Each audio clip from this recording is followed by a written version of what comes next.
The war in Syria, and you may actually hear from grown-up reporters who are lying through their teeth or ignorant beyond imagining that, oh, the war in Syria, yes, Russia intervened in Syria. Well, do you know that that Obama tasked the CIA to overthrow the Syrian government, starting 4 years before Russia intervened? What kind of nonsense is that? And how many times did the New York Times report on Operation Timber Sycamore, which was the presidential order to the CIA to overthrow Bashar al-Assad? 3 times in 10 years. This is not democracy. This is a game. And it's a game of narrative. Why did the U.S. invade Iraq in 2003? Well, first of all, it was completely phony pretenses. It wasn't, oh, we were so wrong, they didn't have weapons of mass destruction. They actually did focus groups in the fall of 2002 to find out what would sell that war to the American people.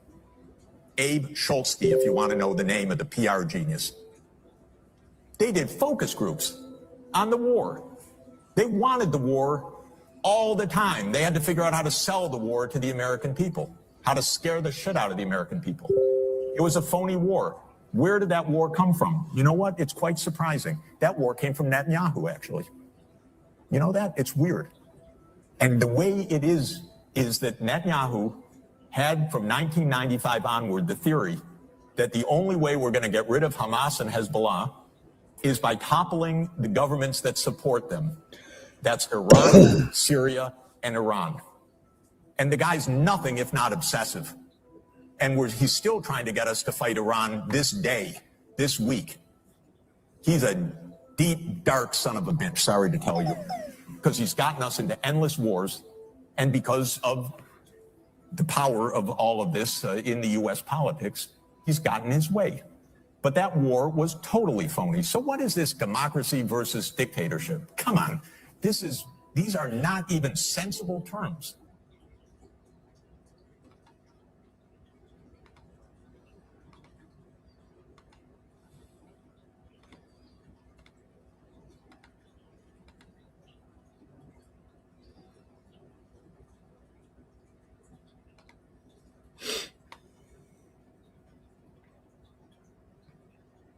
The war in Syria, and you may actually hear from grown-up reporters who are lying through their teeth or ignorant beyond imagining that, oh, the war in Syria, yes, Russia intervened in Syria. Well, do you know that that Obama tasked the CIA to overthrow the Syrian government, starting 4 years before Russia intervened? What kind of nonsense is that? And how many times did the New York Times report on Operation Timber Sycamore, which was the presidential order to the CIA to overthrow Bashar al-Assad? 3 times in 10 years. This is not democracy. This is a game. And it's a game of narrative.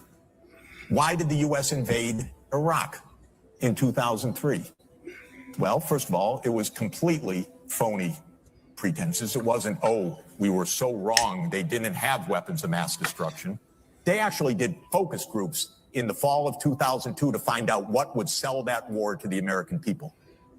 Abe Schultzke, if you want to know the name of the PR genius. They did focus groups on the war. They wanted the war all the time. They had to figure out how to sell the war to the American people, how to scare the shit out of the American people. It was a phony war. Where did that war come from? You know what? It's quite surprising. That war came from Netanyahu. You know what?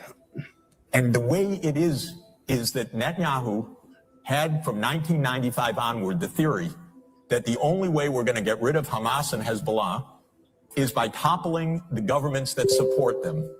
That's Iraq, Syria, and Iran. And the guy's nothing if not obsessive. And he's still trying to get us to fight Iran this day, this week. He's a deep, dark son of a bitch, sorry to tell you, because he's gotten us into endless wars, and because of the power of all of this in the U.S. politics, he's gotten his way. But that war was totally phony. So what is this democracy versus dictatorship? Come on, these are not even sensible terms. Madness. Why would Donald Trump share that? Donald Trump shared that. Have I got volume?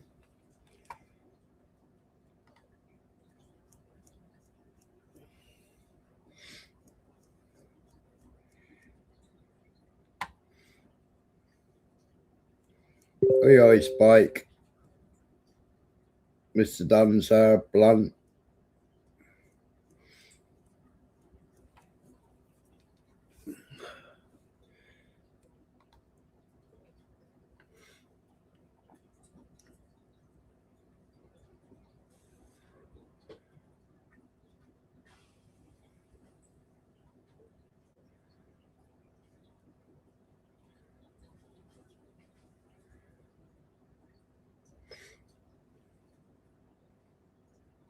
There are people that say, well, the Prime Minister of Israel dragged.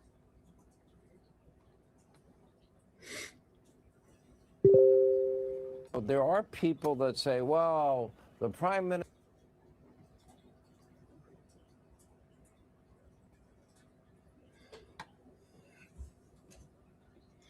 I can't remember what this Pratt's called now.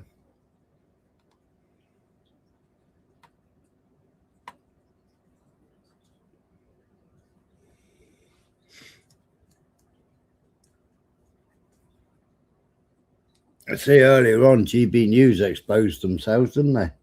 As full-on Zionists.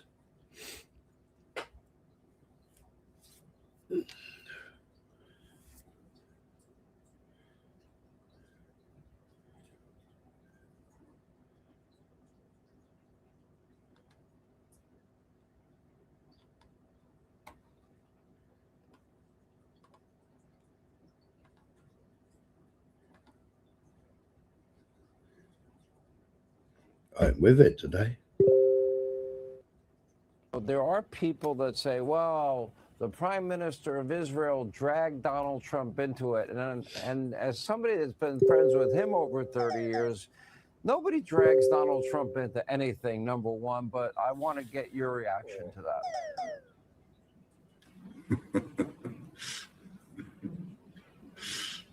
Well, you're right. I mean, that's ridiculous. Donald Trump is the strongest leader in the world.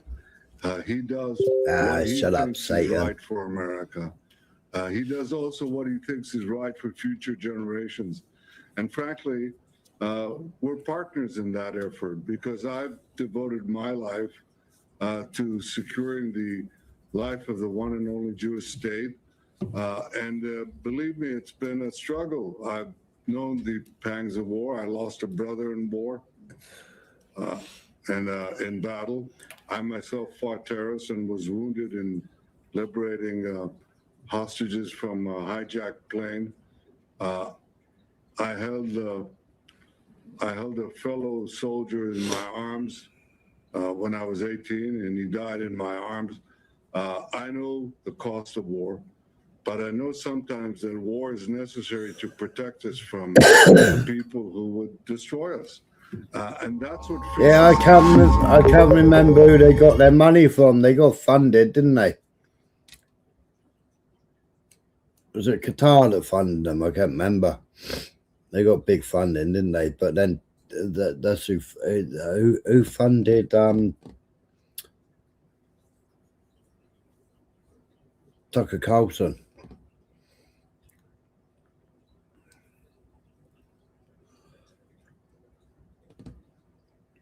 When he left Fox News and set up his big studio. Was that Qatari money?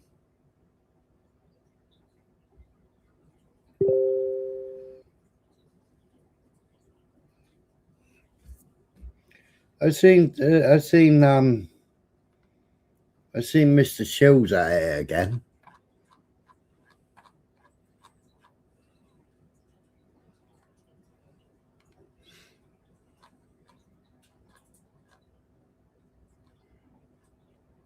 Oh, Russia, Putin's not happy, Bunny, is he?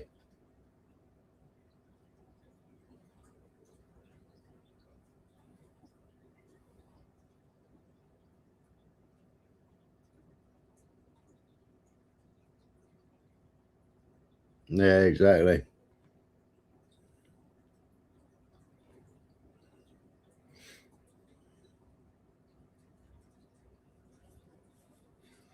But Tusi, he did a live earlier, didn't he? Did he say that Qatar are now participating in an attack in Iran? But the Qatari foreign minister came out earlier on and denied. Apparently, it was something to do with that Channel 12 TV again. TV channel N12. That's got to be Mossad, isn't it? Got to be Mossad telly. Bot TV. That's what they should call it.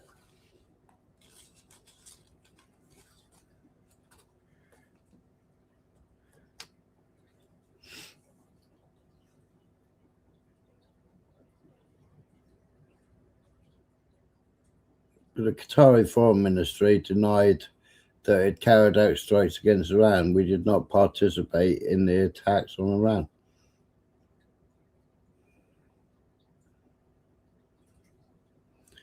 So I don't know what Tusi TV going on about. And then he said that the square had been completely bombed.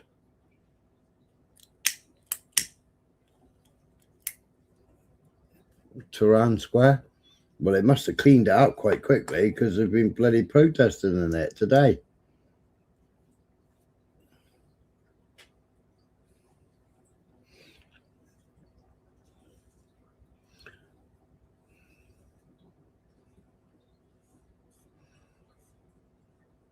Yeah, Tucker Carlson come out with Saudi, Qatar arrest Mossad agents. Mossad agents planting bombs or something.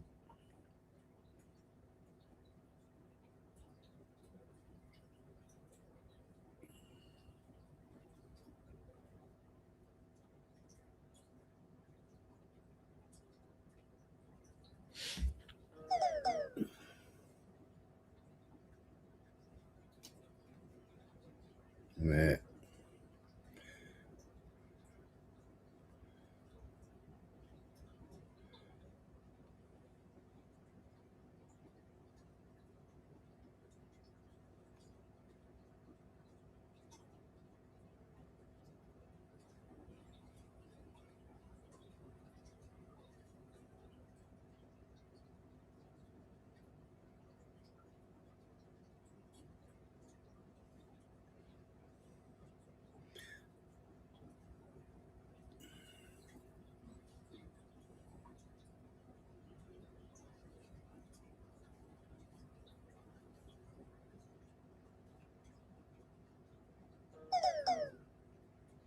They're saying that the son now, haven't they? Khomeini's son, which now taking leadership.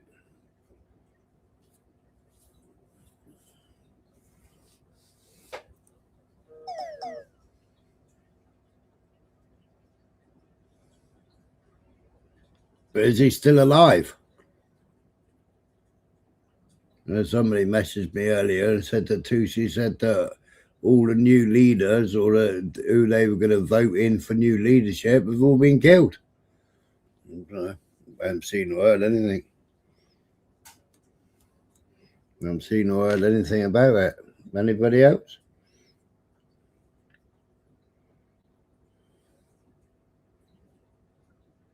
Oi, Tyke.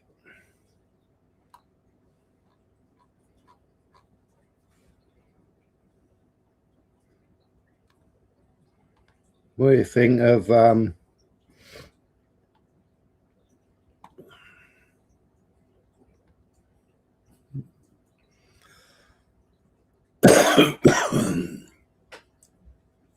US troops were told Iran war is for Armageddon, return of Jesus.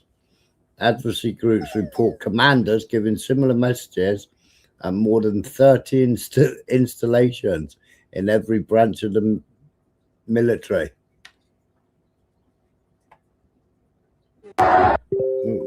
Ooh.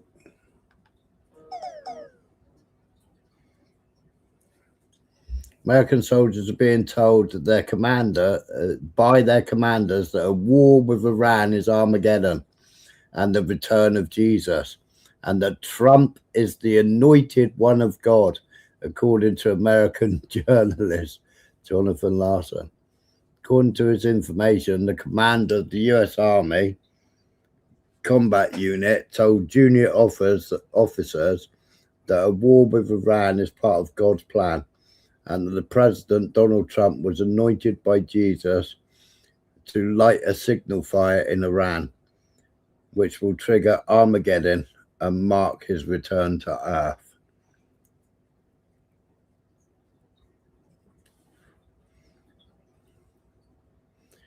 Larsen reports that the Military Religious Freedom Foundation has received more than 110 similar complaints against commanders across all branches of the military. Soldiers describe unrestrained euphoria among some command structures, portraying an attack on Iran as biblically sanctioned and tied to the end times prophecy in the book of Revelation. One sergeant wrote that such rhetoric undermines morale and violates the constitutional oaths soldiers have taken.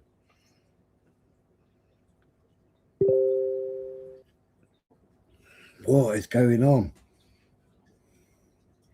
Qatari Foreign Minister says it did not take part in any campaign against Iran. It is acting only in self-defense to deter Iranian attacks on territory.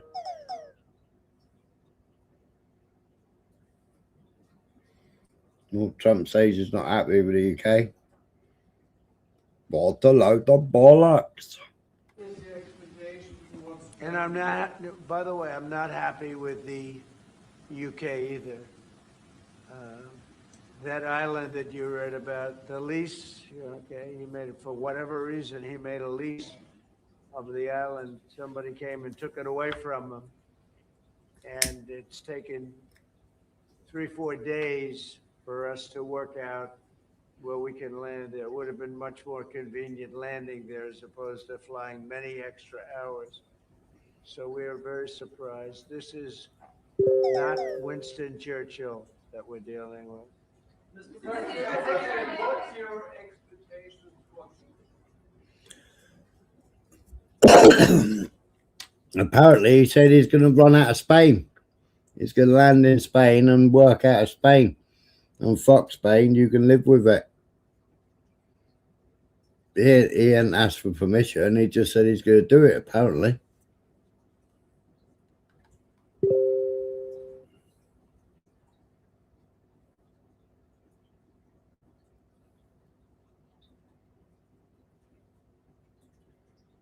Yeah, I know.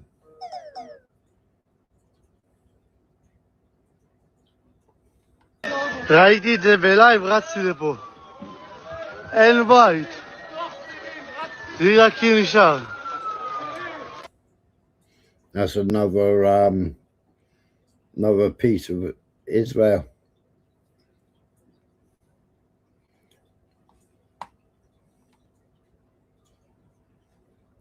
Kameraman arkadaşım Ali.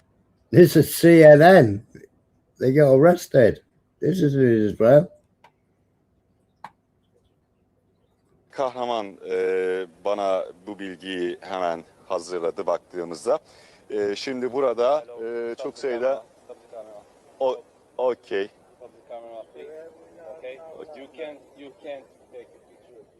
Okay. Şu anda Savunma Bakanlığı telefonumuzu alıyor. Evet, şu anda indiriyoruz. Evet, okay.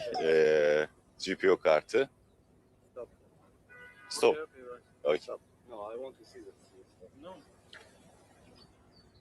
Evet.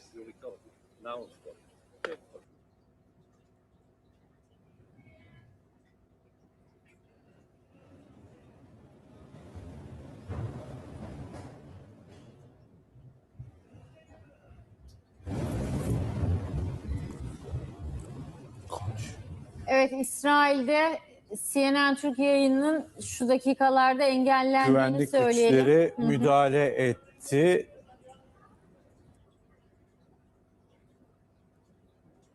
Took their equipment off of them.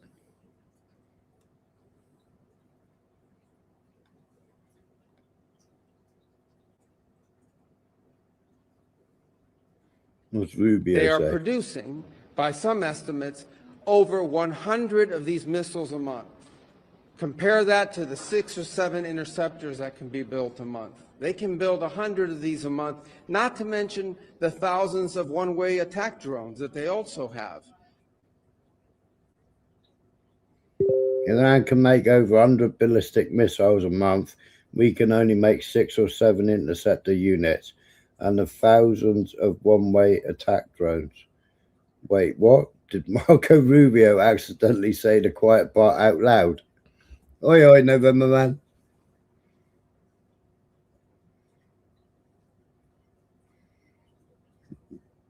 I know, Blunt. They can't, can they? Well, do you remember John Durgan? John Durgan, the American soldier, American Marine that went to he moved to Russia.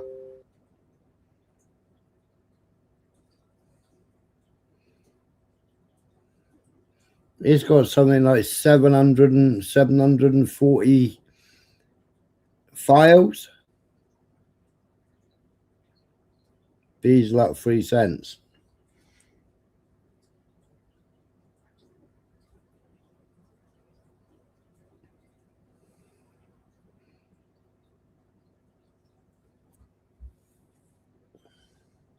Did you hear that silly woman in what's she called from accounts? I can't remember what her name is. The silly budget woman. Looks like she wears a wig.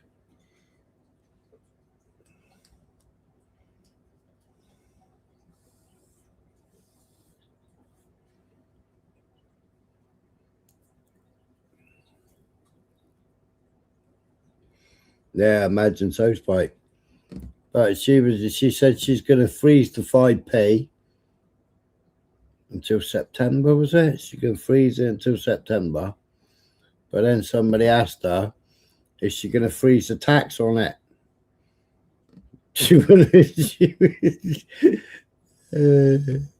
Apparently the answer was like stunning.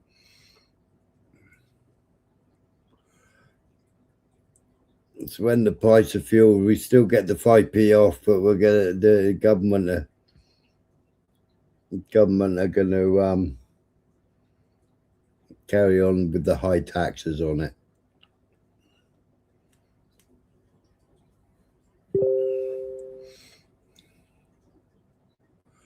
Yeah, Rachel from accounts.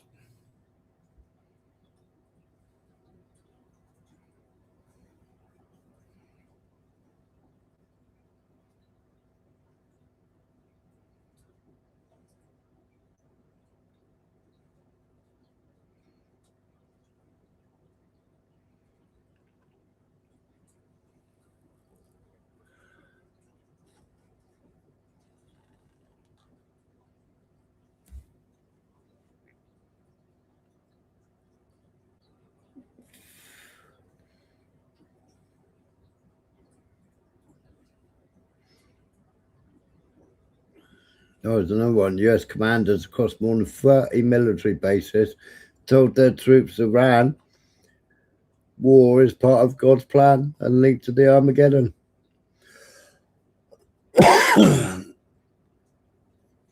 Yeah, Russia's not happy. Rosatom announced that the operation of the nuclear power plant in Iran has been halted. The strikes on Iranian nuclear facilities are getting out of control. Communication with the leadership of Iran's nuclear industry is now completely lost, and there's no understanding of what is happening with their nuclear facilities. There are 639 Russian employees at the Bushehr nuclear power plant, the department added. But apparently they haven't been able to get hold of any of those Russians.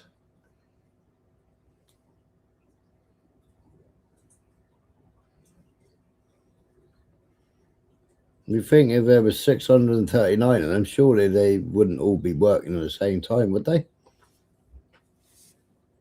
Don't know. Don't know.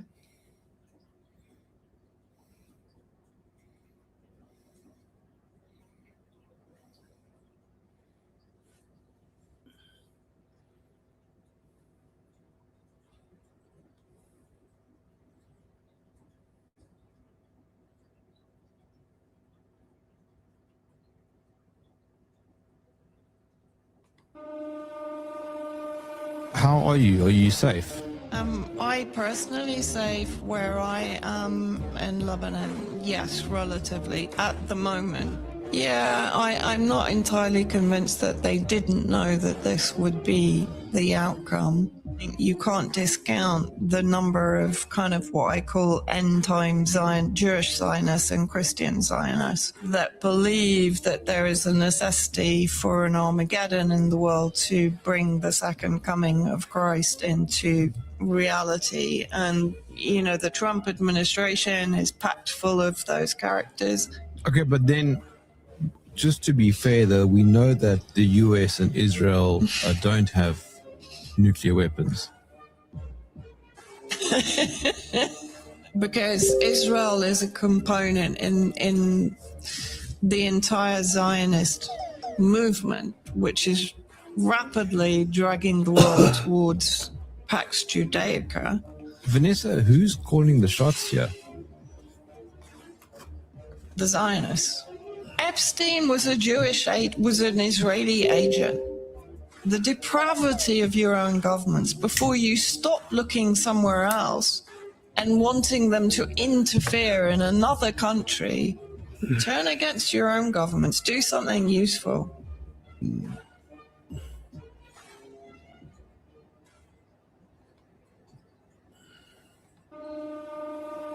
Stop. How are you? Are you?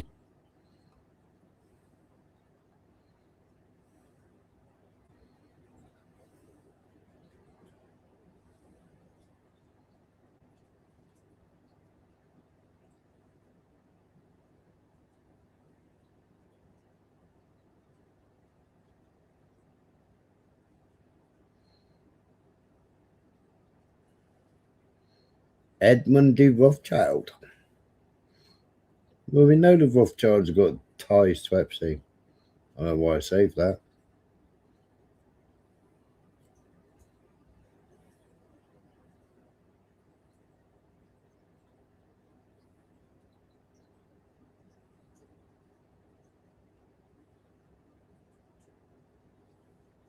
Yeah, they were, weren't they?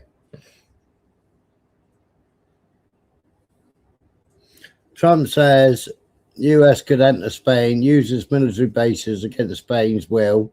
US President Trump threatens to use Spanish military bases without Madrid's approval, calling Spain terrible and warning blah, blah, blah. Can't see it.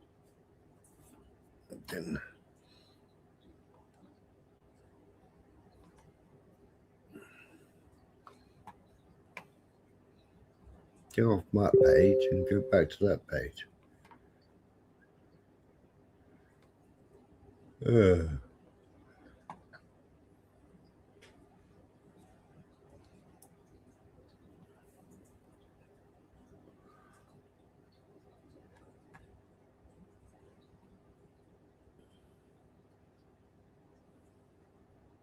Donald Trump sharply attacked Spain on Tuesday, calling its rejection of the US-Israeli war on Iran terrible and warning of economic retaliation. He said he has instructed Treasury Scott Bessent to halt all dealings with Madrid, escalating tensions between Washington and one of his NATO. Trump made the remarks during a joint press conference at the White House with German Chancellor Friedrich Merz. He accused Spain of refusing to meet NATO's proposed defense spending benchmark, slammed Spain for refusing to allow the US access to military bases on its territory in order to attack Iran. Spain has been terrible, Trump said. I told Scott to cut off all dealings with Spain. He added that Spain declined to commit 5% of its gross domestic product to defense spending, making it the only NATO member he claimed that refused to join the agreement. Trump dismissed the restriction and insisted that the United States could access the facilities if necessary. Spain actually said that we can't use their bases. Trump said, that's right, we could use their bases if we want. We could just fly in and use it. Nobody's going to tell us not to use it.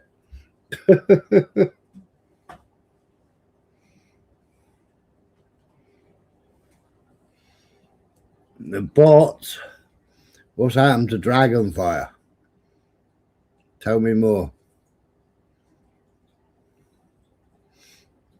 Tell me more, Tyke.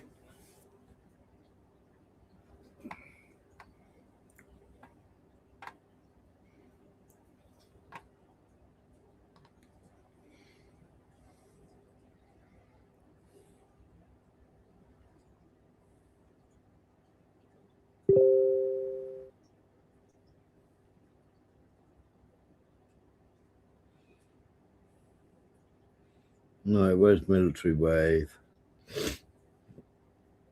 Military wave.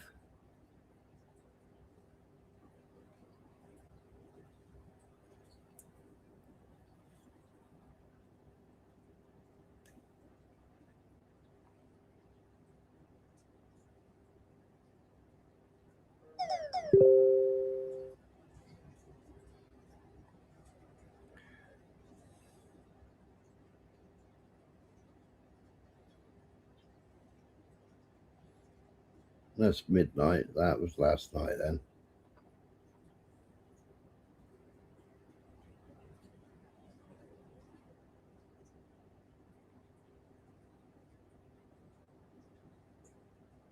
That was last night as well.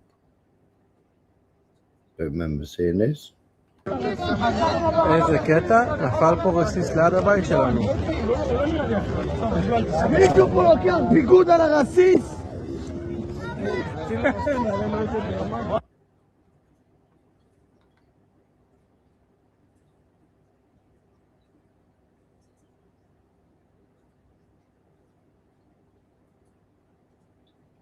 That was last night. That's the West Bank. That was last night. Right, where did we get to? That's West Bank.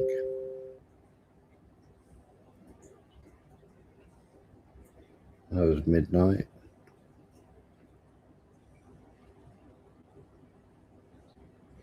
About 15 American refueling planes en route from the United States to the Middle East. We saw some of them last night, didn't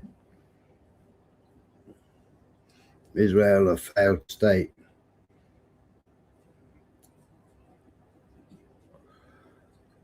New scenes from Israel document damage caused by Iranian missiles just a moment ago.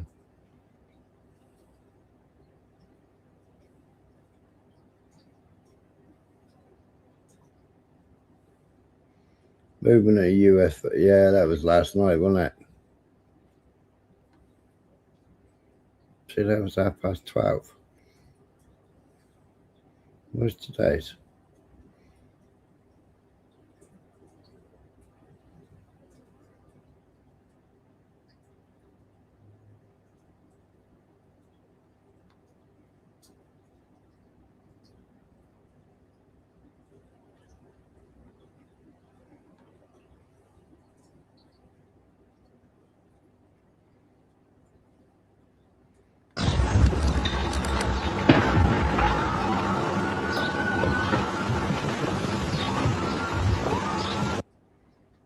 Civil unrest in Bahrain.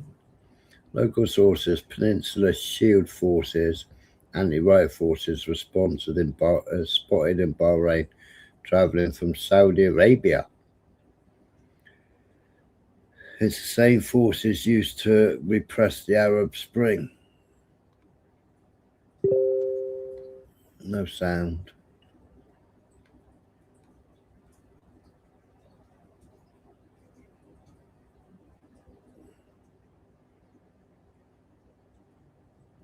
$1 o'clock in the morning.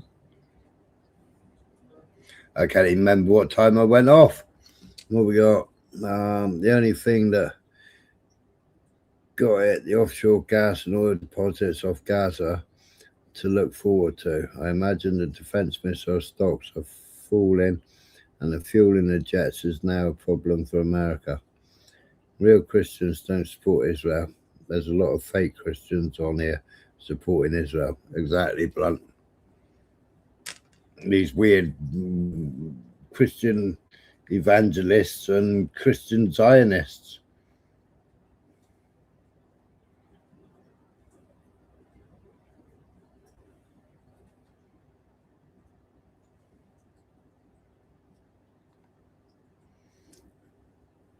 The missile can reach up to 2,000 kilometers with a target actually about 30 meters and then precise strikes.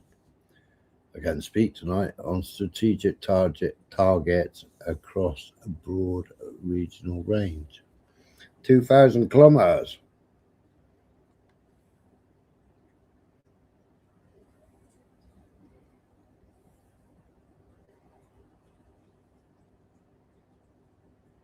Karamshah? Is that the Russian one? No, it's not the Russian one, is it?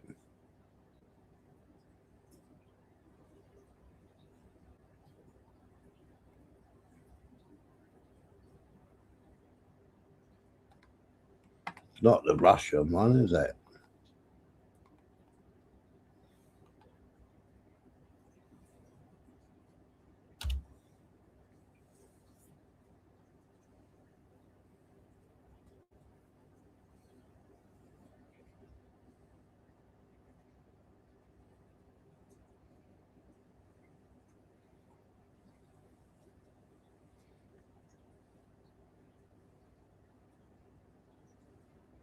"13 meters in length, carry 1,800 kilogram warhead."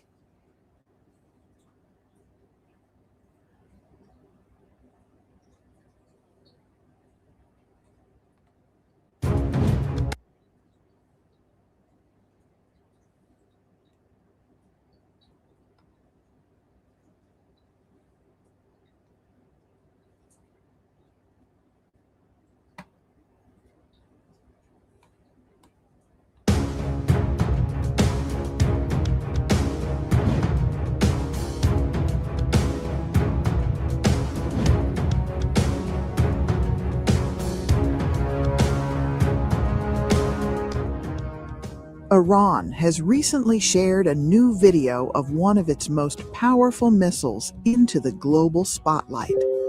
Rather than whispering threats, Tehran chose to show them, unveiling its Khorramshahr 4 ballistic missile inside hardened underground facilities known colloquially as missile cities. These displays, broadcast briefly and then pulled by state media, highlight a weapon Tehran calls central to its defense posture. At the heart of this message is the Khorramshahr 4, also known as K-Bar, one of Iran's most advanced medium-range ballistic missiles. This isn't just a parade exhibit, it's a strategic announcement, and here's why it matters. The Khorramshahr 4 is estimated to have a range of roughly 2,000 kilometers, placing U.S. military bases across the Gulf, Bahrain, Kuwait, Qatar, and the UAE well within reach, as well as Israel and other regional targets. It's capable of carrying a large warhead, roughly 1,500 kilograms, one of the most powerful payloads in Iran's ballistic arsenal. Iranian sources claim this missile is not only long-ranged, but also hypersonic and maneuverable, making interception by current defense systems more challenging. And because they're stored deep underground in extensive tunnel networks, these missiles are hard to eliminate preemptively, enhancing their deterrent value. This dramatic reveal comes as tensions with the United States are steadily rising, with both sides bolstering military postures across the region, including increased U.S. naval and air deployments. Urban Iran's Crinkle. leaders have made clear that their missile capabilities are non-negotiable, even as indirect diplomatic discussions continue. Iranian Foreign Minister Abbas Araghchi reiterated that Tehran will not cede its missile program in negotiations and warned that any U.S. attack would be met with retaliation against U.S. bases across the region. To Iranian commanders, this isn't just defense, it's deterrence and messaging. By showing these missiles in their hardened silos and tunnels, Tehran is sending a clear signal. Its arsenal is resilient, survivable, and ready. But what does it mean for the wider region? For Iran's neighbors and the world, it highlights a stark reality. In a landscape marked by drones, warships, and negotiation tables, the threat of ballistic missiles looms large. Whether Iran's intent is to prevent conflict or to prepare for one, the endurance of these missiles, shielded beneath the earth, yet capable of threatening distant targets, ensures they will be central to any future calculations involving Iran's security and regional stability. In today's Middle East, strength isn't just measured on the battlefield, it's showcased deep underground.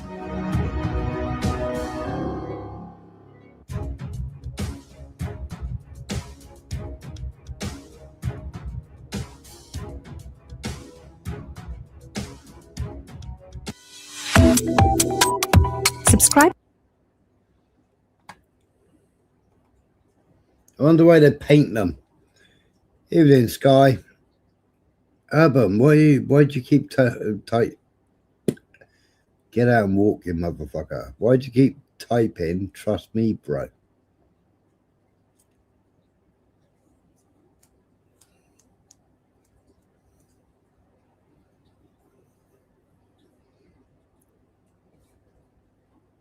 Oh yeah, Trump's fucked, isn't he? I think at the moment, I think they got 70. They got 70 Republicans. That either want to impeach him or want to do something to him.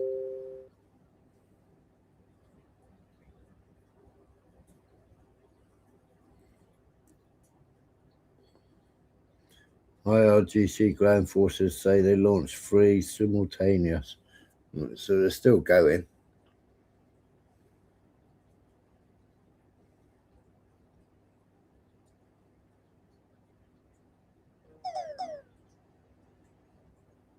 But we know they've been using them. Israel and America and Qatar and everybody else, they can't stop them.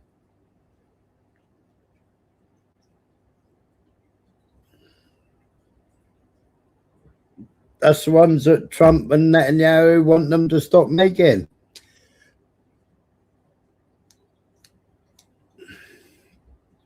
You plonker.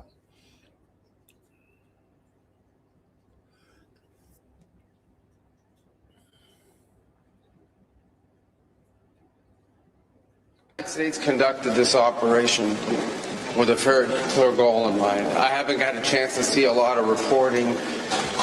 I don't understand what the confusion is. Let me explain it to you, and I'll do it once again as clearly as possible. Perhaps you'll report it that way.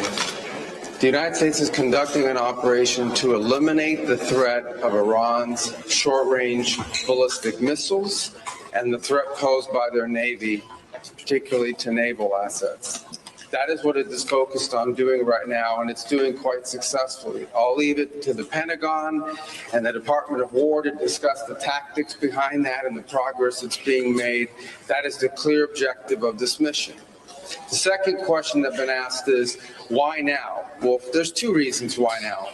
The first is it was abundantly clear that if Iran came under attack by anyone, the United States or Israel or anyone, they were going to respond and respond against the United States. The orders had been delegated down to the field commanders. It was automatic, and in fact, it bared to be true because, in fact, within an hour of the... His nose should be growing at this point, shouldn't it? Because Iran have never said they'll attack America. They said it'll attack the bases. All right, I don't reckon he'll get in. I reckon Massey. I reckon the people will vote Massey. Massey's the only one fighting for the Epsteins, fighting to out all the paedophiles. Yeah, all the ones that you support, Urban.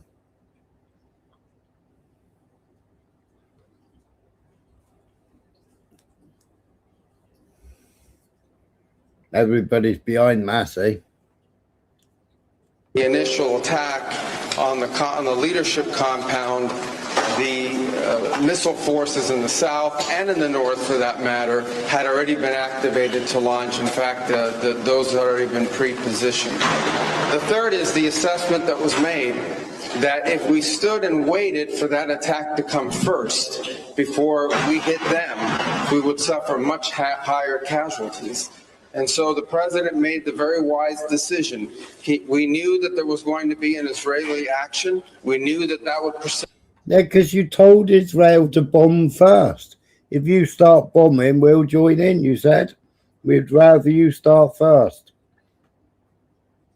Pillock. Precipitate an attack against American forces, and we knew that if we didn't preemptively go after them before they launched those attacks, we would suffer higher casualties and perhaps even higher those killed. And then we would all be here answering questions about why we knew that and didn't act. The United States conducted. And meanwhile, American families mourning the loss of their sons, husbands, wives.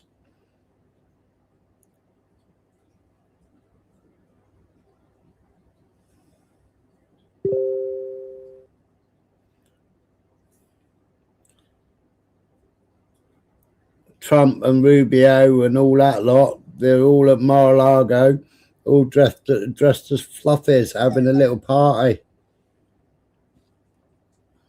Melania was in a bright chrome dress.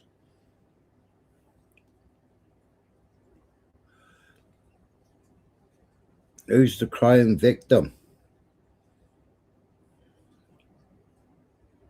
Yeah, they was all dressed as furries. Did you not see it, November Man, last night? The furry party.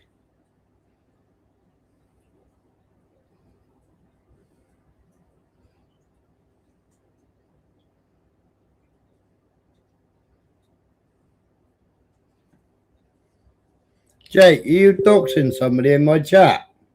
Is that Jake the fucking nutcase?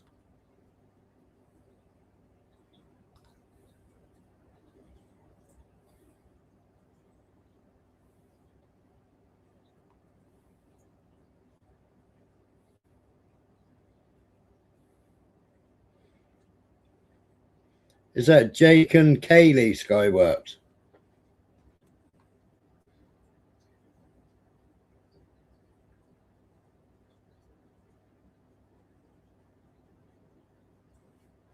Mr. Rubio admitted, we all knew US has entered a war of choice on behalf of Israel.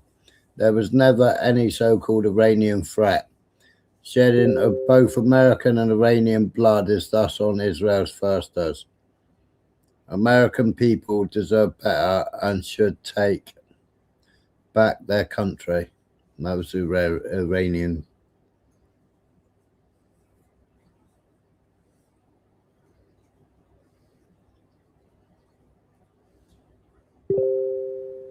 Yeah, dancing around the pool, that's it, yeah.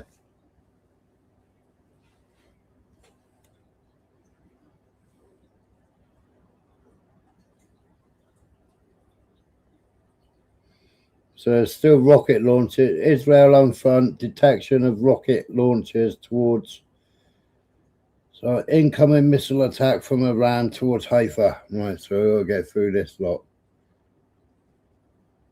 New warning for where the fucking hell's that? Beirut.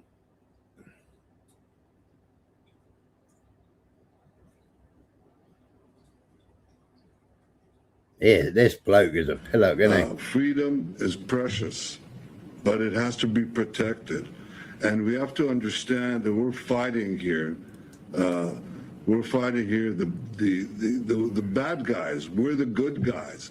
These people massacred their own people. Imagine what they would do, these people who chant death to America, if they had the ballistic missiles and the nuclear warheads to deliver to every American city.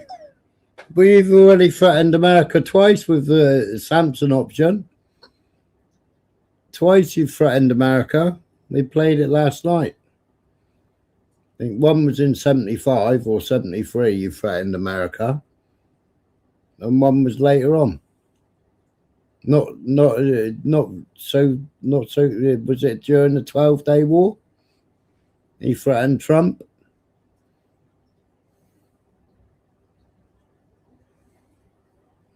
Yeah, that's right, Blunt.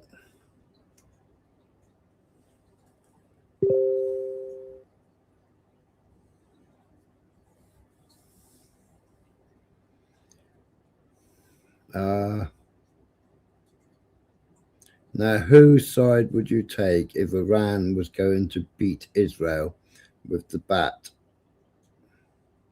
Is the question. Israel to the Middle East is like a rat who is infested. Yeah, exactly. Carly, smoking throughout the night, looking for your favorite subject to stream. The next day is not doing your health much good, Smiler. Your cough is awful.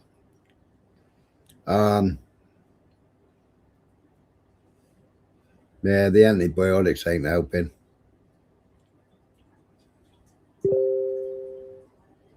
That's why I haven't had surgery yet. Because of my breathing, my oxygen levels. But I ain't going on oxygen. They can stick it up their ass.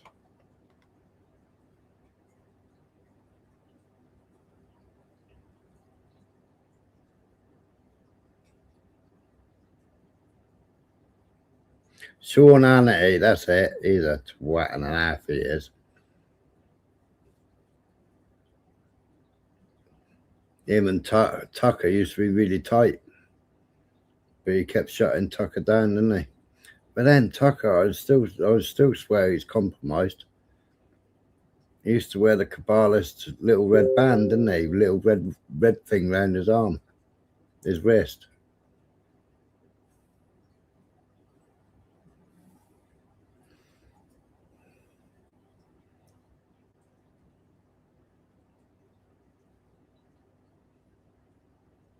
That's right, Blunt. All right, what's he saying here? No. Nobody stopped North Korea, so they now have ballistic missiles and nuclear warheads. But they don't say death to America. Iran is 50 North Koreas. Iran is committed to your destruction. And whether... Oh, you've been saying that since 1990.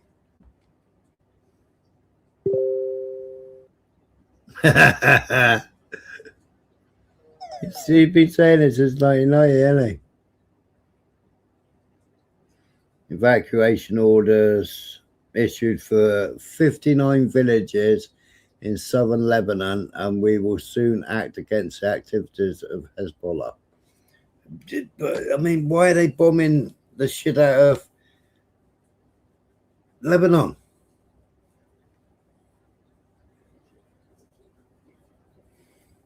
America's provided them missiles to bomb Iran, and they're bombing Lebanon.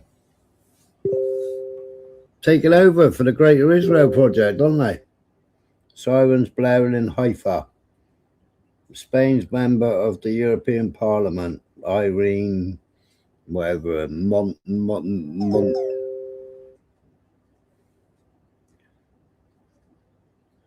countries working towards Rothschild's central bank digital currency. That's Rothschild's channel.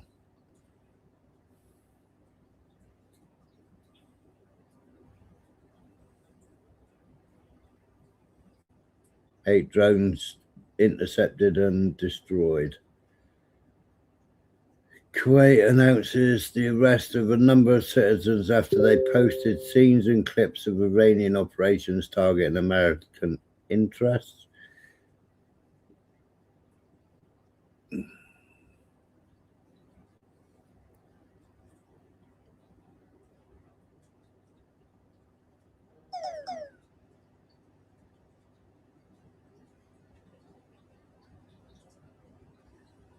الو الو السلام عليكم.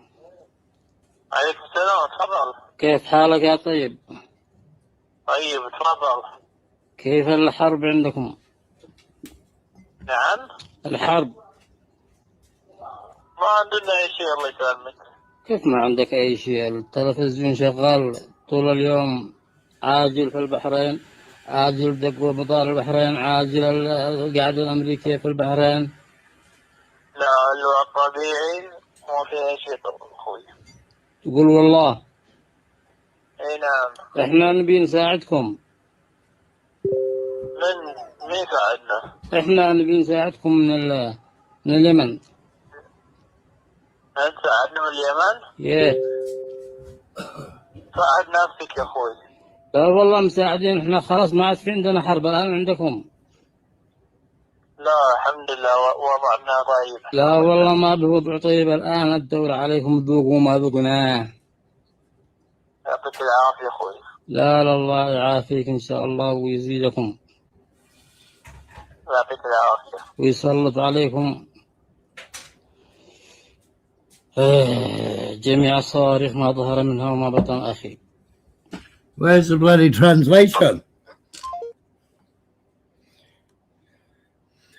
Yemeni, hello, how is the war over there? Bahrain, we don't have any war. Yemen, how do you not have any war? When all day I see breaking news about Bahrain, breaking the American base in Bahrain. Things are normal. This is nothing at all. Say voila. Weird.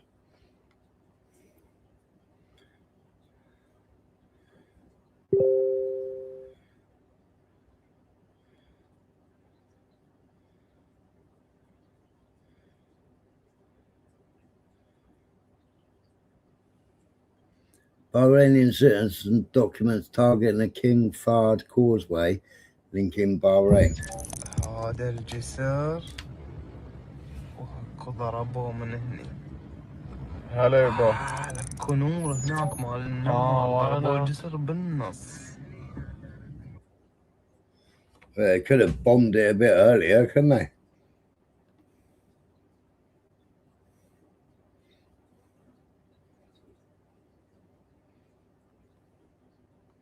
صالح أنت مع إيران ولا مع أمريكا؟ أنا مع أمريكا. ليش؟ لأن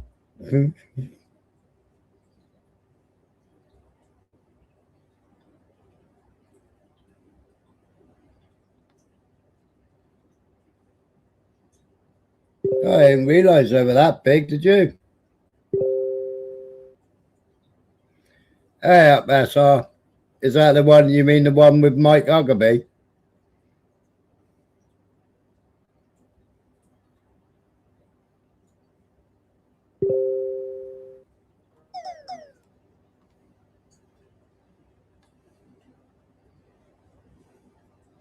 Oh, I didn't think they were that big.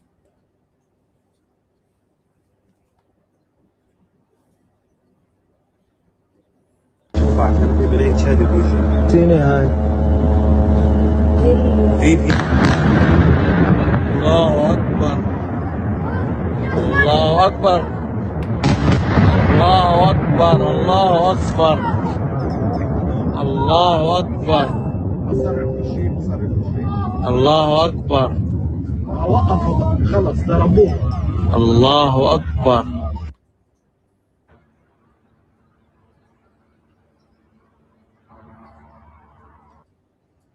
Apparently they're striking it because that's Beirut and Lebanon. Apparently they're striking it because it's printing the facts. The snap bars are open, yeah.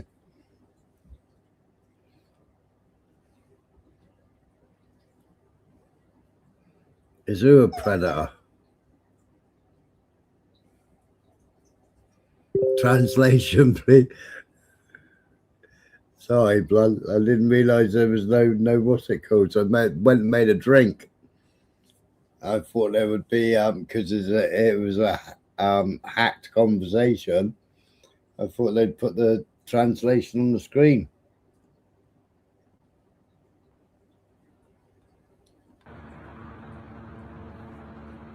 Just seen that video.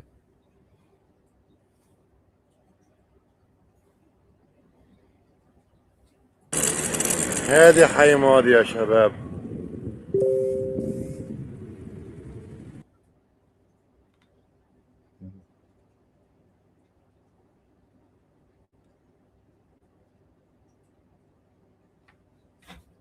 Hezbollah, we targeted the Mercon surveillance base and air operations management with a swarm of drones hitting one of the radars and command building.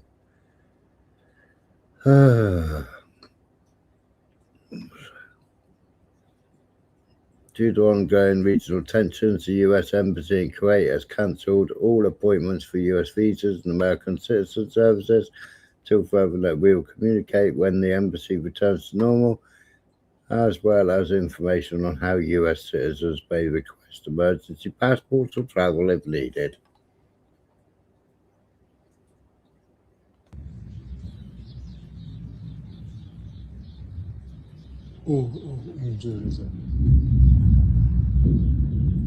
That's a rumble in the jungle.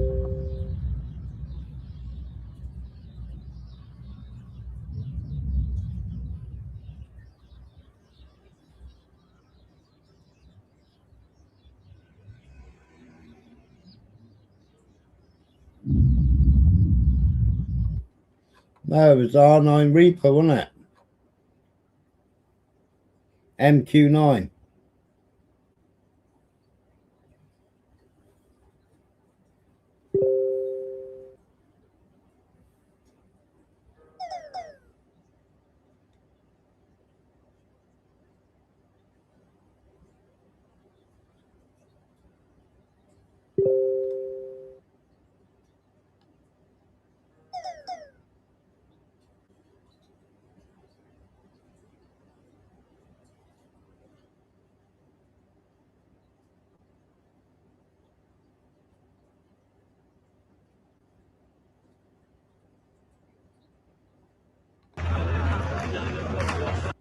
Oh, so they're still bombing the Kurds. So America's still attacking the Kurds.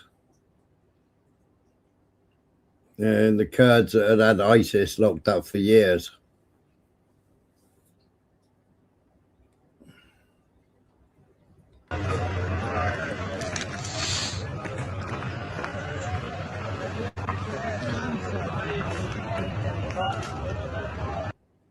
You know, Al-Jilani and his merry men and America went in and freed all the ISIS. What do you think of that, Urban?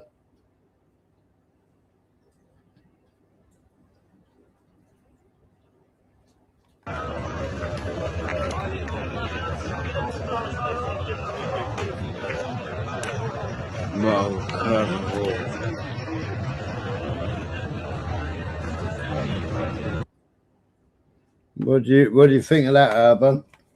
America freeing ISIS.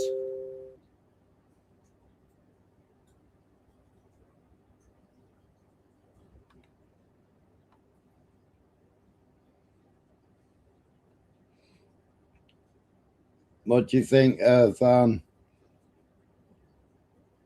October 2025?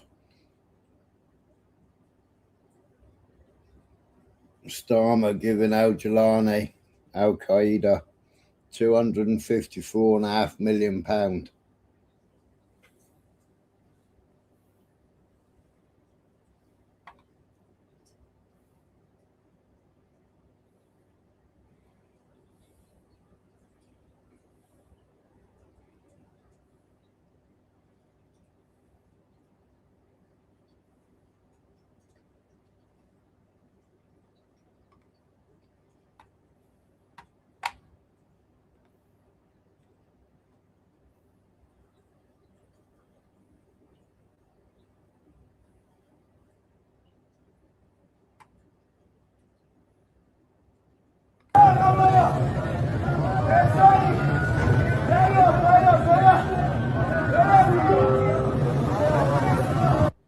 That was a Hermes. That was an Israeli Hermes drone, that is.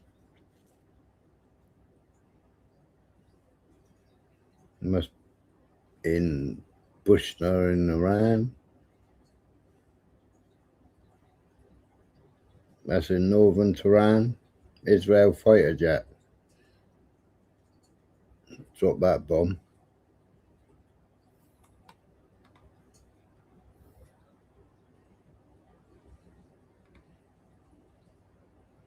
Same place.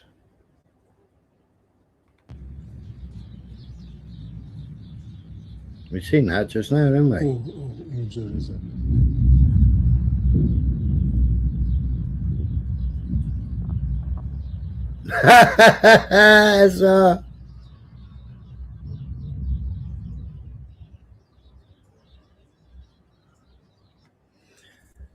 I tell you what, Rob or Tyke, if it didn't exist, there wouldn't be any of these wars, would there?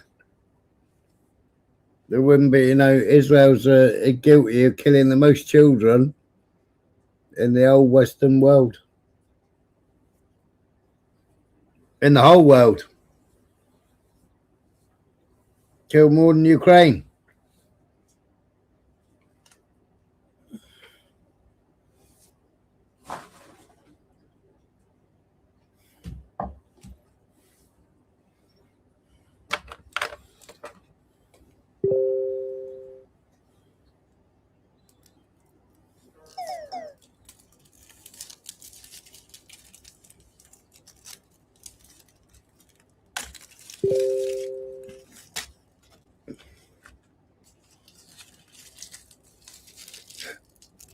There is context, I'm sure. What context?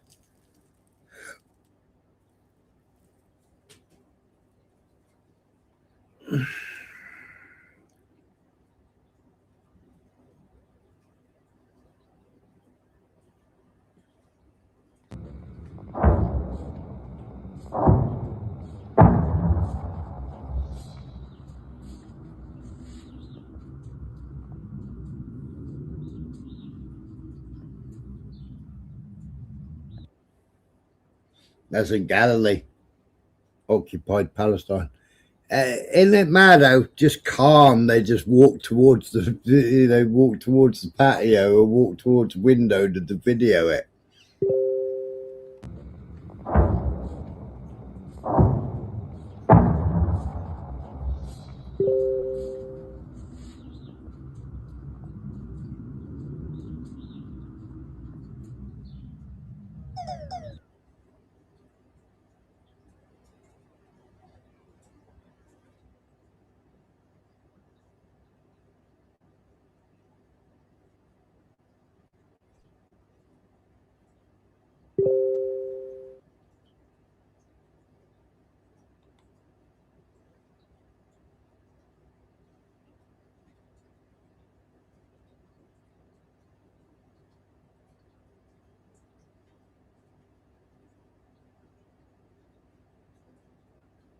Well, DSV.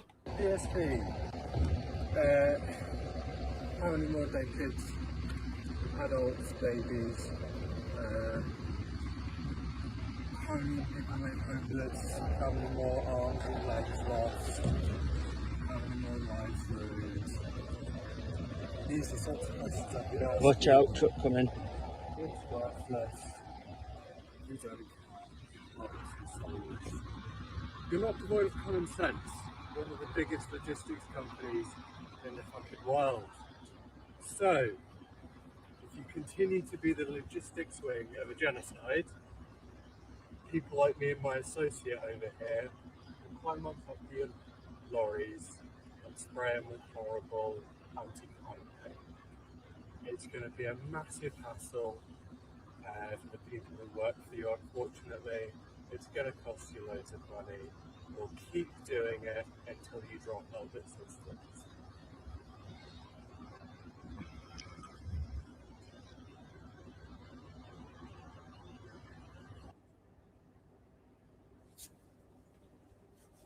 How's he standing on the fibre? Why isn't he standing on the aluminium bars going across the roof? Why is he standing in the middle of the fiberglass? God, if it's any heavier, he'd go right through.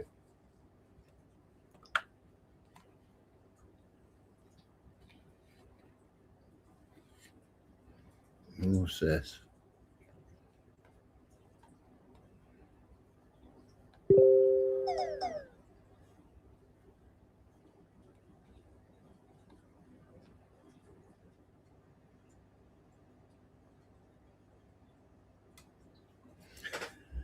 Presidential statement regarding the use of force against Iran. The use of force by the United States and Israel against Iran and the explosion of violence across the Middle East that this action has unleashed are deeply concerning. The Trump administration has once again demonstrated its disregard for international law, violating the UN Charter's prohibition on the use of force by launching an unprovoked military attack, this time against Iran, less than 2 months after an unprovoked military attack on Venezuela. In this latest attack, the Trump administration has again violated United States law, which at a minimum requires consultation with members of Congress before involving US armed forces in attacks like the one now unfolding in the region. The president has offered no evidence of an imminent attack by Iran, and therefore no basis under international law for a preemptive strike. And given the many weeks spent preparing for war, no reason not to have sought Congress's consent. Over many centuries, international law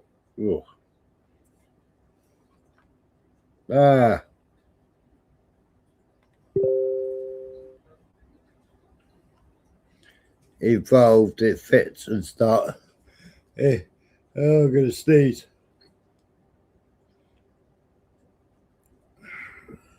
Lost it. In fits and starts to address the most pressing challenges of a shared planet. The UN Charter, adopted in response to the horrors of World War II, ushered in unprecedented peace and prosperity.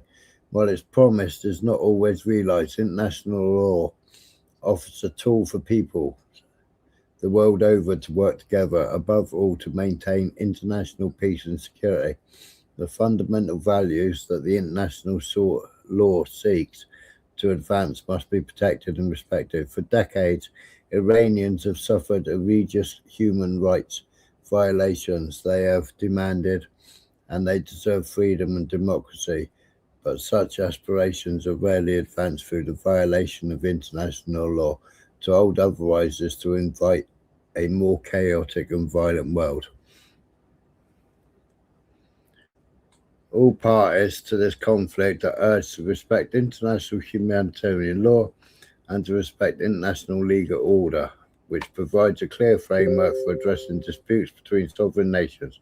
Maximum state and negotiated settlement must be urgently prioritized before this dire situation devolves into an even wider conflict and further threatens global peace and security.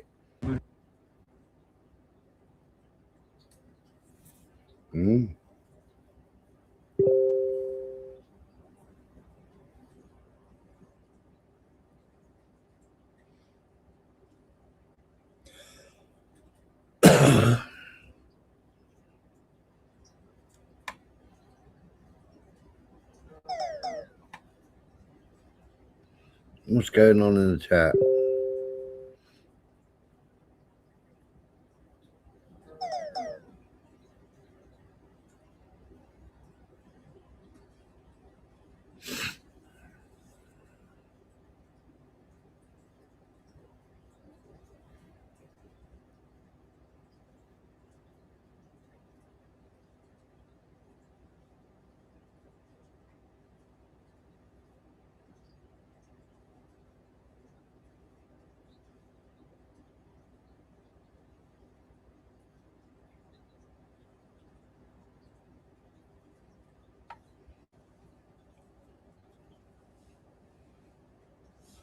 Yeah, it's because it's Shekinah, the fanny.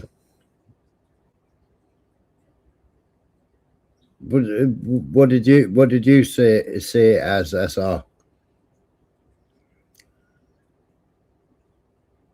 Kabbalistic, isn't it?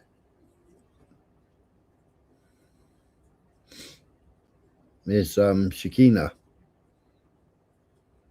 I played a video, and in the video it was explaining it the other night. But I already knew that anyway.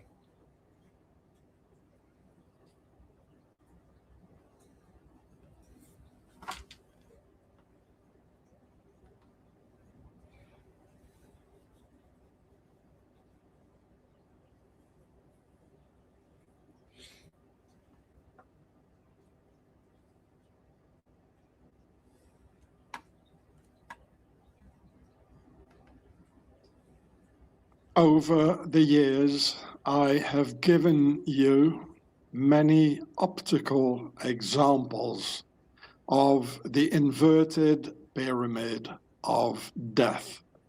In logos, in times of mass murder related to the Horus Matrix, in plain sight, in the streets, and secret hand signs given by politicians in which they announce their preference.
Now we have been, the Mr. Spock. Everybody thought he just made that up. Right. There's one back, SR. It's not the one I played the other night. Oi, oi, Max. How you doing?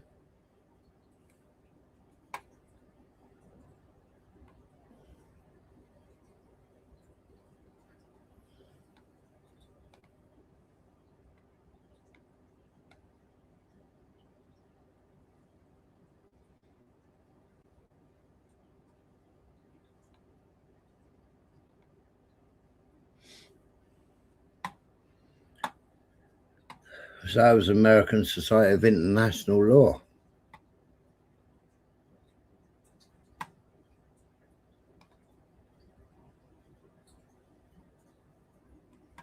Got a link, Max?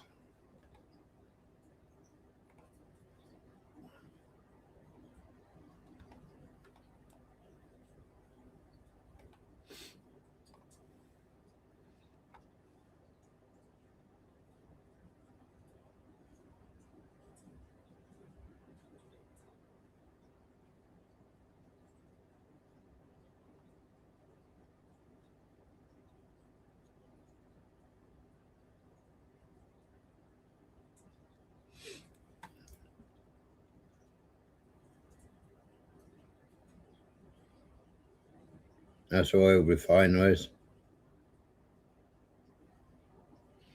Market's latest gas price soars 93% since the start of the conflict. Drone strikes across Middle East and Iran's effective closure of a key shipping route are spooking investors and traders following the latest of the global markets. UK gas prices rise by 93%.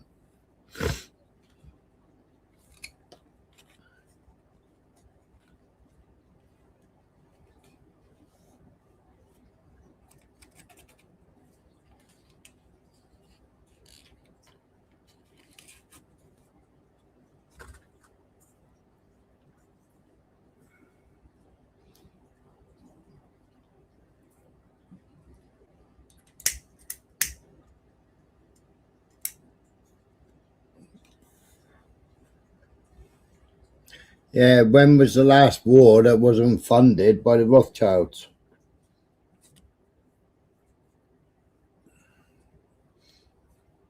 When was the last war not a Jewish war?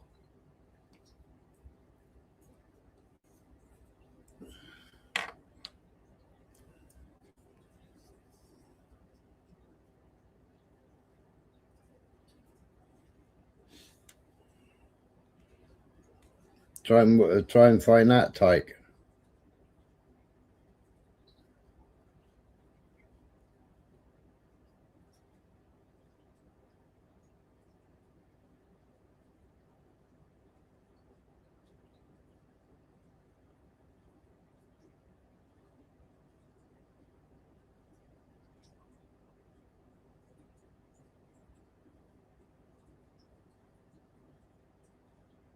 Who's the Fujairah port? Fujairah port has stopped all of its activities, but they were able or had the capability to sell oil by bypassing the Strait of Hormuz. I wonder who there. Who's Fujairah?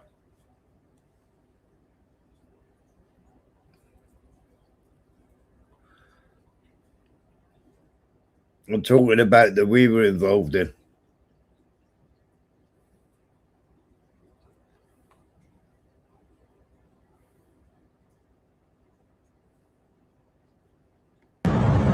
هاي وحدة تو لا حول ولا قوة صار يطفوا يا الله.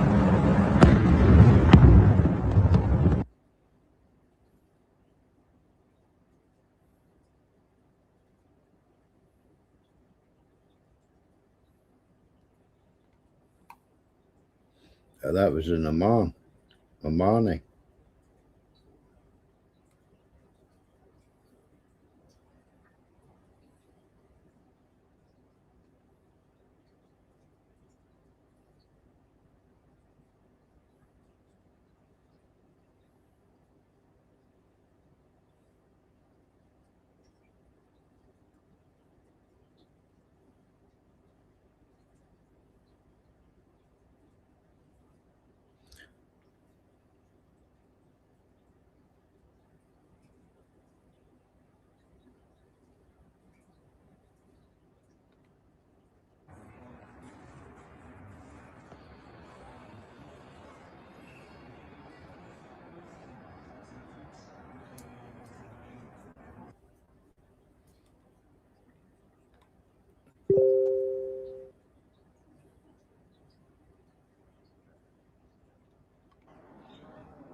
There's a fire in Tel Aviv.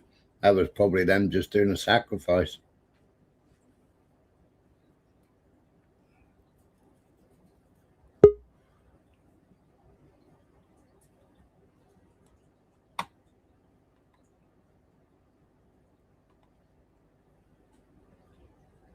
I'm spinning round and round in circles again, Max.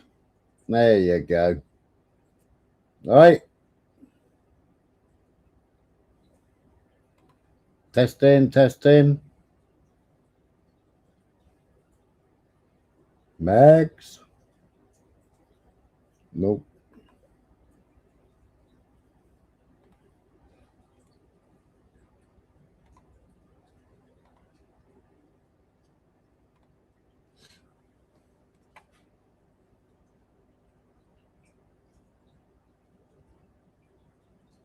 The Iranian attack on the American embassy in the country is a flagrant violation of international norms and laws. So it's bombing hospitals and children's schools.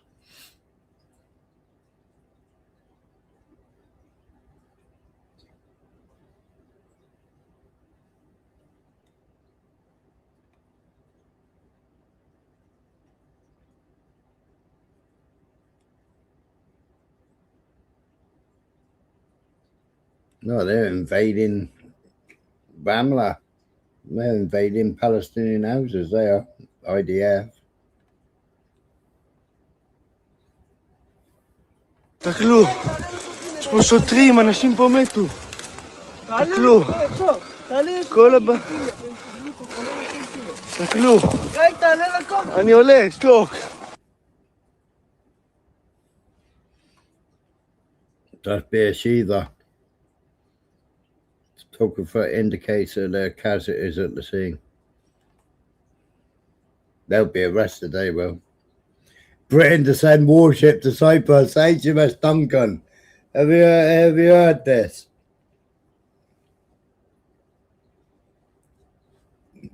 It's the only warship apparently that we actually got running. All the others all laid up, mothballed. One's been in to have repairs and upgrades and has been there forevermore.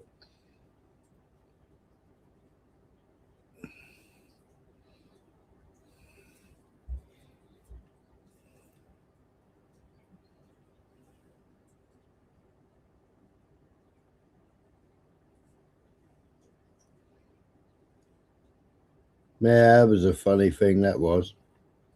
I wonder if I got the interview. That was funny, that was.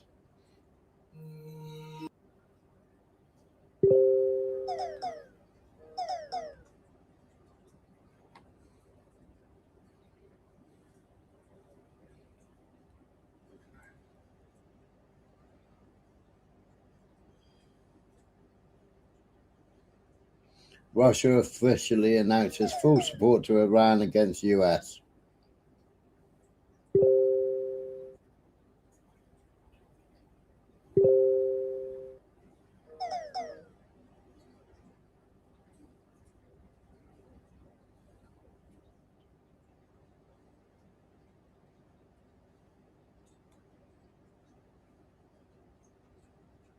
There we go. Oil and gas prices have...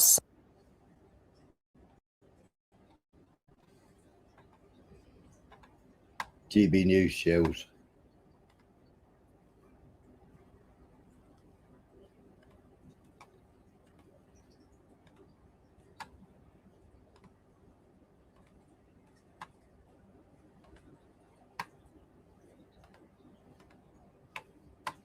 I'll drop the link again, Max. I don't know where you disappeared to.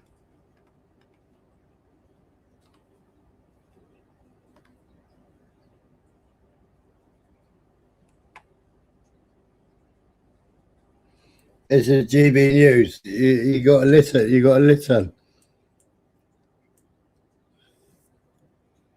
Oil and gas prices have surged after an Iranian official warned that all ships attempting to pass through the key Strait of Hormuz shipping lane would be set on fire. Hello. Hello. Hello. I keep trying that, my phone. I keep wanting it to work, but it don't want to. Ah, right. I don't know. That might have something to do with StreamYard because they don't like me either. I can't use them anymore. I've been banned. Oh. No, that's why you use Restream, innit? Yep. Innit? This was GP News this morning telling us about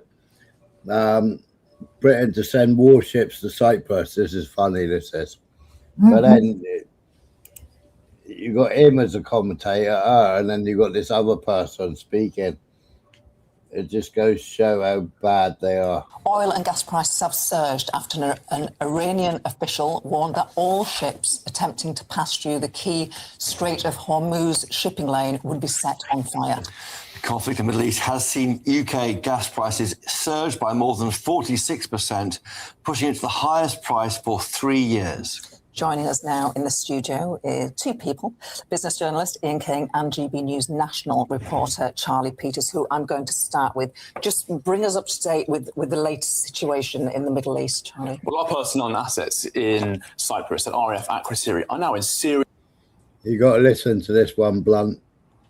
Trouble.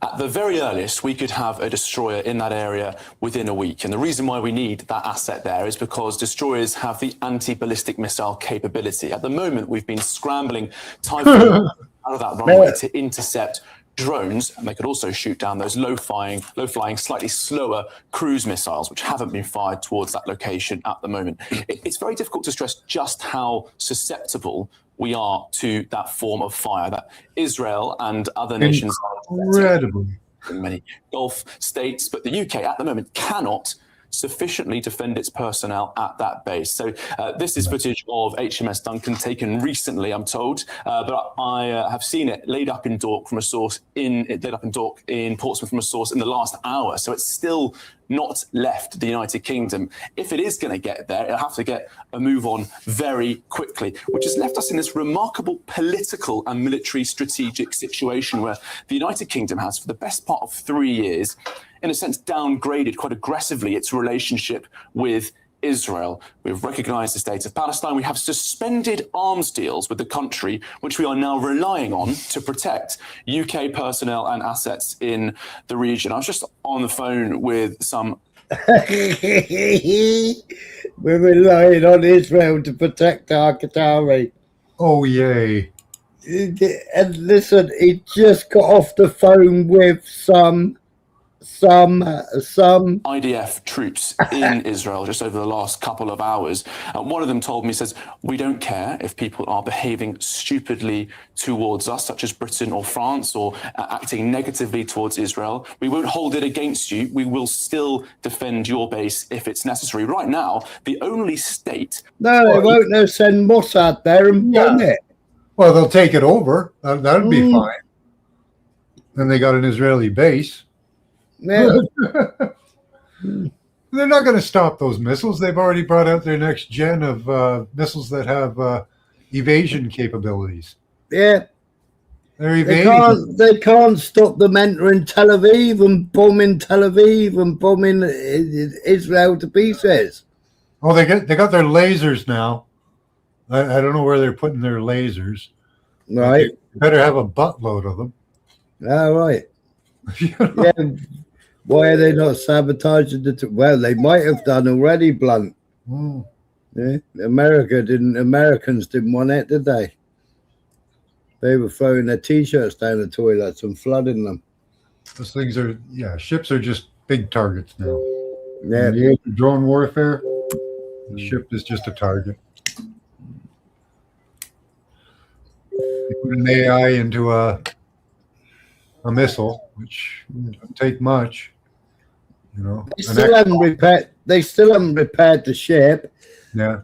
I think it was last year, where I showed it reversing into another ship or reversing into the quay. I can't remember what it did, but I remember it smashed itself up.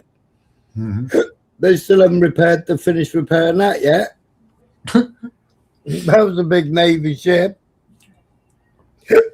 That is destroying the launches that are firing towards the United Kingdom's sovereign areas are Israel. Israel is destroying the drone launches in Lebanon. The United Kingdom is watching and waiting and cannot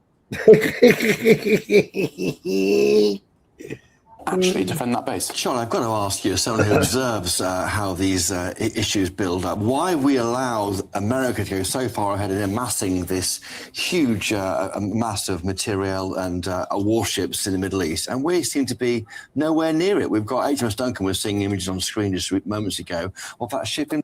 Because Starmer should have stuck to his guns. They wouldn't have been bombing Qatar and the other base. If he carried on saying, no, America, you screw you, he ain't using our bases. Well, they're going to blow up all the oil refineries and, pumps. They're going to blow up all the oil. That's what they're going to do. If anybody sticks with them. And if Germany keeps going, they'll blow up the last remaining Nord Stream pipeline. Yep. Europe, bad. And also British were fighting Israeli weapons. Where? In Argentina. Israel was supplying the RGs with all their weapons. Huh. Weapons and planes. Yeah, so Israel was supplying them all the weapons and the missiles and everything else, ammunition and everything else to the RGs, and the RGs were killing the Brits. Yeah. Yeah. Huh. Now they want to go after Turkey. The Israelis. Yeah. They really open up a whole can of whoop ass up there, eh? Yeah. I don't think they're gonna. I don't know what they're gonna do. They're making a lot of enemies around them, and I think the U.S. is. Well, how long can they support them? Not long. Well, no. I mean, Rubio said, well, Iran can build 100 missiles a month, 100 ballistic missiles a month. Yeah. We can only build 5 to 7 self-defense missiles for THAAD, Patriot. They can and the Iron Dome, because obviously they supply for the Iron Dome, don't they? Yeah. They can only build 5 to 7 missiles a month. That's what Rubio just said.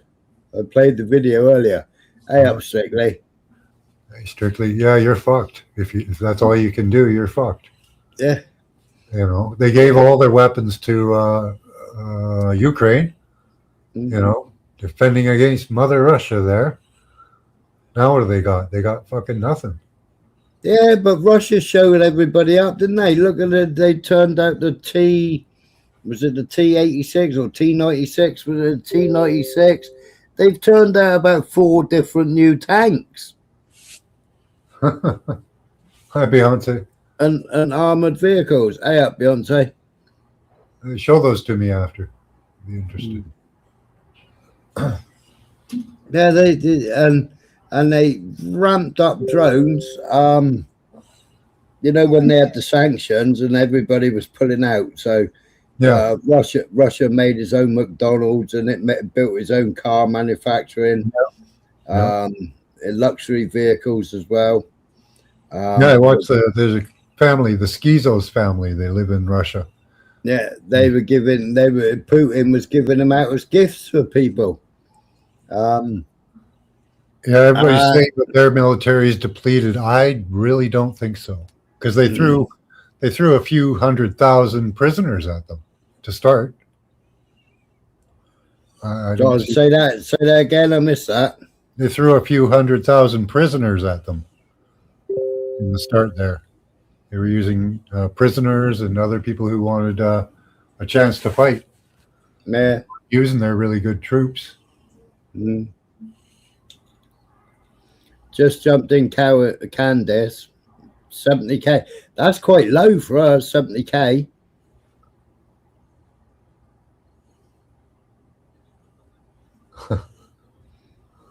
Yeah, 70k is quite low for her. Is she a time traveler now? But this interview. Port in the UK. It's a tremendous military and strategic error. There's no getting away from that. For the first time in well over 40 years, we have no ships in the Gulf. That decision was made in. Why isn't he wearing his little yellow, ribbon thing, for Israel? Put on a little hat. Yeah. He's a little hat. The reason for that, Chris, and the government ministers will say this. We heard Labour MP Calvin Bailey, himself an RAF veteran, yesterday saying that actually there's been years of mismanagement of the armed forces. We only have 6 of those destroyers, like HMS Duncan. Only one of them is fully operational right now. One of them has been in dock, being refitted for thousands of days. It spent more time in dock than it has operationally. So HMS Duncan, the only one available. Clearly, these things take a while to build up. They can't be just rapidly deployed. Personnel, resources, material all need to be prepared to launch such a high power destroyer. I was actually on one of these destroyers last year with the Royal Navy. They are state-of-the-art equipment. We weren't able to take our cameras inside the operations room, but it doesn't matter how state-of-the-art it is. If you haven't got it in the region, we are relying, let's put it bluntly, we are relying on Israel and America to protect British sovereign areas. Ian King, you've been going through the OBR document. Here it is. We wouldn't need to protect them if we still carried on saying no. They wouldn't have been touched. Is no mention of defence in here properly, is there? Well, there are one or two references to it, but to pick up on the point that Charlie was making about oil and gas prices, we've got this meeting with North Sea leaders tomorrow that Rachel Reeves flagged. Which was a surprise, wasn't it, when she did? What's interesting, though, when you look at the details in the OBR report, is just how little these taxes actually raise. Offshore corporation tax, petroleum revenue tax, and the energy profits levy are expected to raise £4.1 billion in 2025-26.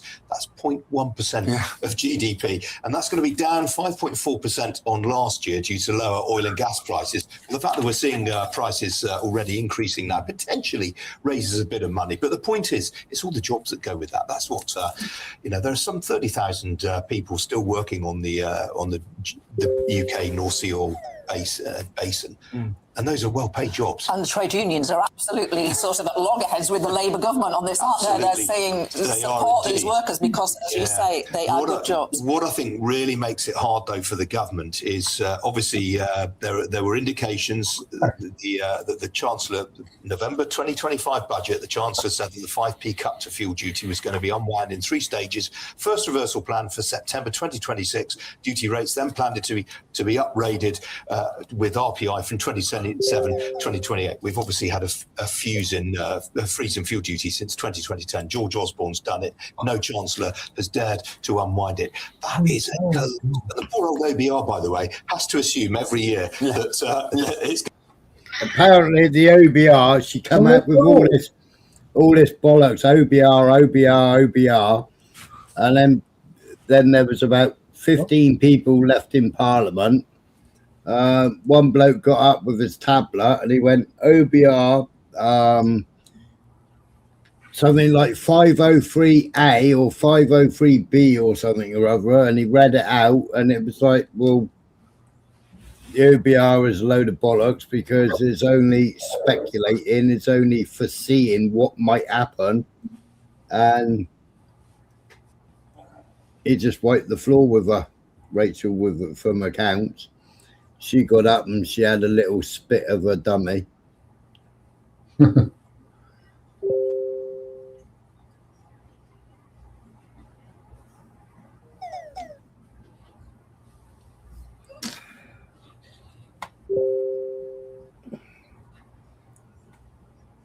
All right, let's go back to bombs. So what are these guys expecting to happen in Iran? Are they expecting the unarmed people to rise up against the armed military and take over? That's what they were hoping. That's what they were hoping for.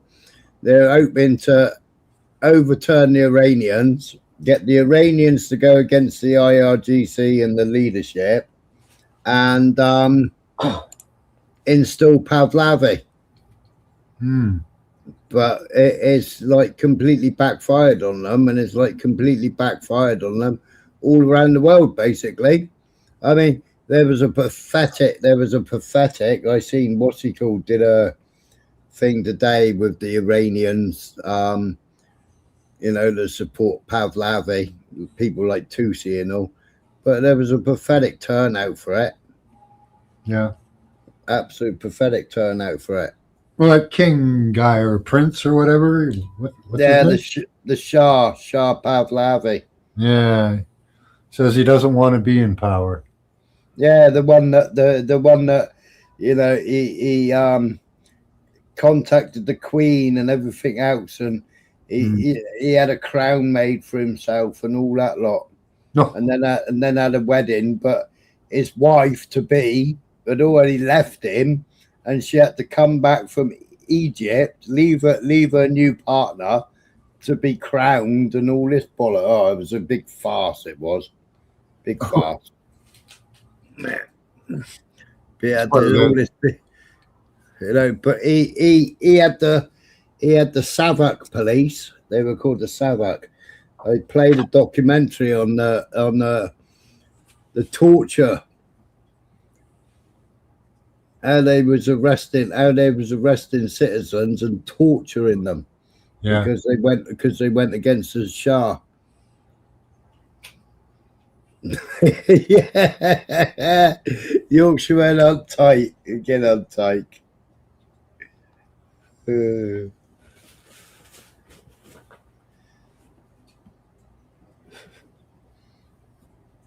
Tel Aviv. ראיתי את זה בלייב, רצתי לפה. אין בית. תראי רק כי נשאר. Oh, I played that earlier, but we didn't know where it was from because they didn't give no description for it. That's Israel. They're all these people that are streaming all this, they're all going to get lifted there. Yeah, you're not supposed to show Israel getting hit. Yeah.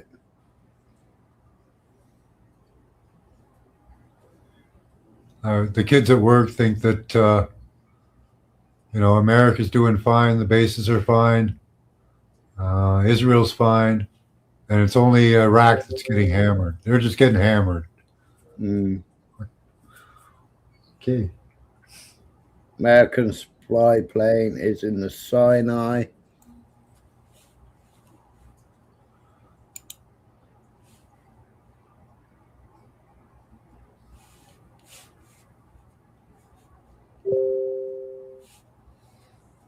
So that call sign's VVP. Better write that down, haven't I? VVP. Strait of Hormones, that's still naked. That is, it's still empty. Nothing sailing through there.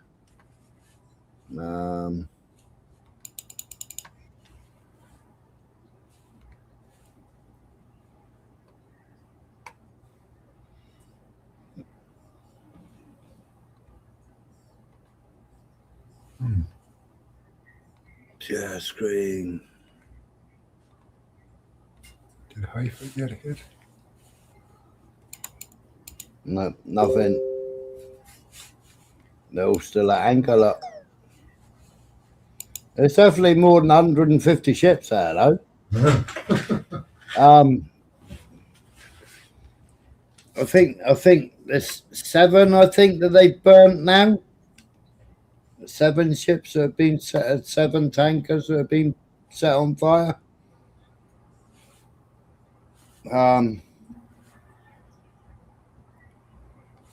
But the main damage is the insurance companies. The insurance companies not insuring them. I mean, as of yesterday or the day before, I think it was 150 odd vessels. Was it 158? Was it, if I remember correctly?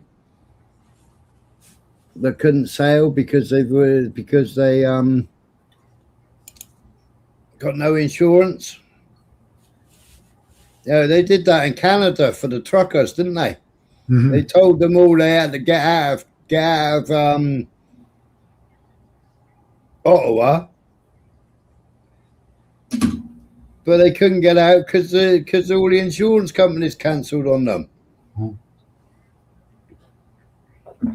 And they froze their bank accounts. Yeah.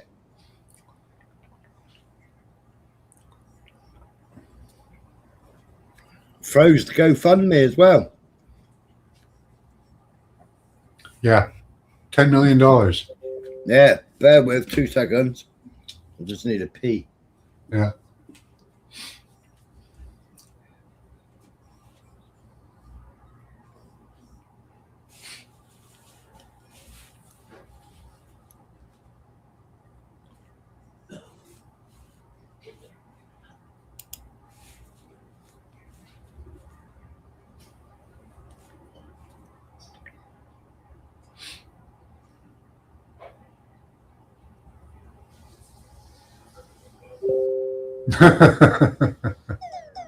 Right?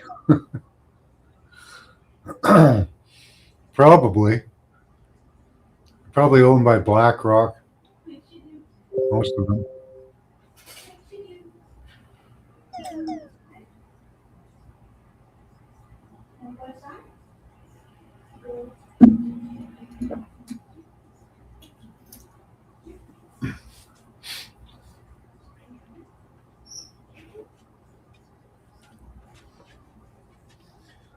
Well, Maersk are going around the Cape, aren't they? Yeah. Well, you've got no choice now. Those are dangerous waters too, so your insurance will be higher even because of the waters. So And the fuel costs. Yeah. Yeah. Dangerous area. That's why we don't like going that way. One of the reasons.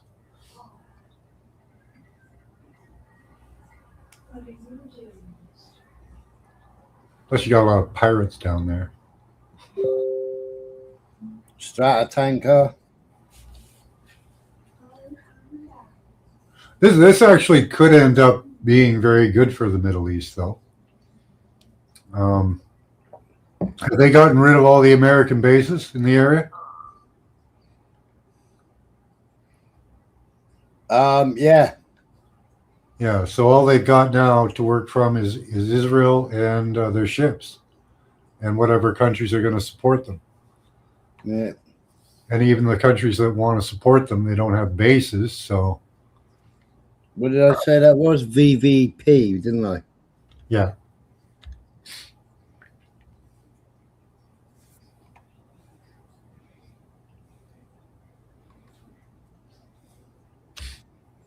Well, that's not a bloody...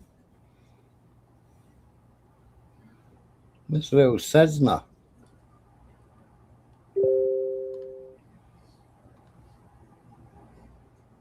But this could set up the Middle East to get U.S. completely out of there. Then what happens next is Israel flexes their might and gets their ass kicked. Or they blow up the Middle East. Well, how did that one sneak through? Not available, not available. Drone.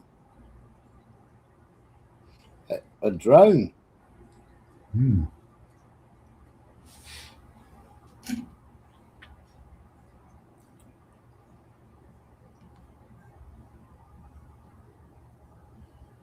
How did that one sneak through? Can you see where that drone's coming from? Or No, what? it won't give you any flight path. But that's like Zurich. Can't be a bloody drone, surely. Hmm.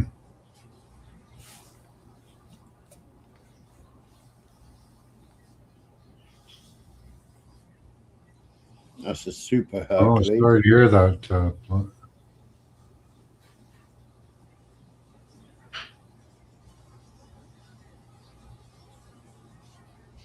Yeah, a lot of the stuff I make goes to a lot of the Arab countries. Mm. They make a lot of water slides. Yeah. Yeah. So a lot of those are going to Arab countries. They're building all kinds of water parks out there, and they always have to refurbish them. So.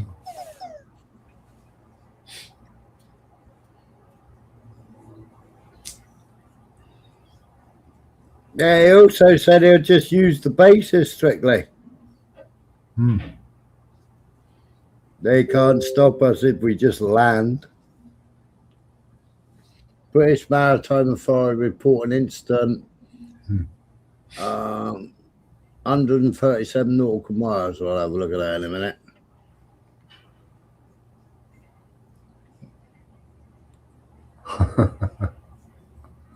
Gosh, 500 things on there.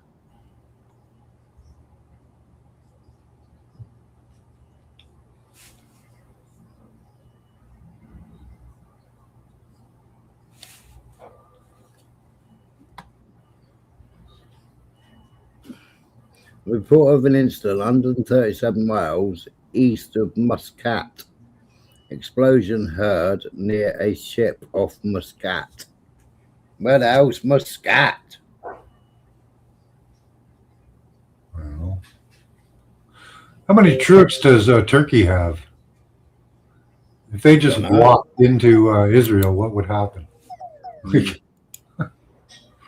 What's this? Hezbollah announces the schedule of its opening military operations over 2 days. Target radar sites and control rooms at Ramat David Air Base. Target Miron base for aerial surveillance operations management. Target Nafat base, headquarters of the 210th Hapshan Brigade. Target Mayan Baruch site. Shoot down a drone. Target Makava tank at Samakwa. Target a Makava in Kafar. Target 2 Makava tanks. Target Rewire base. Target. So they've been heavily targeting everything in Israel. They have.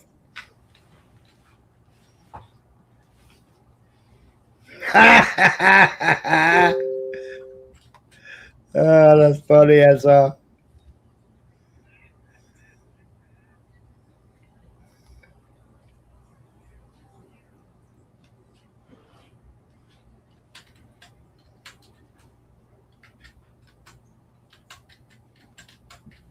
Oh shit.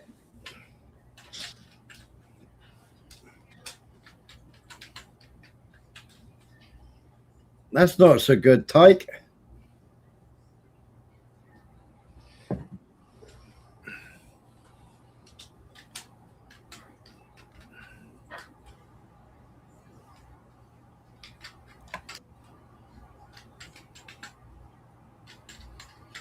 Iran today, people wake more than ever. For 3 straight days and nights, millions of Iranians have poured into the streets across cities nationwide, mourning their martyred leader, renewing their loyalty to the ideals of their revolution and voicing the fury at Epstein coalition. Snow, bitter cold, and relentless rain in some cities have done nothing to thin the crowds and shorten their vigil.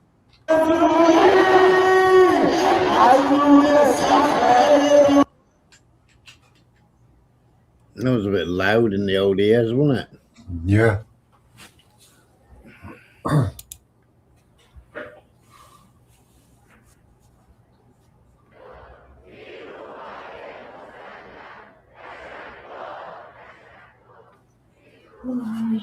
Can you check that?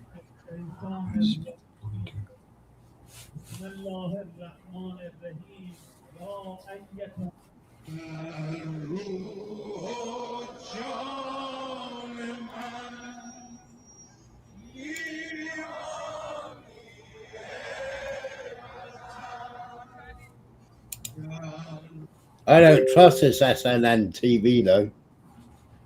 They posted loads of false shit. They have.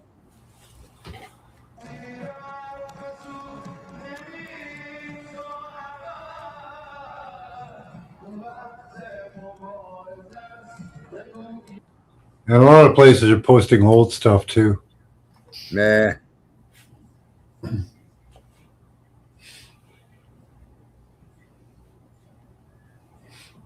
Be right Oh, back.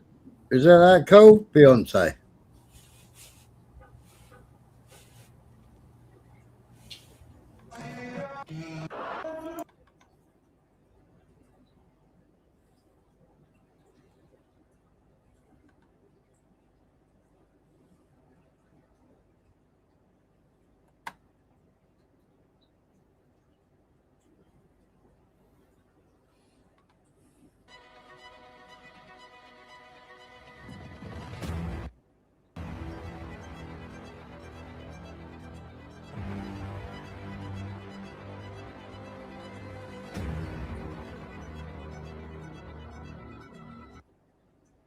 What did I say? The face you make when one side, the Jews are tearing your ass apart with Epstein unreleased files, and the other side, Iranian missiles are being shoved down your throat.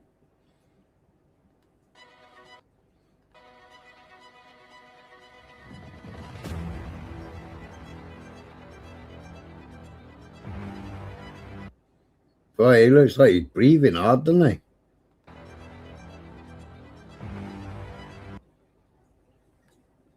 Poor bugger's going bold. Look at that. His wig slipped. It's a fake Trump. Yeah.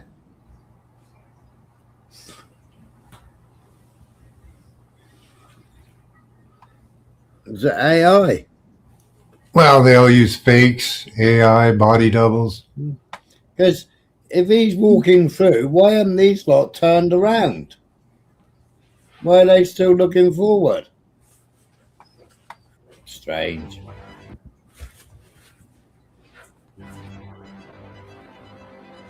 Yeah, nobody acknowledging him at all. Yeah. No. Interesting.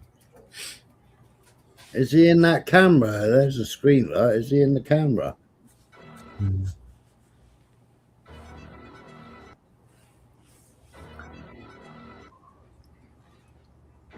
See if his hair gets better. Yeah, he was in the camera. He's there. He can't be there. The camera's like just sticking in mate's back, innit? How can he be filming through a person? Play it through. Let's see what happens.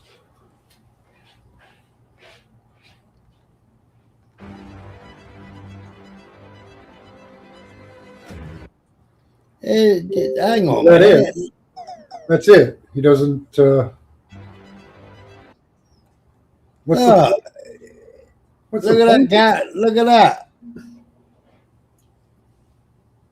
It isn't even in the room.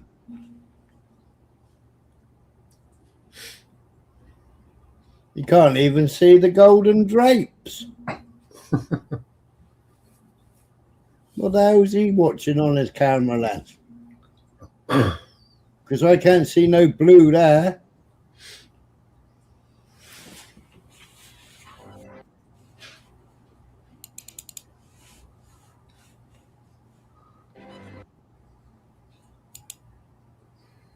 Looks like there's a giant cross in his image. There's a bunch of heads and there's a cross. Yeah, I don't see in the room. Yeah. Yeah. It's askew. And it's not that menorah kind of lamp in the background there. Yeah. But he's got a cross. He's got like a Celtic cross there. And beside it, it looks like a fucking alien. To the right side. Well, then look at Trump's hair sticking up there and sticking up the other. That guy's thumb is very short. Yeah. Look at how short his thumb is. Holding the camera there or the phone. This looks. Yeah, I mean, why is that one blue when it's facing a black jumper, black jacket? Strange. Could be an optical thing, maybe, but I don't think so. No, it's definitely AI in it. Yeah.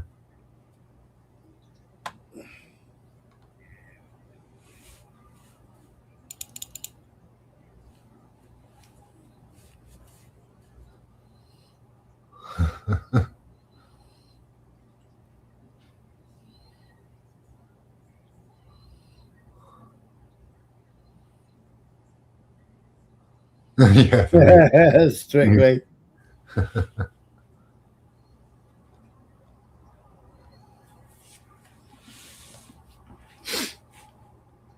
Die for the.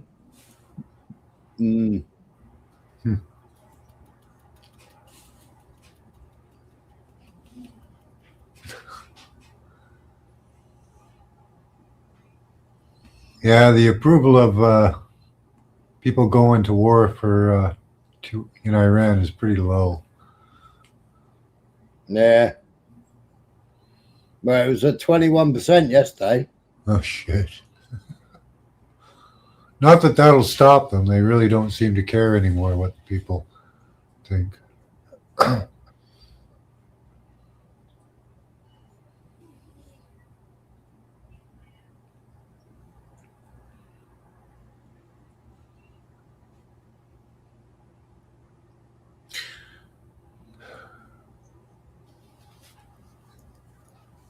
Oh, they're all sheltering.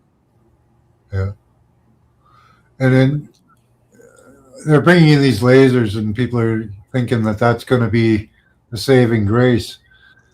The problem with that is as soon as a missile detects that it's been locked on with a laser and it's going to be blown up, it'll just split apart. Then you've got multiple targets to get. It's not going to work out well.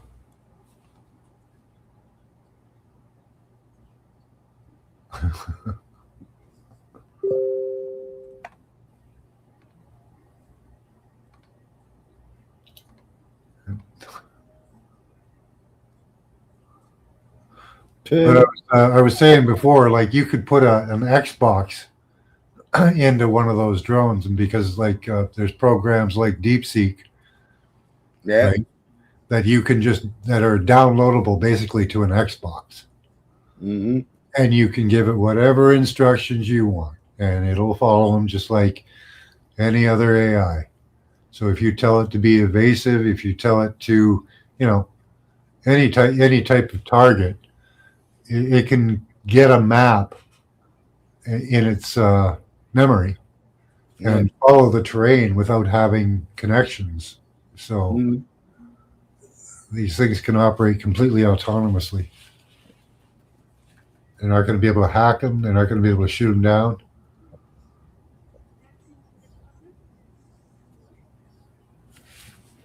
Nice US consulate building again.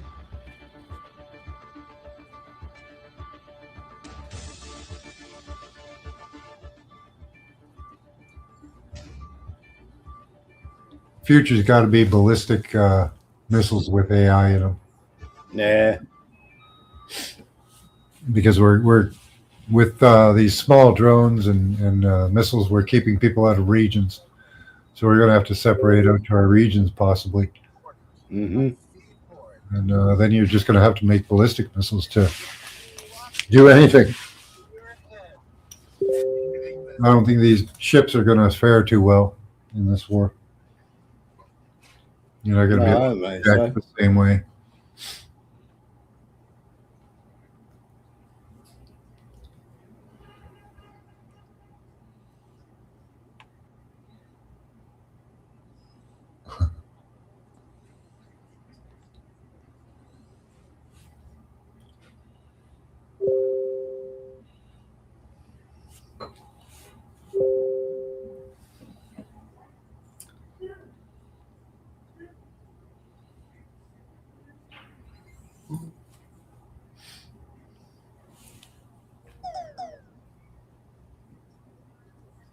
Bit unfortunate, isn't it?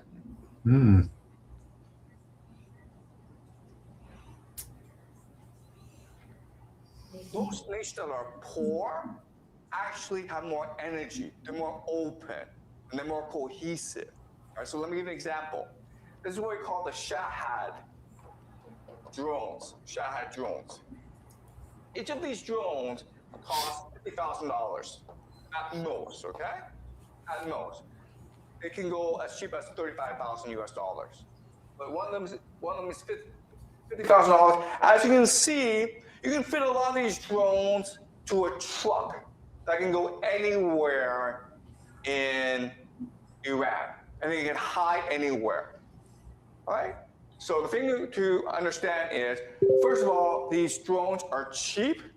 They're easy to make. They make about 500 a day. And estimates are about there's 80,000 right now that the Iranians have. So they can go on for a long, long time. Okay, and one of these drones, again, can knock out a desalination plant. It can knock out an oil field. It can knock out a hotel. It can do a lot of damage. Okay, and it's easily transportable. You can hide it anywhere. You can use it from anywhere. Okay, and that's what the Iranians are using as an offensive weapon. And how do the Americans defend against this? They use something called a THAAD, right? Okay, guys, this is what they use. THAAD. THAAD stands for Thermal High Altitude Air Defense. And they also have like the Patriot systems. There's a lot, okay? The thing that you need to know about the system is it's really expensive. This missile, guys, costs $1 million. Jeez. $1 million. So there's this $50,000 drone coming your way, and you throw a $1 million missile at it, okay? And often these missiles miss, so you have to throw 2 or 3 missiles at it, okay? So you're spending $2 to $3 million on each $50,000. But we were watching. That's kind of silly. But we were watching up to 12 being thrown up in the air, weren't we? And still missing. Second thing you'll notice is that this thing is really big and really slow. And therefore... Yeah, I haven't heard about that EMP weapon. They should have them. Tyke's talking about an EMP weapon. They should have them, but I haven't seen them deployed successfully anywhere, except for Russia, where I've seen their laser weapon work. Yeah, it actually worked. So yeah, I don't know what happened with the Lincoln.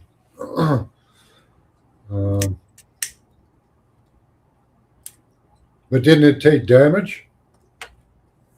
Wow, there's no photographic evidence anywhere yet, is there? Yeah. Like really, on those ships, they should put multiple laser systems, EMP. Like there's no amount of defense you won't need on that because it's an easy target.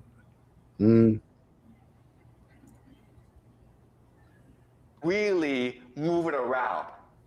Therefore, it's pretty easy for the Iranians to spot where this is and attack it. And then when these things blow up, that's a lot of money, guys. Okay? Then you're like, what? But this makes no sense. You know the Iranians have drones. They've had drones for like 10 years. You've also seen drones used in the Russia-Ukraine war to devastating effect. Why don't the Americans know this? For the Americans, they overprice all their stuff. Yeah. Because, you know, everybody's got to have their cut, haven't they?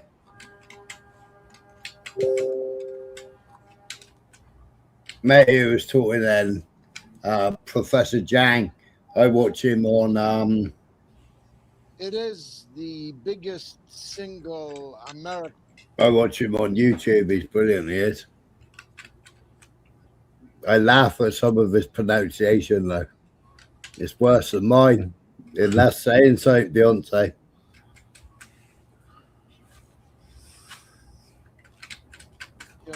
Atrocity. They don't need the chip in your head. No. Depends on for what. Yeah. All right. We've already given millions to Palantir. And Palantir has got all your hospital records. Has had all your hospital records since 2020, since the COVID jab. Because they were given 75 million then for the software to trace every single person that taken a jab. Now they've just been given some ridiculous amount of money.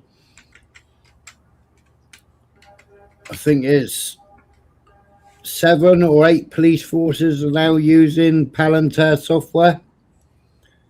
NHS is all Palantir. Doctors' surgery is all Palantir.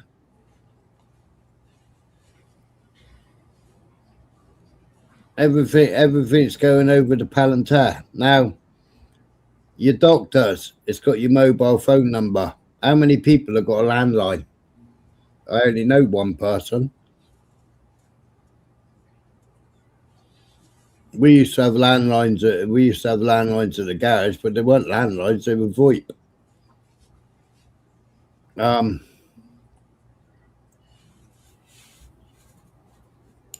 But you give your phone number to the NHS, you give your phone number to the doctors, don't you? Well, as soon as they've got your phone number, that's it, they're in.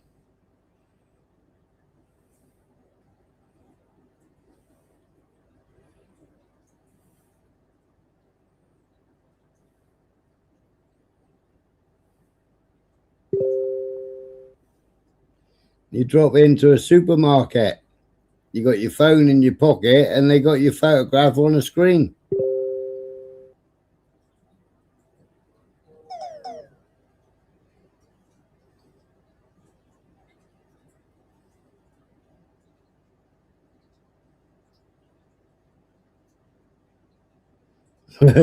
Tyke. What's George Galloway saying? Since the Vietnam War, the massacre of 167 girls aged between 7 and... It is the biggest single American atrocity since the Vietnam War. The massacre of 167 girls aged between 7 and 12. Well, he was selling off 200 odd shares, but he had a Palantir party on Sunday. He was having a big party on Sunday, I think it was, in London. You know, Trump was having a big party in Mar-a-Lago, and Palantir was having Peter Thiel with all the MPs was having a big party in London. He's talking about the kids who got unalived, didn't he? In their classrooms, in an elementary school close to the Straits of Hormuz, in an obscure and far-off part of Iran, for no reason that anyone can possibly fathom. All these children were massacred. All of them. Every single child in 5 of the classrooms was massacred. 60 others are wounded in hospital, many of them critical. Later in that first day of the war, 40 volleyball players, 3 squads of volleyball players, all female, were massacred in a single airstrike. I'm probably telling you that piece of news for the first time, but it's quite possible that you don't even know about the slaughter of the schoolgirls. It is the biggest single slaughter of girls in the recorded history of the world, yet no one is talking about it. I don't want to labor this point, but just ponder for a second. If Russia had killed 167 Ukrainian schoolgirls, if Palestinians had killed 167 Israeli schoolgirls, if Iran had killed 167 schoolgirls, this would be the biggest journalistic story in the world and for years to come. It has died just as surely as the schoolgirls and the volleyball players have died. It was a sneak attack. It was in the middle of negotiations when a date had been set for tomorrow in Vienna, when the Iranian foreign minister was to travel to meet with Trump's son-in-law and his estate agent friend Steve Witkoff, 2 ingenues who know nothing whatsoever about the Muslim world, nothing whatsoever about diplomacy, nothing whatsoever about military matters, yet have inexplicably been made the chief negotiators of Donald J. Trump. The negotiations were set to continue on Monday, but on Saturday, what will forever be known as the Epstein War was launched.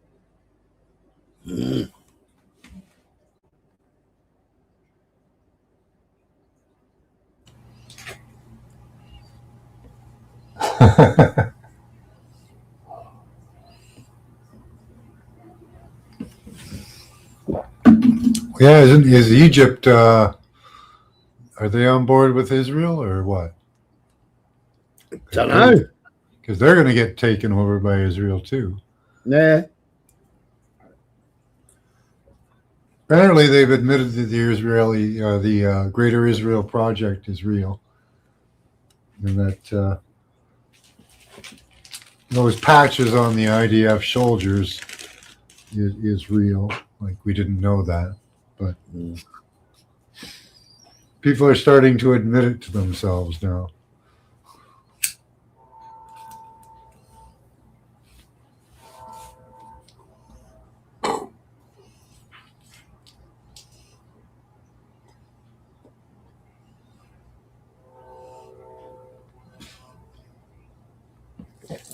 Oh, the Vatican makes the best walls. This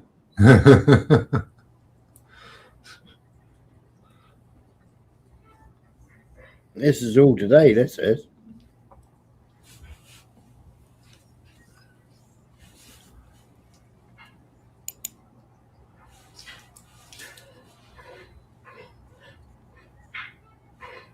Yeah, I was trying to get AI to answer and tell me what's going on, how many strikes that Israel had, how many strikes that Iran had.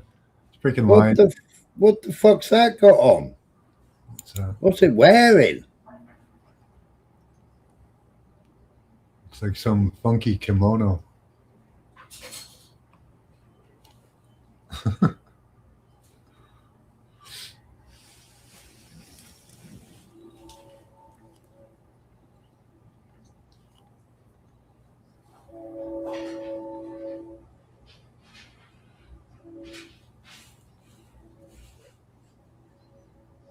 Ouch.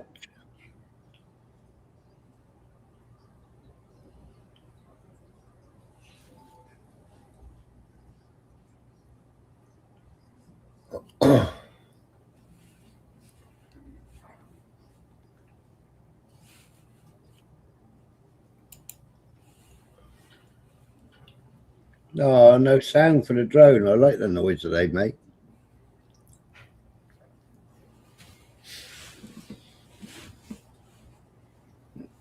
LGBT camo.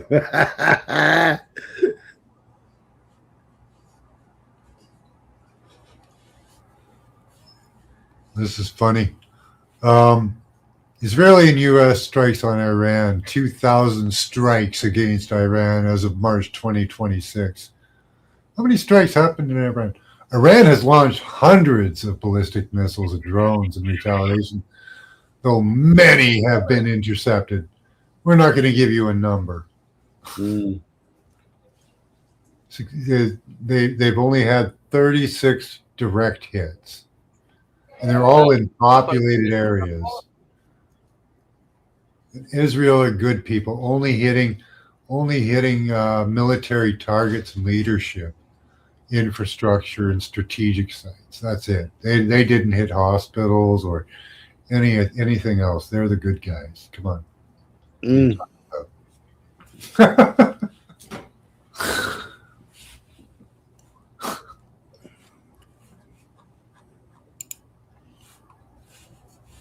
So the Google AI is definitely sending out propaganda.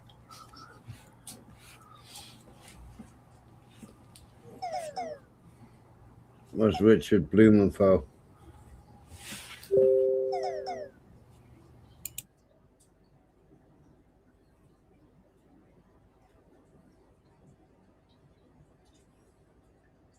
US considering military support for Middle East oil and gas supplies. I don't think that's going to help.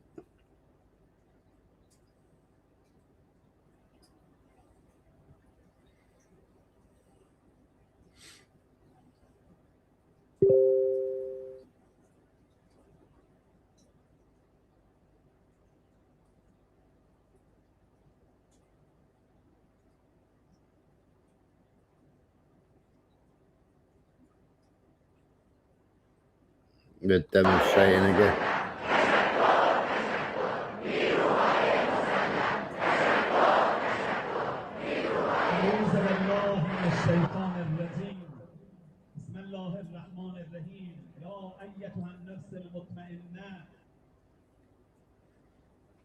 Where's all those Mossad rioters now? Are they all hiding or something? Hey up, me, okay. Wow. Pretty prejudiced that way. Yeah. I was telling my wife about the AI search I did and how prejudiced it can be made to be. Yeah. Trump cuts trade with Spain.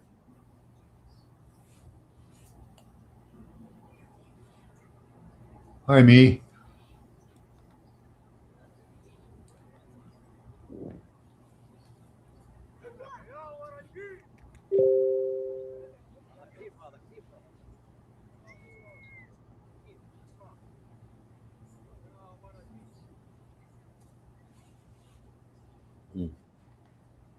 That was a bit of an anticlimax, wasn't it? Yeah. CBDCs have been tried in Canada in test areas. They didn't work out. If you refuse it, it doesn't work.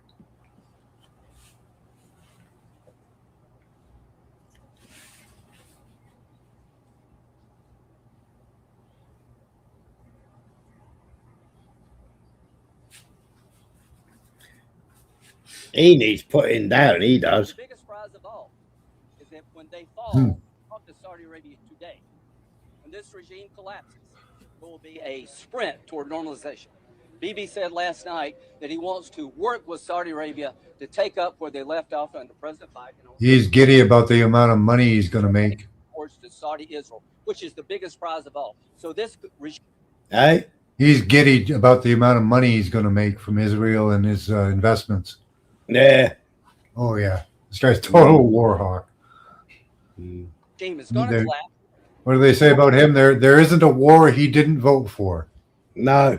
Yeah. Yeah. And when that happens, there'll be a gateway to peace that no one ever envisioned. I don't know how they keep thinking that. I really don't. Withdrew and never did anything about it. So I'm calling on President Trump today. Join Israel to attack Hezbollah.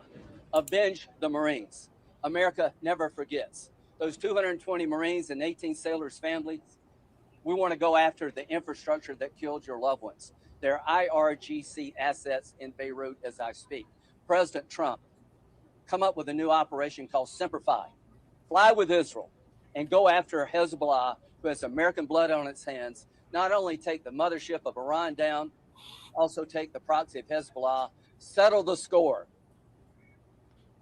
Ooh, he wants his vacation land there in Gaza. Isn't it? Once. It doesn't matter how many Israel have killed. It doesn't matter how many wars they've gone in since World War II.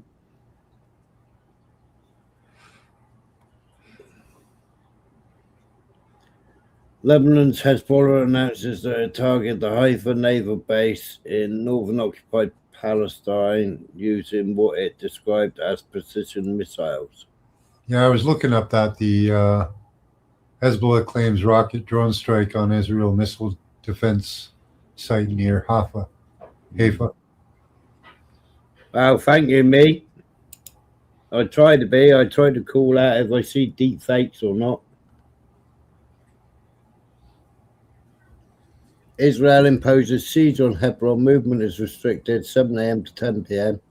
Access to areas of the mosque is limited during Ramadan. Families are forced to stock essential supplies. Several civilians have slept in mosques, cars, or relatives' homes due to the collapse. Gas entry is banned. Can't get any video about that, but they have some stills. Yeah. Yeah. En una situación crítica que el propio gobierno está reconociendo. What's the point translating it into bloody Spanish?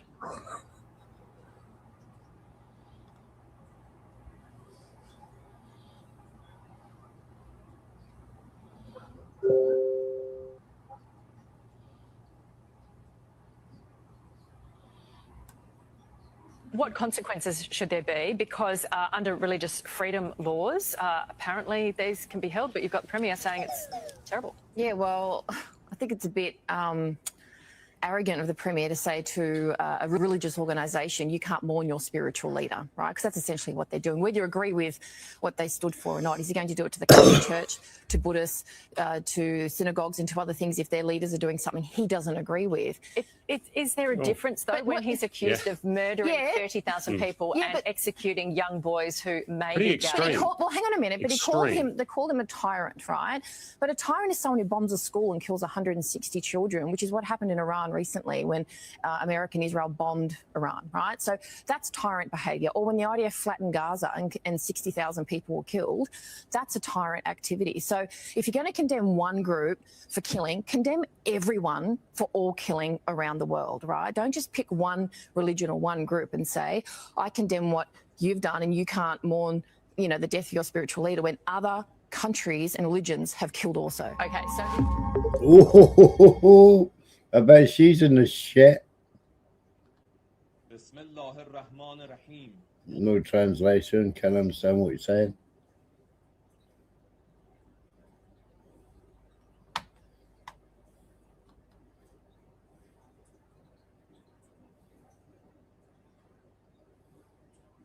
That's Lebanon. Since the launch of Epstein files, more Epic Fury, more than 9,000 Americans have safely returned home. Oh, I had a video.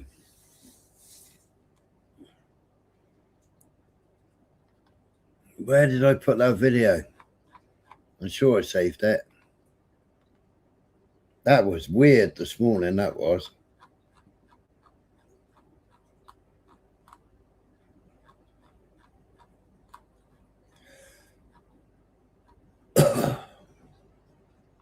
Yeah, look.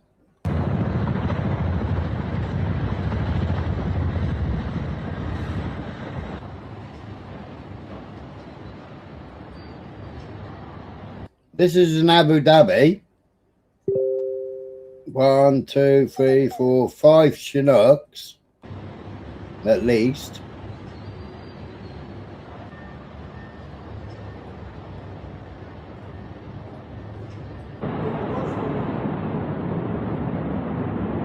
They got planes flying around another plane, look.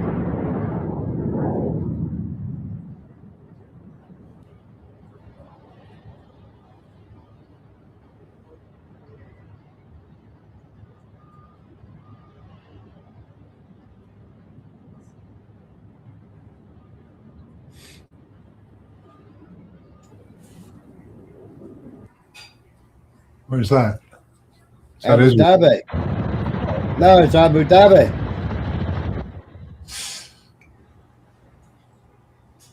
You got a load. It says Americans are fleeing. Yeah, you got a load of Chinooks. They should. Those planes are just targets.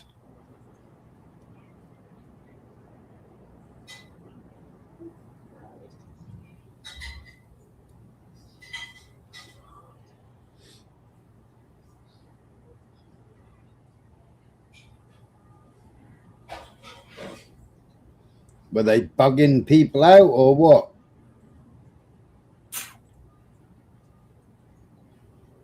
I don't know. They wouldn't admit it if they were. And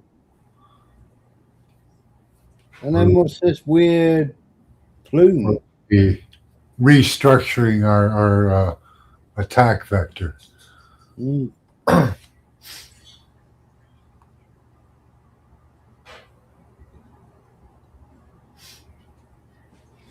Liam Cunningham, actor from the series Game of Thrones. The massacre of the girls of elementary school pupils, 8 to 12, in Iran now stands at 185. Any person attempting to justify this unprovoked insanity is a psychopath.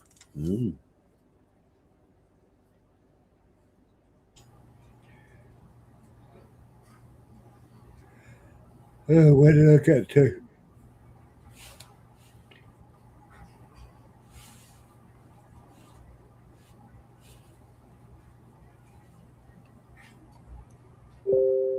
Right. Be back in a bit. All right.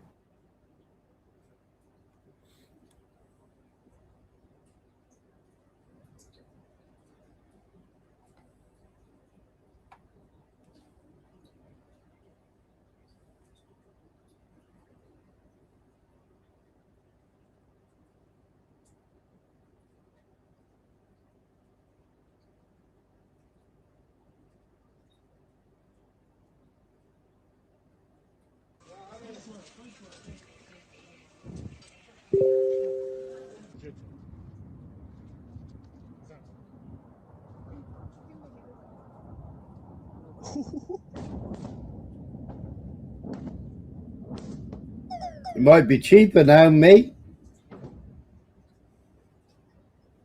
Just look where the air bases are and then stay away from them.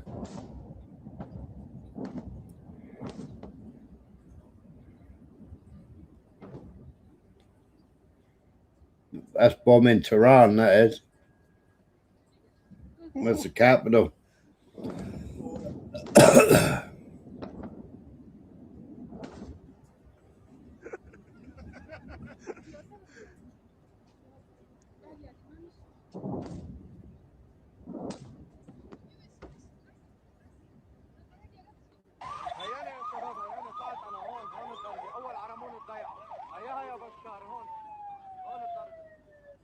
There's Lebanon.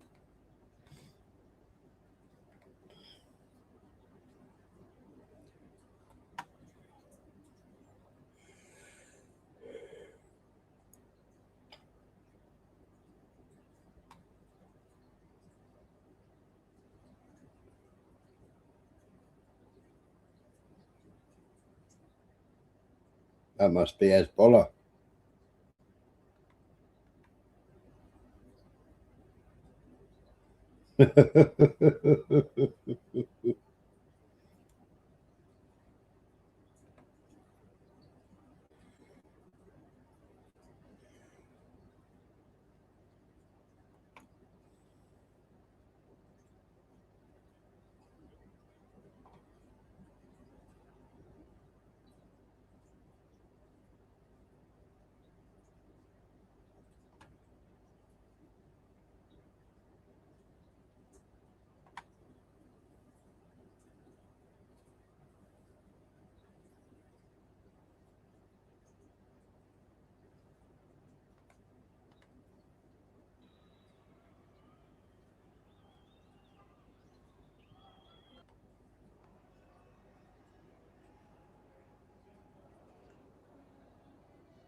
That's Dubai.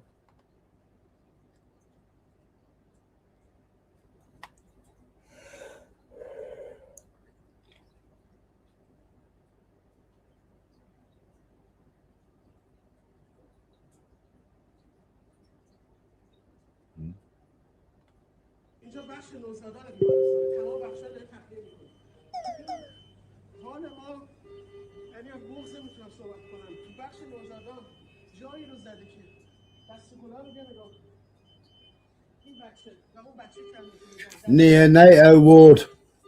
نگاه کن That's Red Crescent. این طفل مست این بچه عزیز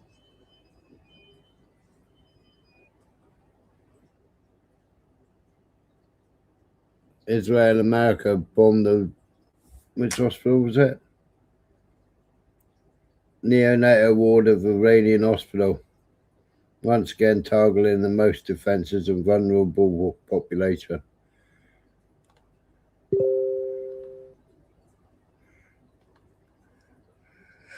Yeah, all the kids that got killed. And there's the graves being dug.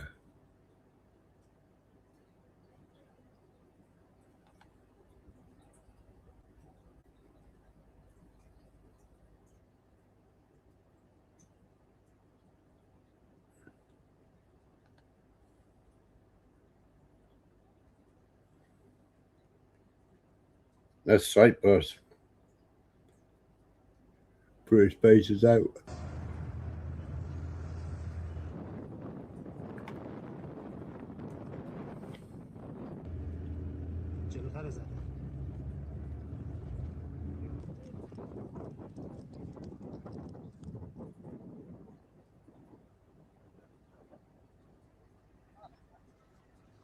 بشین بلند نشو شاید زخمی شده باشه بشین شاید استخوان شکسته‌ای داشته باشه بشین الان نیروی امدادی‌ها رسیدن الان میان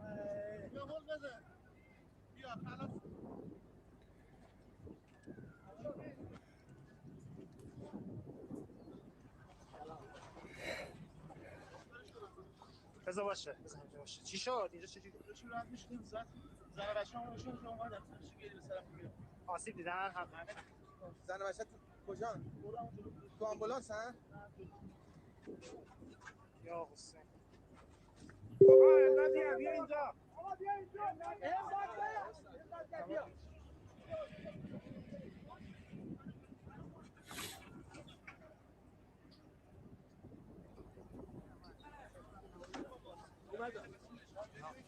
آقا یک کیسه بیا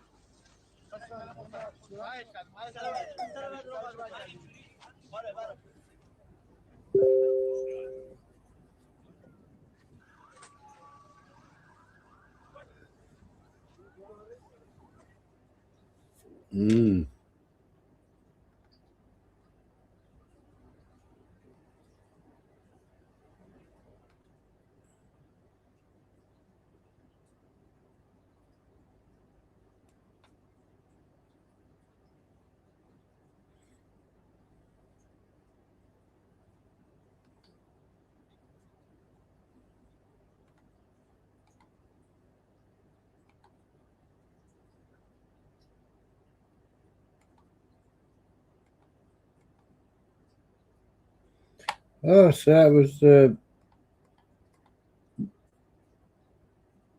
missiles. 8 missiles.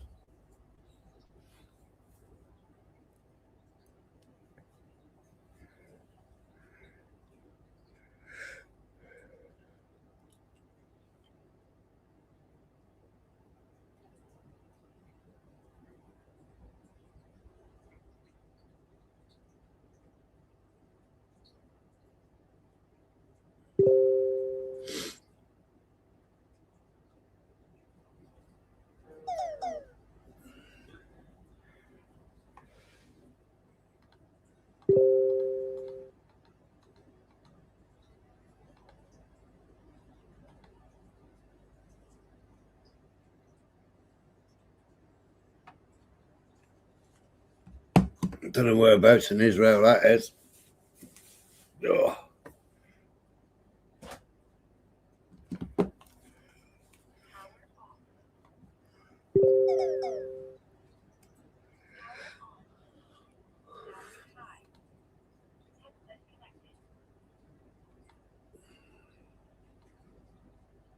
That's a big hole in it.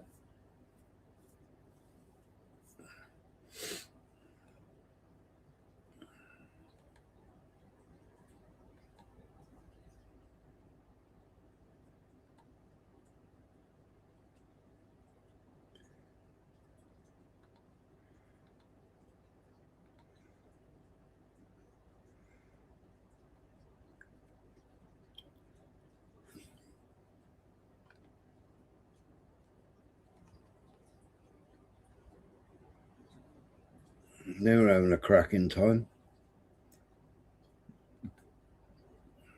Oh, it's a weirdo again. Some of the European, like Spain.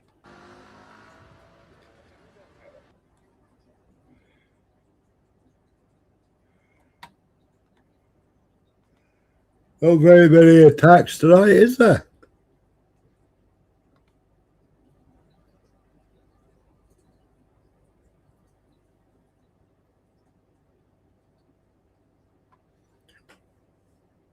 The Pentagon has released photographs of the 4 of the 6 American soldiers killed in Kuwait. Captain Cody Cork, Sergeant First Class Noah Titans, Sergeant First Class Nicola Moore, and Sergeant Declan Cody.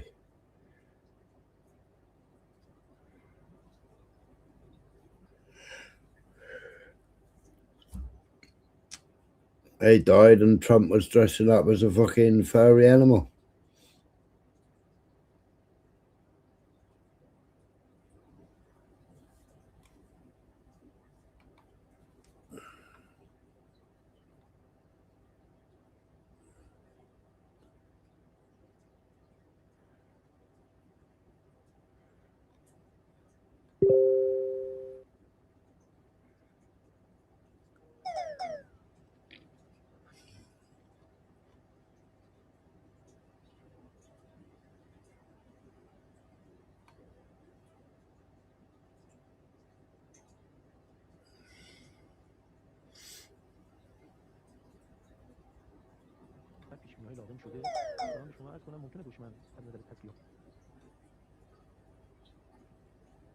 Well, it's snowing.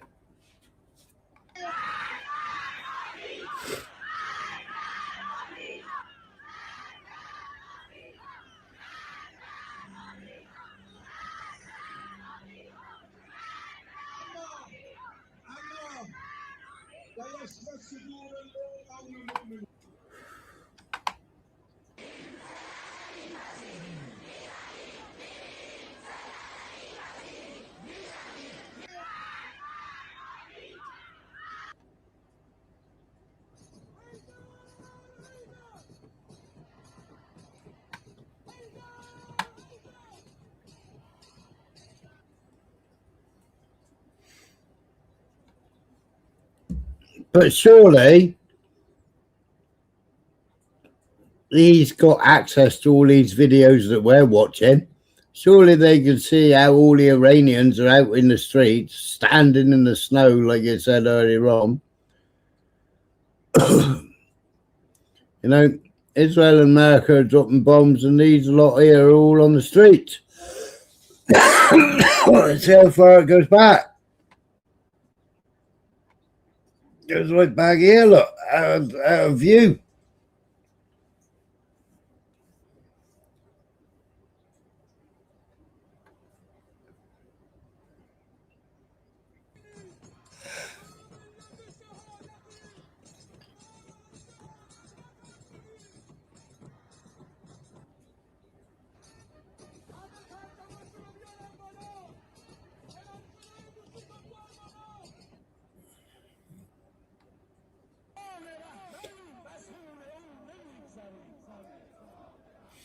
And they ain't flying Pavlov's flag, are they?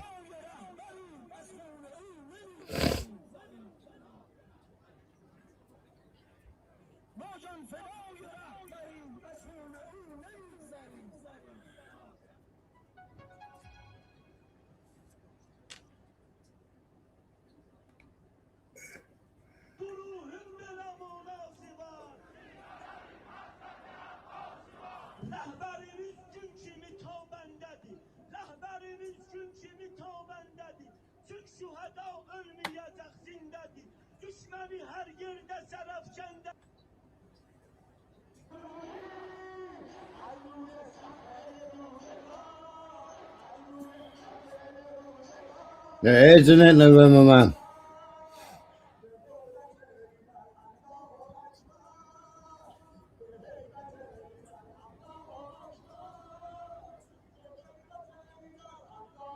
Yeah. I hope we don't end up with a Green Party.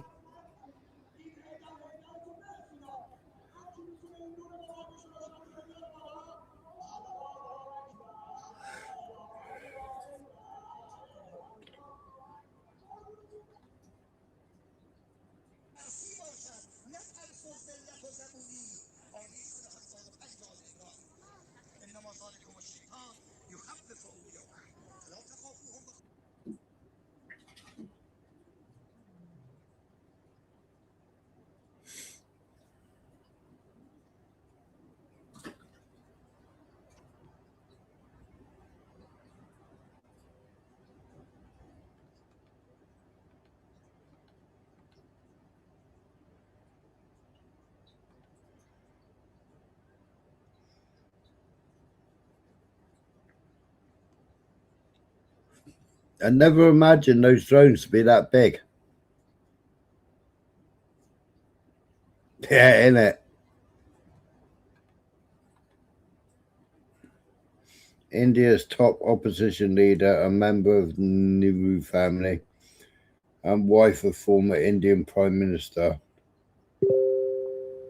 Rajiv Gandhi, Sonia Gandhi, wrote an article that led Zionists and Hindu groups to target her. On March the 1st, Iran confirmed that its supreme leader, Ayatollah Sayyid Ali Khamenei, has been assassinated. Targeted strikes carried out the previous day by the United States and Israel are killing a sitting head of state in the midst of ongoing negotiations marks a grave rupture in contemporary international relations. Government silencing on killing of Iran leader is not neutral, it's an abdication. Wonder what Modi thinks of that then.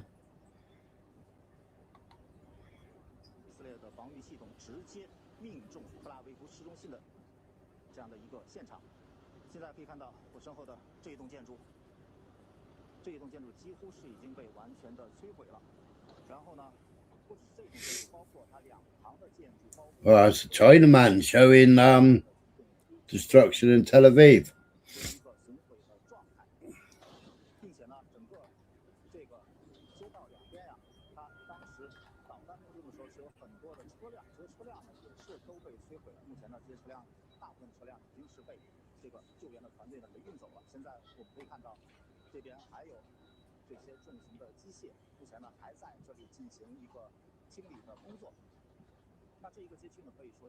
He'll get arrested in a minute, he will.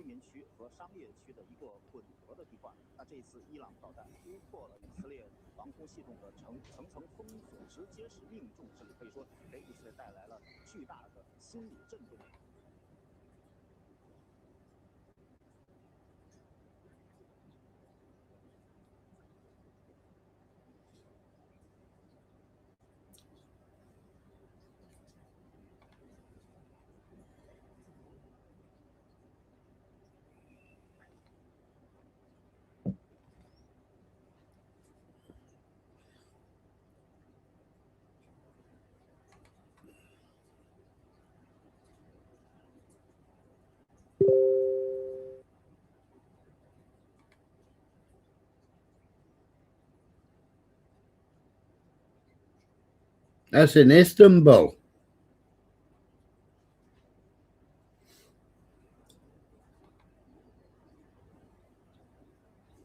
Oh, stay that car.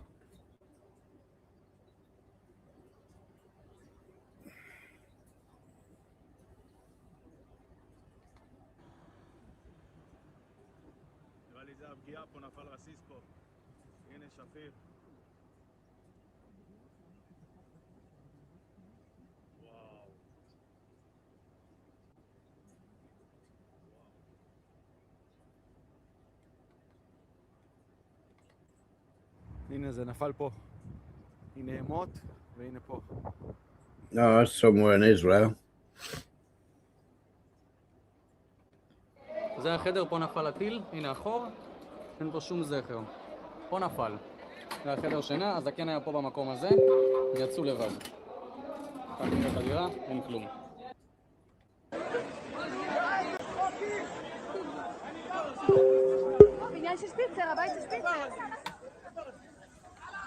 Hey. Hey. What do you make of it all then? Boy, I don't know. You know, I don't know, man. This is never going to end. This fighting over this holy land is never going to end. It's not going to end. No matter what the outcome is here with what happens here in the Middle East right now, it's still going to go on. It's never going to be resolved. It's just not.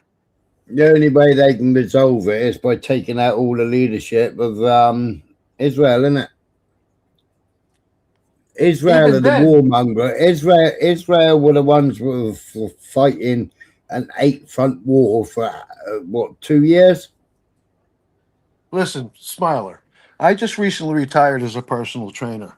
Over the course of the years that I was a trainer, 34 years, I've had 7 Israeli clients. They had dual citizenship, and each and every one of them disagreed with what Israel was doing at the time.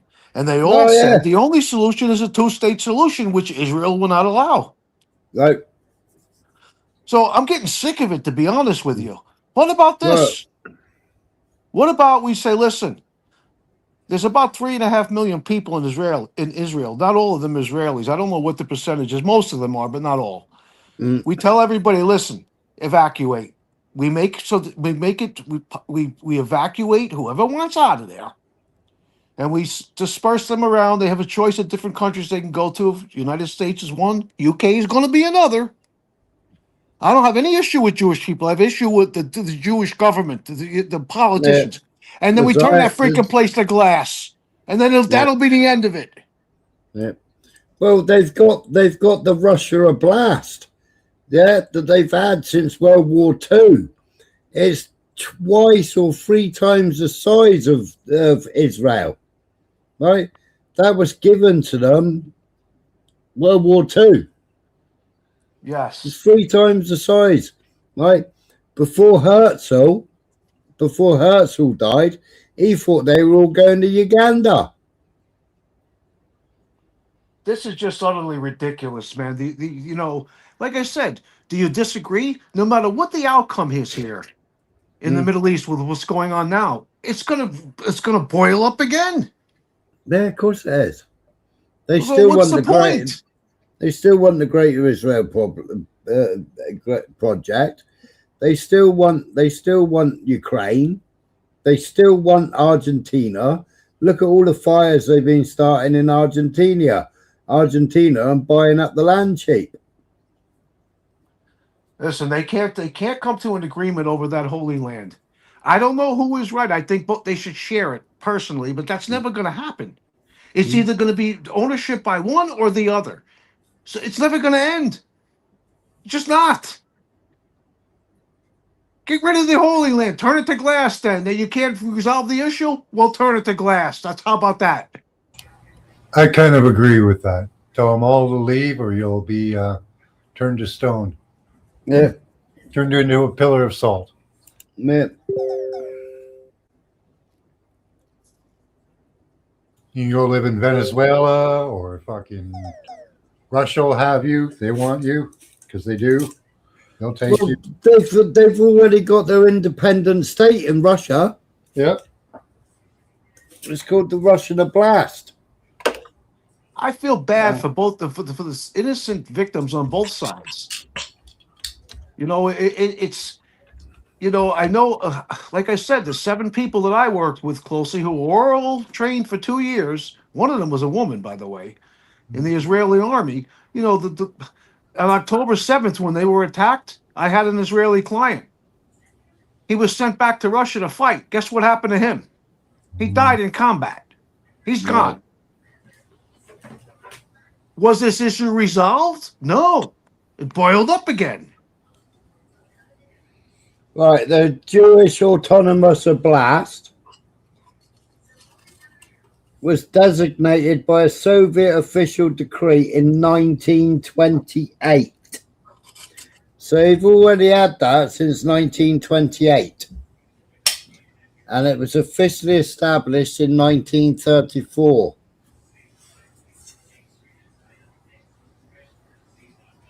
But the Zionists wouldn't let a lot of them go there because they wanted Israel.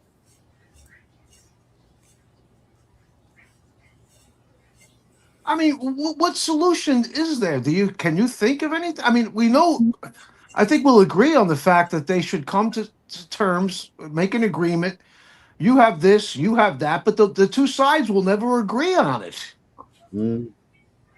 So then get rid of that land. That's it. It's useless now. Nobody can go there. It's radioactive. That's it. It's done. Yeah. And then, and only then, the fighting will stop. At least over that issue.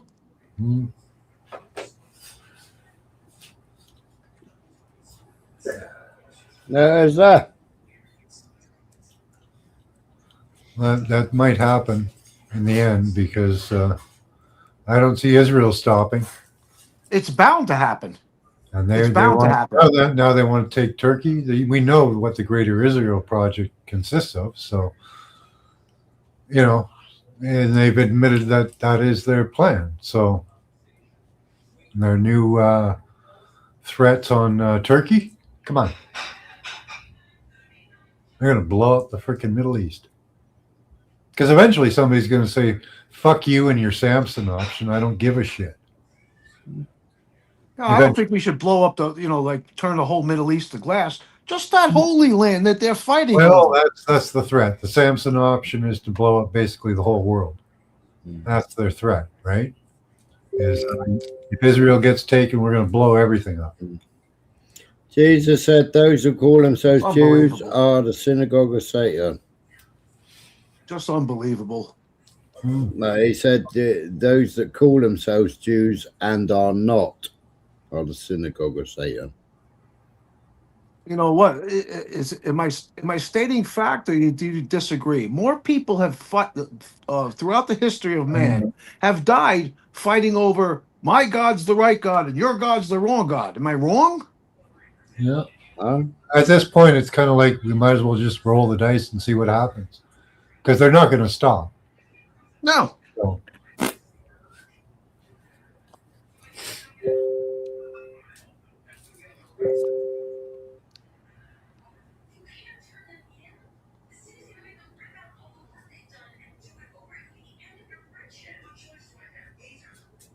Trying to decipher what information is real, is factual, and what isn't. It's just like it's getting aggravating now. It really is. I don't know what to believe anymore, or who to believe.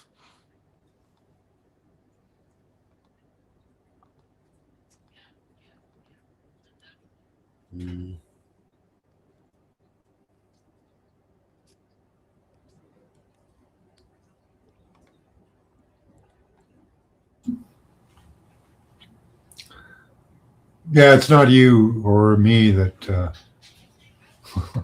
needs to be convinced.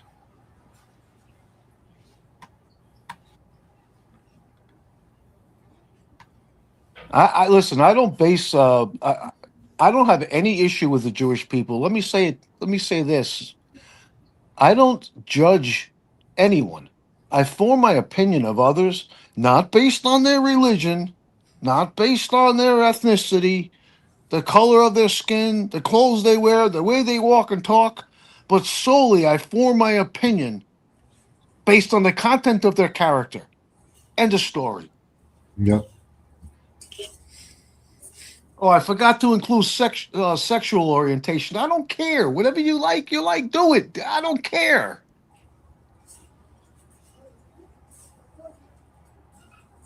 Whatever floats your boat. What happened to living and let live? Well, when you've got an ideology behind you, one of those isms, everybody loves their isms. I don't get it. How I don't know who gives anybody the moral authority to judge anyone. I don't think who has the moral authority to do that. Sure, you could form your opinions of people, but don't you think you should form your opinions based solely on the content of their character? I mean, maybe I'm screwed up. I don't know. Well, when you base your politics on old books, Yeah, well, old books therein lies the issue. That they've twisted and spun. Yeah. Well, they can all be twisted and spun, Yeah, but look, I mean, Rothschilds, they Yes, and you look at printed these old they books to printed which the you refer, right? And Schofield. it's up to the interpretation. Yeah, yeah, but of the they person that's printed reading it, or the priest, or the rabbi, whatever religion it is. It doesn't matter. Yeah. What they're They telling their printed- congregation is based on how they interpret that. That's right. They printed the Schofield Bible and gave it out across America for free. What a mess. Yeah, they do manage air traffic control at Heathrow and Gatwick, yeah. Well, I can tell you this much. If the price of gasoline goes up to $10 a gallon here in America, obviously the price of goods, especially food, right? When you go to the grocery store in America, your food's traveled probably on average 1,500 miles. Price of gasoline goes up to $10 a gallon, food will double in price. At least you guys make your own fuel. You know what Canada's doing? We're buying fuel from Australia. Yeah, well, actually, you have some. Fucking send it 5,000 miles across the ocean. You fucking idiot. Well, when I still had the garage, through the Keystone Pipeline originates, I don't know, 300 or so miles deep into Canada. That's Canada's oil. Yeah, But I don't know. That's that oil that needs the extra refinery process to turn it into gasoline, which means none of that oil is destined for America because in order to make a profit, they got to sell that for like $6 a gallon. That's why it's all going overseas. Well, it's good for ships.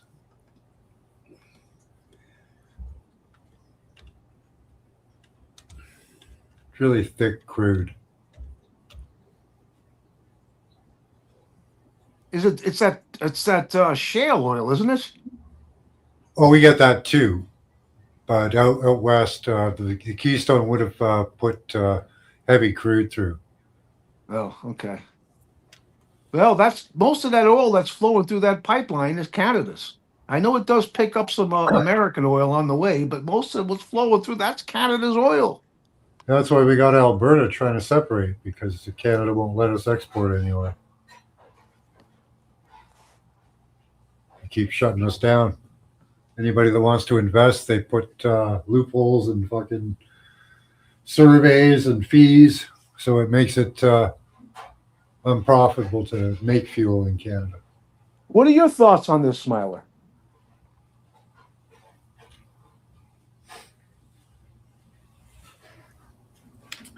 We used to refine oil.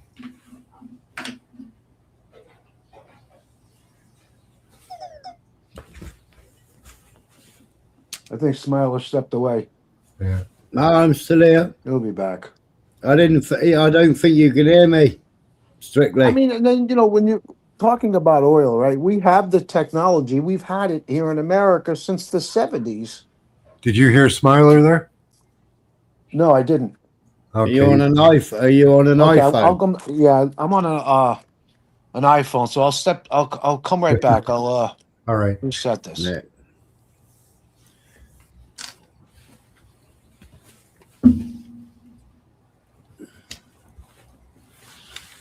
Yeah, you're talking, Dwayne. You're talking about Rad Bynet, aren't you? Okay. Oh, can you hear me now? Yes, I hear you now, Smiler. Right on. Can you hear Max? Yep, I hope so. Yes, I can. So, what are your thoughts here? What do we do now, Smiler? Well, we hope that fucking Iran fucking crushes somebody, don't we?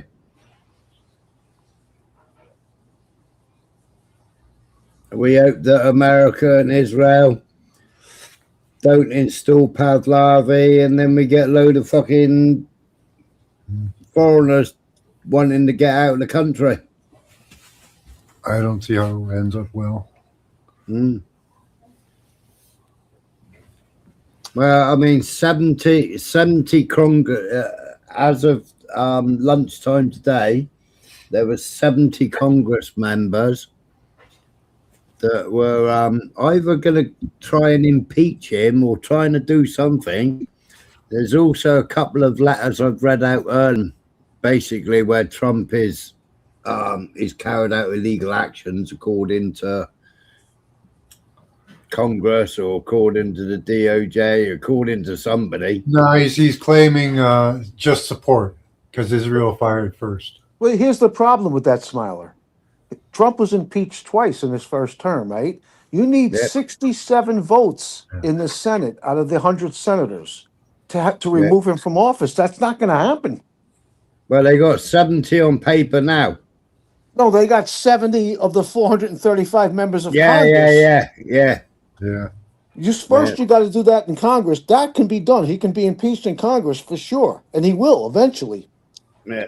But you're not going to. In order to remove him from office, the vote then has to go to the 100 senators, and you need 67 out of that 100 to vote to Yeah. remove, and it's not going to happen. Well, they control the House anyway, don't they? So. Well, right now, but the midterms are coming up. Let's see what happens then. Yeah. But even then, even if the Democrats take back the Senate, right, where there's 100 members, they're not going to have the majority. They're not going to have a 67 to 33 majority. That's not going to happen. The Democrats have wanted this war forever, right? Some of them, yes. Some of them are war hawks. Yeah. So I don't see how it changes anything, whether they get rid of Trump or not. I think they'll continue. Well, then you got J.D. Vance. He'll take over the vice president. So I don't. He's another wackadoo. Who's Thomas Massey? Is he a Democrat? Is he? Yeah. I believe so. Yeah. I think where's what state's he in? A guy I couldn't tell you. You know, Smiler. I think I said something to this effect when I was on panel last night.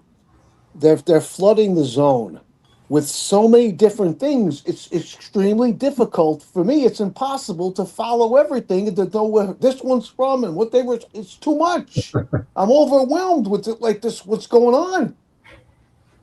Yeah, a lot of it's just noise. Well, they do that intentionally. Yeah. And Trump does anyway. He floods the zone. That's what I call it.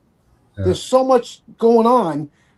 You know, who has the time to actually try to investigate everything? Because now you got to investigate everything that's going on. You got to look at this, the left side's argument. You got to look at the right side. What they're saying, and then you got to figure it out yourself. I mean, a lot of things that's impossible. Well, that's what Smiler's doing. He's kind of cogitating. No, and I appreciate it. I appreciated his effort, absolutely. But you know, he's helping to inform me and other people, obviously yourself and the people that are watching and listening now and will later on when the live is over. But I don't know. Yeah, but you look at like you look at the likes of Tusi, 167,000 views, and all he was selling was propaganda. Yeah. Selling pure propaganda.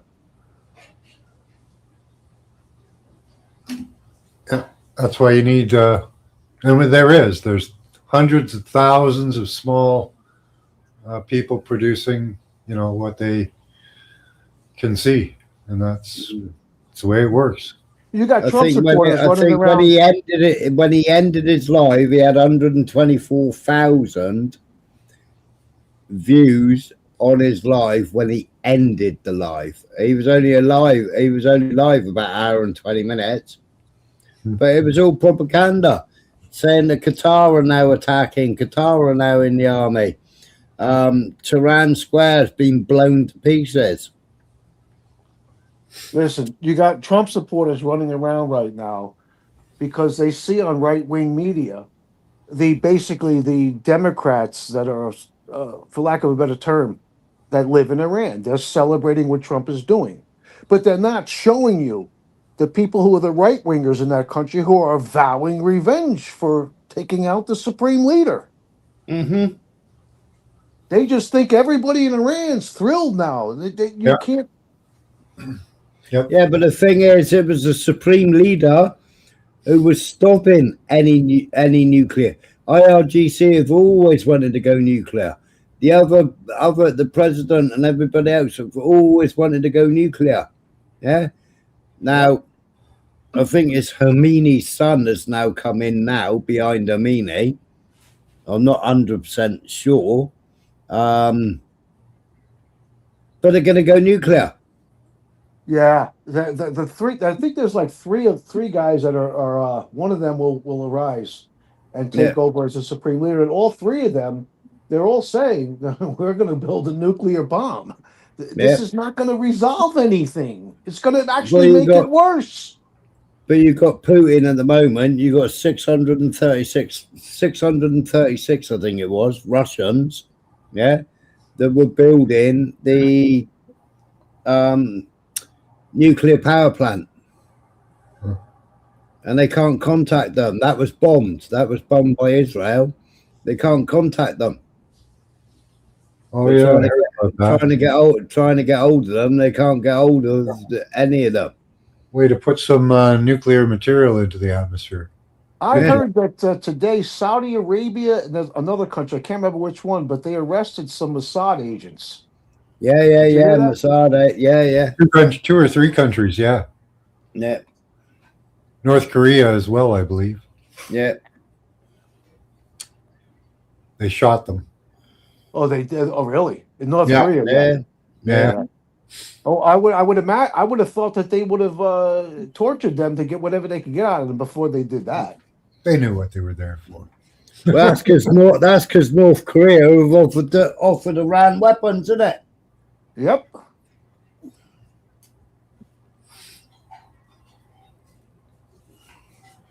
But what North Korea haven't got the distance, so that the Iranians would have to tweak them to get the distance. Yeah, you put the warhead on one of their missiles. That'd take a while. It'd be easier for them just to put together a dirty bomb. Yeah. They could do that. I mean, that's what Ukraine was doing with Britain, wasn't it? Dirty bombs. Yeah. Yeah, but Ukraine gave up their nuclear weapons how long ago? 20, 30 years ago? Yeah. Yeah, that ended well for them. Yeah, right? Now they want Iran to give up even their conventional weapons, ballistic conventional. And it's like, yeah. Why would you fucking do that? Why would you do that? You see what these people do. You have see to what be out of our your mind to country do that. does. That's insanity. You have to be out of your mind to do that if you're in Iran. Yeah. It's fucking insanity. But yeah, that's the line for them now is give up your convention, right? If you have what? About 3.5 million people in Israel that are surrounded by what? 2 billion Muslims? Yeah. I mean,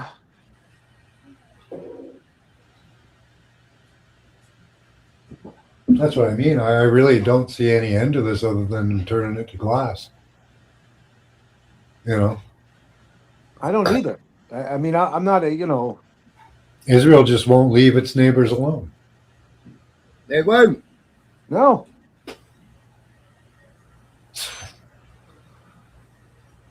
They're in a conflict now and they're threatening other people. Like, yeah. Well, that's I think in large part because they have the backing of America. Yeah. If not for that, I mean, the threats would be. When you kill the negotiators, you're pretty much telling, the other side, you're not interested in negotiating.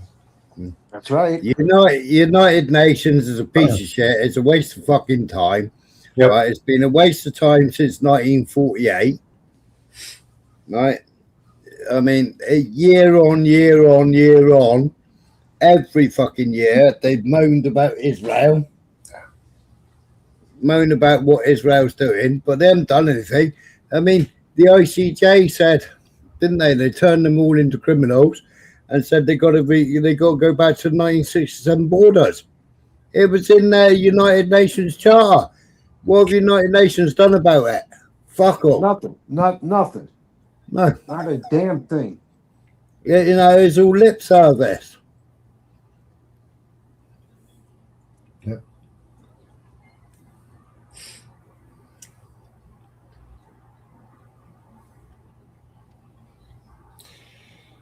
Yeah, move them all the fuck out of Israel, glass it over, get some normal Islamic leaders that are, modernized and don't fucking want to live in the 7th century, and we can get along, Yeah, well, I think once the Holy Land there was turned to glass, That's the issue. That's the main issue.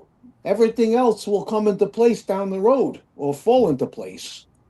But right, you got Christians living in Bethlehem, yeah? Yeah. Right, lived in Bethlehem, and they can trace their ancestors back year after year after year after year, right? Go right the way through. Jerusalem is 5 kilometers down the road, yeah? The IDF won't even give them a fucking pass so that they can go from Bethlehem to Jerusalem. It's absolute bullshit. Mm. Yep.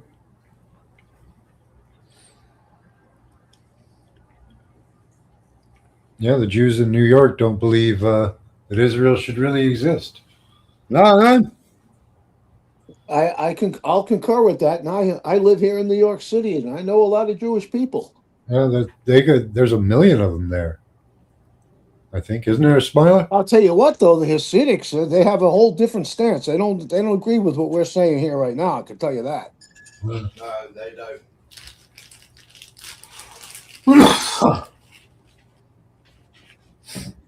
But the Hasidics they're into serious shit. They are. They're fucking radicals. Yeah. Yeah, they're the ones cutting up bodies in the basements, aren't they? Excuse my language, Smiler. Sorry about that. That's all right. I get animated as well. Oh, fuck okay, yeah. Cool. Swearing, bitch, and vent, man. It's a horrible thing they're doing. Fuck.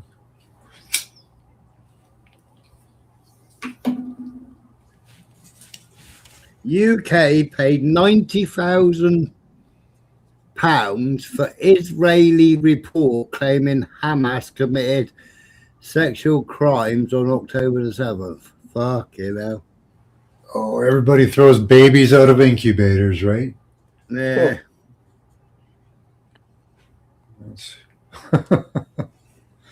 I even have a hard time believing that Israel hit schools and all this bullshit. There's so much propaganda coming from both sides. It's ridiculous. I agree with you, but based on their track record, it's not out of the realm of possibility. I don't know it to be fact. You gotta leave it up to question though, because I don't. It's so hard to believe anything. And the beginning of every war, it's babies out of incubators or something. It's always with the babies, right? Yeah. That's to get you. The problem with humanity. Response. The problem with human beings is that human beings do very well in groups as long as they're no larger than 150 people. If they become larger than 150 people, it's always the sociopaths and the psychopaths that take over. That's interesting. I mean, if there are 150 people are left, those people are weeded out, right?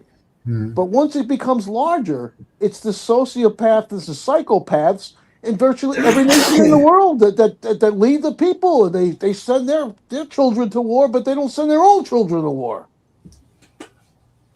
Yeah. Send the Trumps. They got a whole family of them. They've never. Nobody in the Trump family has ever served in combat. They've never even joined the military. None of them. Well, Trump dodged 5 times or 6 times, was it? And then because his dad rented a building to a doctor, they got the doctor to say that Trump's got fucking bone splints in his ankles. Bone spurs, yeah. He dodged a draft 5 times. Yeah.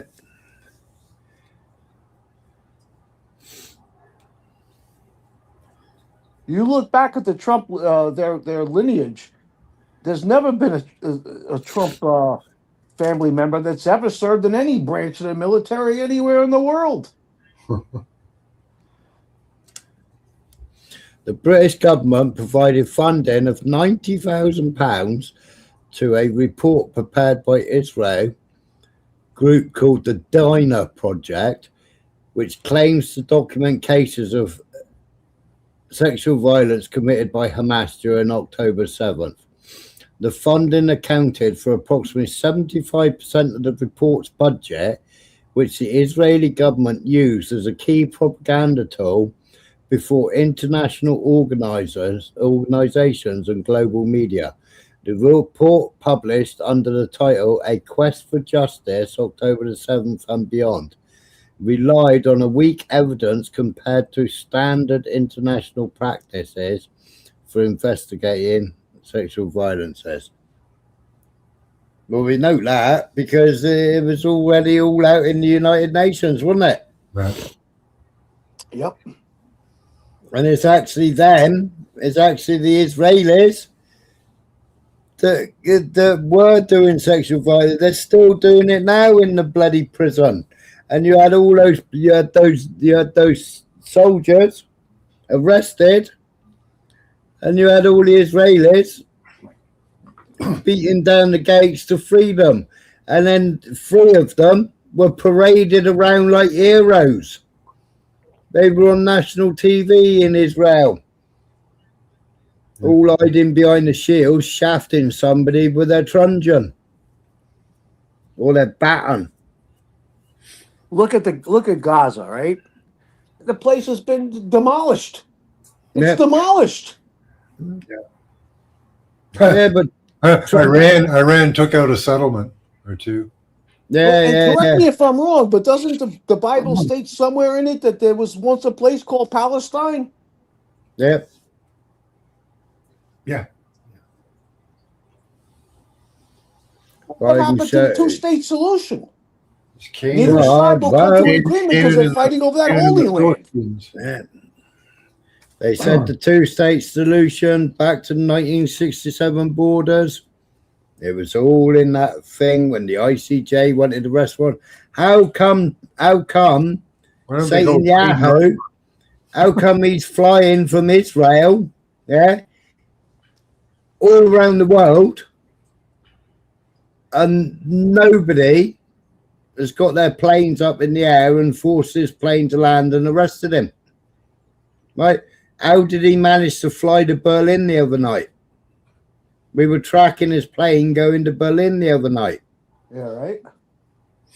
Right, he should have been arrested, shouldn't he? International. How the hell do you start a war and you leave the country? Wow.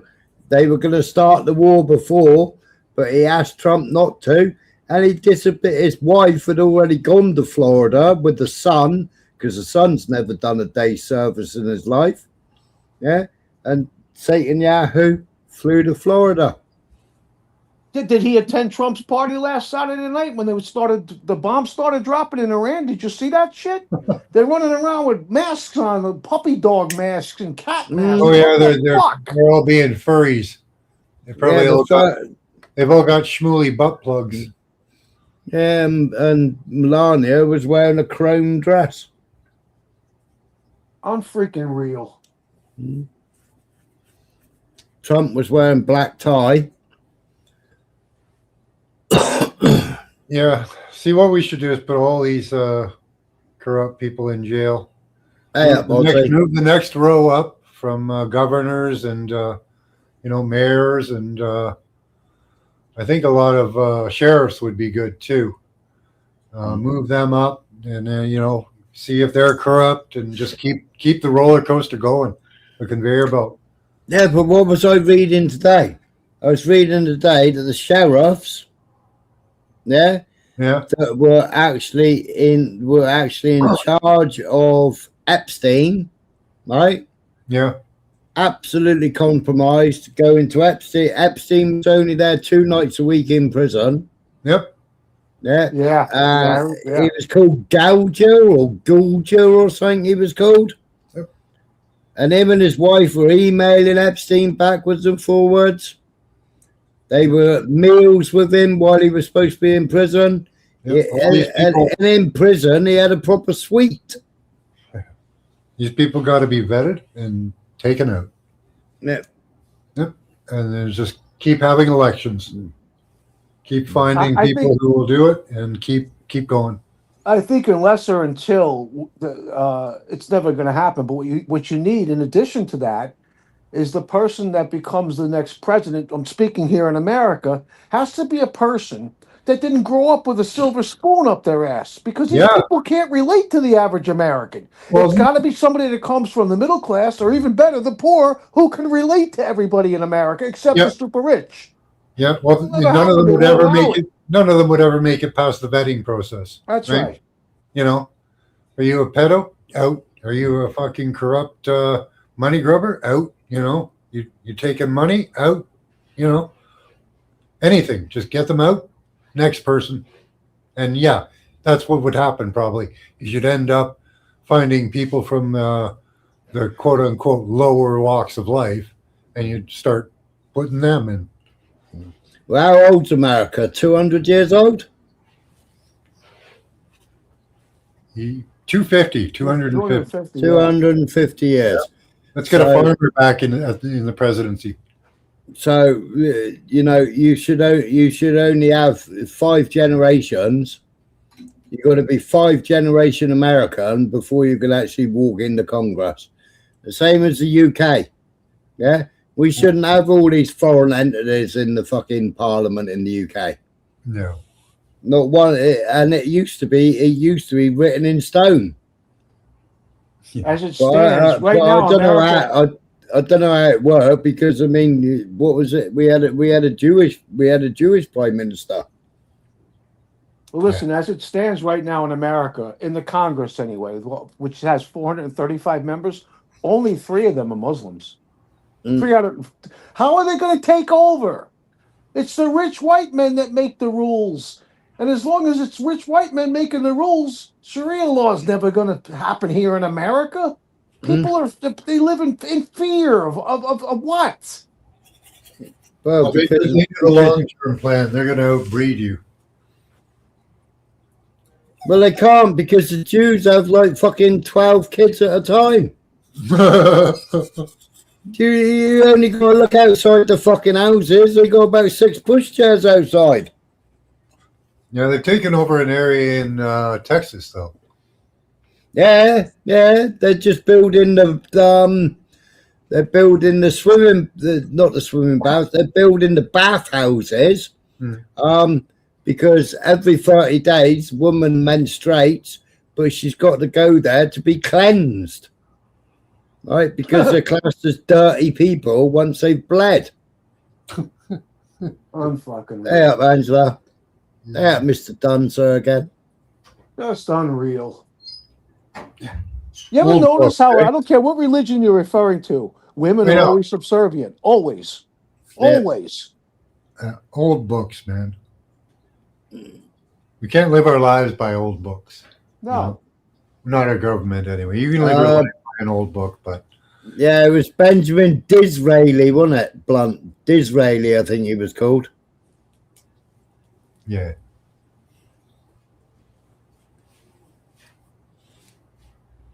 You look at the Jews, like when they go to synagogue, I don't know, they separate the women. The women are, I don't know if the women are on the top floor or the bottom floor, but they separate the men from the women. Well, look at Catholicism. Women are not allowed to be priests. Why not? Yeah, I used to be Christian myself. I was sitting in church, and the preacher there was lying to me as far as the book said. So I decided, hey, what the fuck are we doing here? So I started looking at all the blood sacrifice and the inane chanting and the worship to Jesus and everything else that Jesus told us not to do is what we were doing. Yeah, Jews, like in London, the women either have to walk on the left-hand side of the road or way behind the men. They can't walk in front of the men. I believe that they're not allowed to sit next to each other on airplanes, believe it or not. Yeah. I've witnessed that. You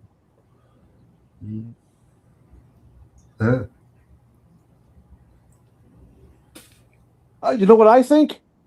I think, here in America anyway, it's time for a woman to become president. Because all I've ever had, except for Obama, is these old white men, and they don't do what they're supposed to do. serve we the people.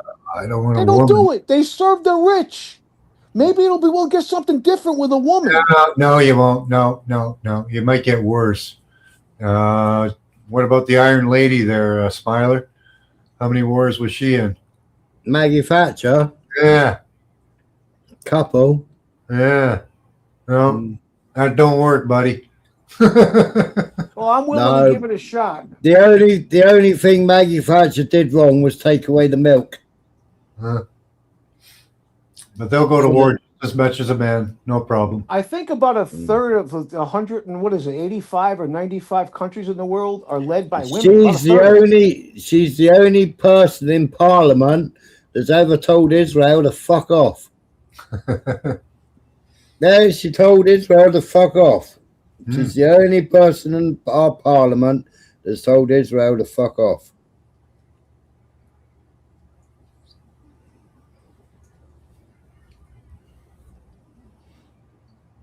I don't know. I want to give a woman a try. As long as another woman doesn't walk in with the same dress. I just go on policy. What do you want to do? That's my concern. Not whether they're black, white. Yeah, but it doesn't matter what their policy is because you've got the powers that be above them. That's right. Yeah, I know. The control the strings. And here in America, that's the 6 wealthiest families. One of which is the Koch brothers, or the Koch family, and the other is another is the Walton, the people who own Walmart. And you got the Cohens. You got the shots. Yeah, you got the family that owns all the water. Owns the dams. Wait a minute. How the hell do you own the water? God put the water on the planet. How does anybody own the water? Well, you buy up all the property that has the wells on it and the springs. Yeah. That's what Nestle's doing. Yeah, but if you remember when you had all the fires, the fire brigade were cracking open the fire hydrants and there's no water because it had all been switched off. They drained it. They drained it. Yeah. Yeah, they drained it. Yeah, they had millions of gallons for firefighting and that, but they drained it out. That's it, the Palisade fires, yeah. Yeah. Yeah, and then your biggest fentanyl importations is the massive great Jewish family. I can't remember what they're called now, but it was a big Jewish family. And then they set it up as a pharmaceutical company so they could bring it in legally.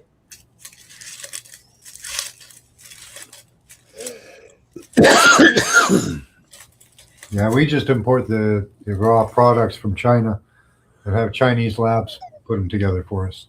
It's much more convenient. You look at, in 2015, the guy during the campaign, the guy that I wanted as president, and I'll tell you why, was Bernie Sanders. Number one, why? Because, believe it or not, when I was very, very young, I grew up around the corner from Bernie Sanders, where he grew up, which when he grew up in that neighborhood, it was a lower middle class neighborhood. So he can relate to the people. The second reason why is although he was running as a Democrat, he's an independent. I don't the Democrats and the Republicans have failed me. That's why I am now an independent. I'm hoping that maybe they don't have enough numbers to gain any traction, but if they ever do, maybe they'll offer something different. Maybe they won't. Bernie Sanders, as old as he is now, he's still bucking the trend. He's still upsetting everybody. He's as sharp as a tack. His mind is as sharp as a tack. Yeah. But what happened? I believe that I believe the DNC robbed him and they gave it to Hillary. Oh, they did. Oh, they did. Yeah. Absolutely. Yes, they did. He won. He won that primary. He should have had it. Had they let him, took it away from him. Had they not taken it away from him, Landy, they are controlled. Had they not taken that away from Bernie Sanders, he would have squashed Trump in that election. Yeah. But he wouldn't, because Israel already wanted Trump back in. It's not just that. It's those 6 super rich families that control the show, call the shots. They're not going to allow a guy like Bernie Sanders, who's going to try to raise their taxes. They're going to allow him to become the Look president. at Adelson, £100 million. Yeah, he's another one. You know, was it 100 million? Was it 500? It was I can't remember the stupid amount of money. You know, but the first term, he promised to build the fucking Knesset in Jerusalem and make Jerusalem the capital. He did everything that she wanted him to do, or he wanted him to do. Yeah, well, here's how I see it. I'm not saying you guys should see it this way, but I see it like this. The super rich, they come in and they say, okay, well, listen, there's one cookie. We're the super rich. We create all the jobs, so we get 99% of the cookie. And that 1% that's left, it gets divided amongst the 340 million Americans. And then they say that tiny microscopic crumb that we get, watch out because the immigrant's going to steal that crumb. No, you stole the cookie. Yep.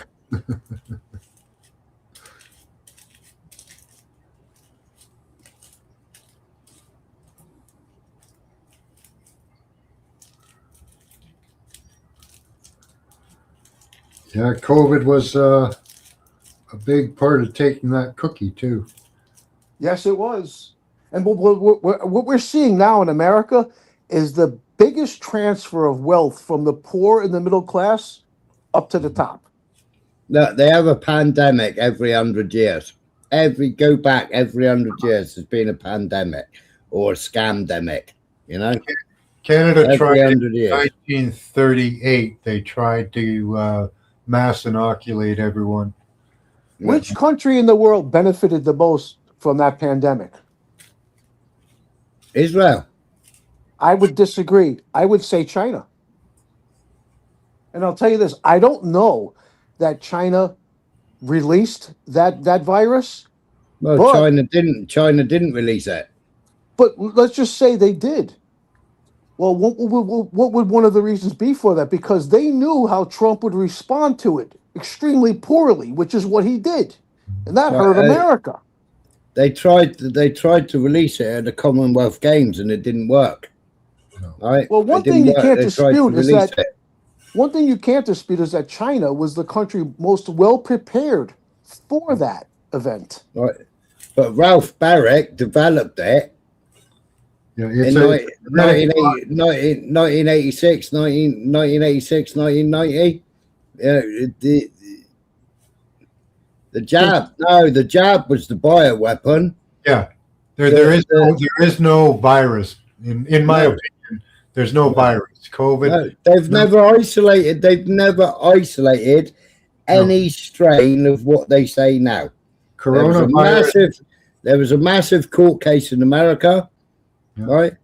And in that court case, they said, has it ever been isolated? And they were under oath and they said, no, never been isolated. COVID-19 is an electronic disease. It's a series of corona, quote unquote, viruses, but they're computer viruses. What it is every time they upgrade the system, people get sick. And when they moved from 4G to 5G, they were using the corona routing system. And that's why that was why it was a string of code to make, AstraZeneca, they wanted the code and they gave the code over the telephone. And it was a string code. Yeah. For your DNA. Yeah. And they tried to make it into a genetic toxin. Yeah. That's what they wanted to inject in you, was a genetic toxin. Well, it wasn't actually developing, not a virus, but a genetic toxin. I'll tell you a quick story about. I wasn't going to take the jab. Good. Right? Well, here's what happened. Right after, what was it? April or May. A good friend of mine suffered a severe spinal cord injury, right? And he had a couple of titanium plates put into his neck, and his closest relative was 8 states away. So I'm the one that go in there every day, getting him what he needs, right? Mm-hmm. And so what happened? When you go into the hospital, before you go upstairs to visit, you show your ID, blah, blah, blah, you get a pass. So I went there on a Friday, and the guy at the desk says, well, did you get your first jab yet? I said, no, why? Well, starting Monday, if you don't have that jab, you can't go upstairs.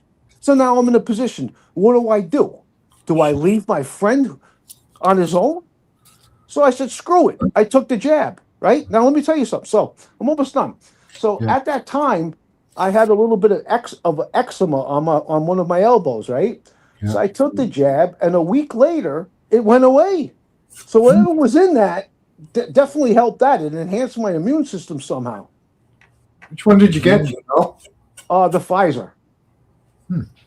Okay. Yeah, but then still, when they were issuing it, when they were jabbing people up, still it was a live guinea pig human trial. So many people were getting saline, so many people were getting other shit, and so many people were getting the bioweapon. Yeah. You know, it was a live blinded because Pfizer unblinded the tests. They then blinded it and then injected people, and people didn't know what they were getting. You know what happened that day? You can actually Google the serial numbers of what you got and see whether it was a bad one or whether it was a good one. Well, what happened that day is after I took a jab, they make you sit. They want you to sit like in a room, which is being monitored for a half hour to make sure you don't have any kind of adverse reactions. And I'm like, I want to just go upstairs and take care of what I got to take care of. So I went to the desk and I said, listen, I don't feel any adverse reactions. Oh, you got to sit here. So I'll tell you what, I'll do 50 push-ups right now. I don't feel anything. I'm fine. If I do the 50 push-ups, will you let me go? The guy said, yes. So I did the 50 push-ups and he let me go. I didn't feel any adverse reactions from it. Now, some people did. I don't know what I got. Maybe I got some people completely fitted out. I know before the needle was taken out of their arm. And then, I'm very healthy. So like I believe I never took a COVID test, but I believe I had it several times. And each time it was different, the symptoms. So I know whatever I had wasn't a cold. I never experienced anything like that in my life, but it was not anywhere near debilitating for me. For other people, it is, especially people who were excessively overweight, but it wasn't a problem for me.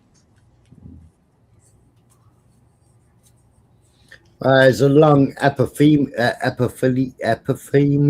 Lung epithemia. It's a bit like pneumonia, but worse. But here's the thing. So let's say that whatever they gave me was actually the vaccine, right? Mm. Who knows what the long-term adverse side effects are going to be? I don't know. Nobody does. Yeah, exactly, blunt. It was an IQ test. People failed, and now people's heads are fucked up as well. I mean, there's not one person in my family or my extended family that had it.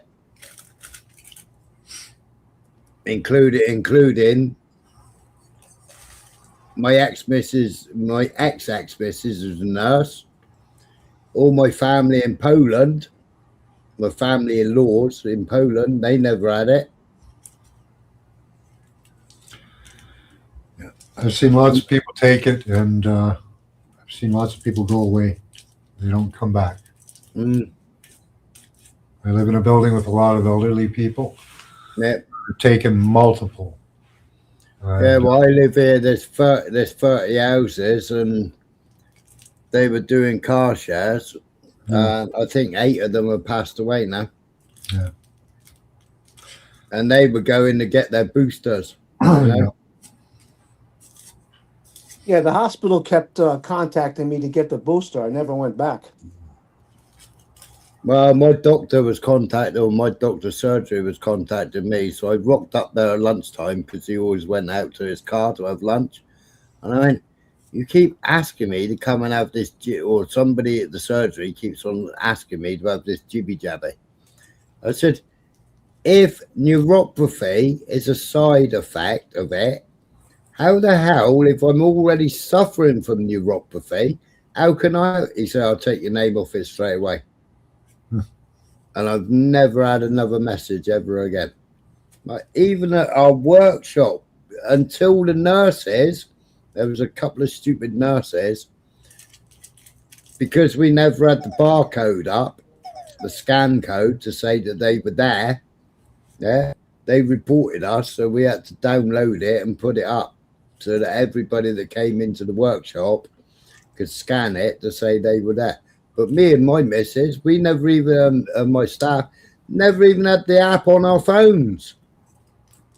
Yeah. Let me ask Never you this, even Smiley. downloaded the app. Back then, during the height of that pandemic, did you wear a mask?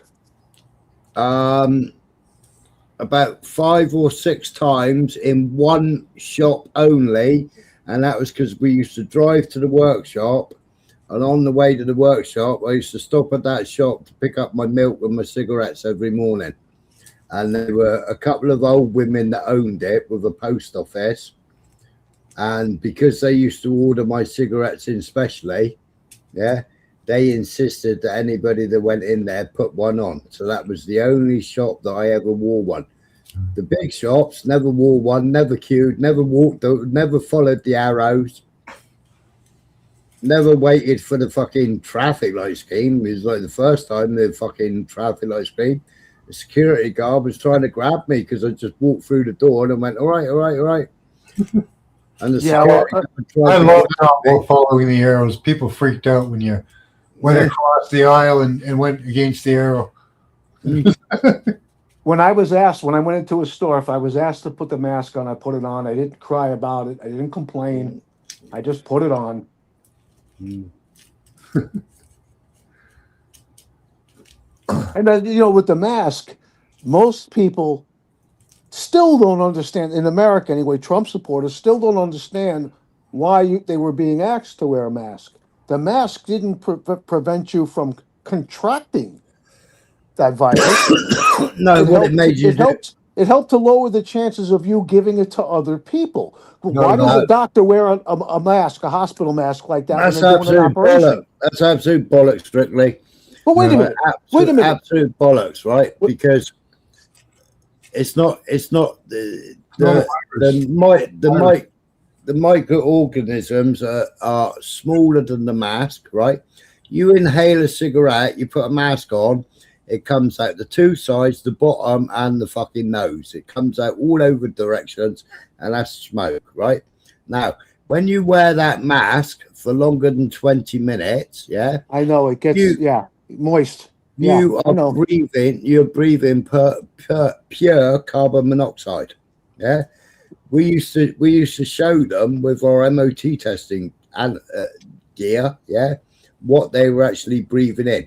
Now, what they were actually breathing into that mask, and you put the probe in there, yeah, they would fail a fucking car MOT. Yeah, but Trump supporters over here, right? They didn't understand. You know, like when a doctor wears a mask and during an operation, it's not so he doesn't catch, or she doesn't catch, an infection from the patient that they have opened up. It's so that they don't give the patient an infection while they have them opened up. And I know the mask wasn't foolproof. I mean, what you really needed was the N95 mask, but they weren't available. Wouldn't have worked anyways. They can still hit you with radiation. True. I know. I agree. I'm not going to disagree with that. Yeah, the mask was more of a compliance thing because it made sure that you were being compliant. They wanted to have maximum compliance. There's a rumor, I don't know if this is true, that was made from like a 12-year-old science project. I don't know if that's true, but it has about as much validity as that, you know. You know what I wore the mask for? When it was cold in the winter, when I was on my bike, I'd put the mask on. Help keep my face warm. Yep. You know what I mean? Yeah, but you should just wear a snood. You know, how does a virus, yeah, know that you're eating food? How does a virus now? We went midnight. They locked the UK down, right? We actually arrived at Dover on time, right? So we were driving through Dover to catch our ferry to go to Poland, right? Now, the news is giving it all the big bollocks of fucking Poland's like 100 times worse than the fucking UK and all this lot. France is bad, you know. Everywhere's bad. you know, and we're supposed to be quite laid back, you know, right? Now, the first thing we did while we were waiting for the ferry is go and get 2 drinks at the vending machine, yeah? So when you get out of your car on the ferry and then go upstairs, because you've got a drink, you don't have to wear a mask, right? Because the virus knows you've got a drink, so you're safe, yeah? Then you order food, and because you've got food, the virus knows you're safe because you've got food. Right? The same as the virus knew you were safe because you was all walking in the same direction. Fucking ridiculous, man. Never heard something so stupid in all my life. When during the height of the pandemic here in New York City, anyway, you weren't locked down. I went outside and did whatever I wanted to do. You know, of course, I could. There was a lot of stores that were closed down. I couldn't go into. They were shut down. But I traveled freely every day, and I went outside and I did whatever I needed to do. And we ran our own garage, and we were like we worked for a recovery firm, RAC. So we were had to stay open. But then, you know, we'd have a look at what workflows got booked in, and we'd go like, fuck it, kids are off school. Let's shut the garage for a week and fuck off to Poland. That was it. We just used to fucking blow up the tires on the car, check fucking oil, go home, pack the suitcases, chuck them in the back of the car, straight off to Poland. Listen, during the height of the pandemic, my brother owned a fruit store, right? So he was allowed to stay open. He shut his fruit store down for 3 weeks. I'm like, why? He was afraid. He was literally putting on rubber gloves to count the money at the end of the day. I'm like, what are you, nuts? Keep the store open. You don't need rubber gloves. It's not. You don't contract it that way anyway. Anyway, whatever. I was laughing at him. I was running around shaking people's hands, going, "Oh, damn, you got the corona." You know. They did a pack. They did gloves, gear stick sock, steering wheel cover, seat cover, and fucking alcohol hand lotion. That was all a pack. That was, so you could get supplied from the suppliers. And they said, "Did you want?" We never even had fucking hand sanitizer. We had to go to Tesco's to buy hand sanitizer because these two stupid fucking nurses whinged. Yeah, my girlfriend, I went to go visit her right in the beginning of the pandemic. She gives me a big bottle of hand sanitizer and a box of rubber gloves to take home. I said, you can't, what are you, crazy? Get out of here with that. Did you hear the Canadian health minister during the pandemic? No. Oh, yeah. She told us, well, she has a speech impediment, but glowy holes and, body condoms, those are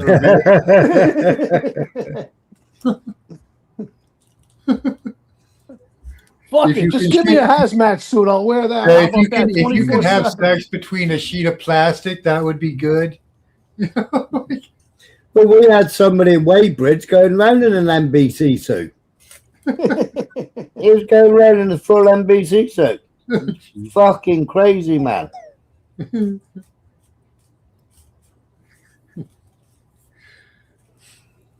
Unbelievable.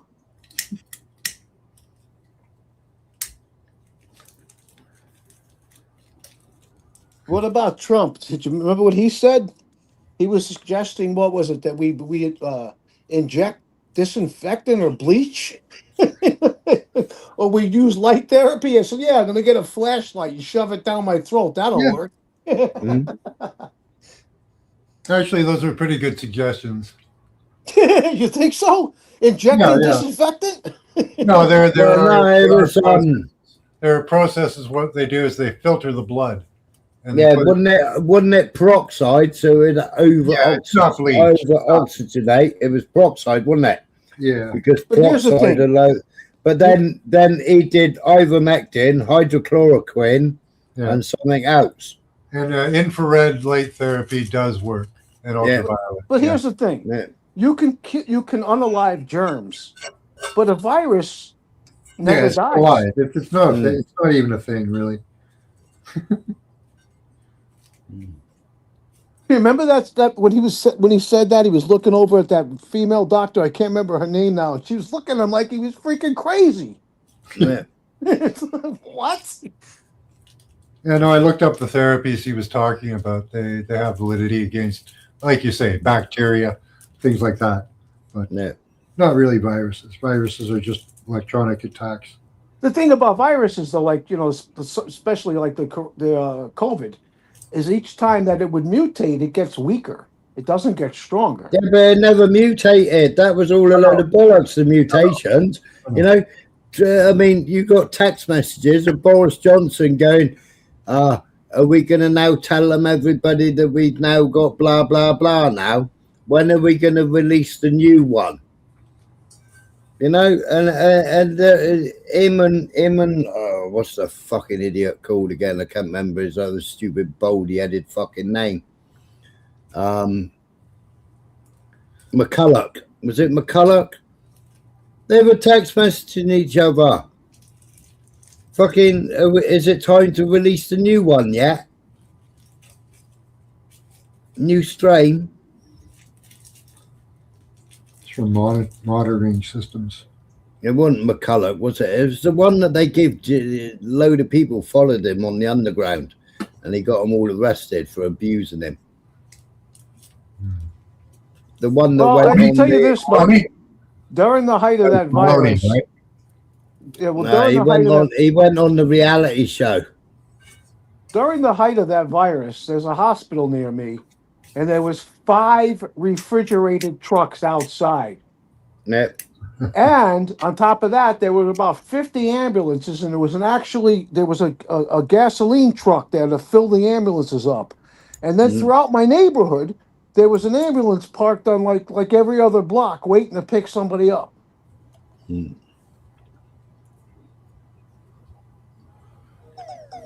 Yeah, Walmart had all the body bags. Well, it was John O'Looney that called it out here first. Yeah, and I still speak to John O'Looney now. He's a funeral director, and he was going to collect corpses, and he was undoing body bags, and it was just full of water because of the protocols they were using. And the drugs that they were giving, they shouldn't have been giving them because it retains fluid. And the body bags were full of fluid. Speaking of Walmart, to my knowledge, there are no Walmarts here in New York City, and if there are, I wouldn't walk into a Walmart if it was free. I want Chinese junk from Walmart. That's all they sell is stuff manufactured in China. That's why these Trump supporters who live in rural America, they have no choice but to go to Walmart. Now, how do you make America great again? By buying things that are goods that are manufactured in China. Yeah, you got They all call these people themselves going. patriots. All these people going China bad, China bad, China bad, and they've all got fucking Temu on their phones, and they've all got Shein on their phones, and they're all fucking ordering stuff from Temu and Shein. And they walk around calling themselves patriots. Yeah. And then the idiots stand in front of you and then pay with their fucking mobile phone. Unbelievable. What we got here, Max? Oh, just a paper brought out, and I think it was it was a couple of years before the virus, quote unquote. But here's your corona. Yeah. Your Rona virus. Yeah.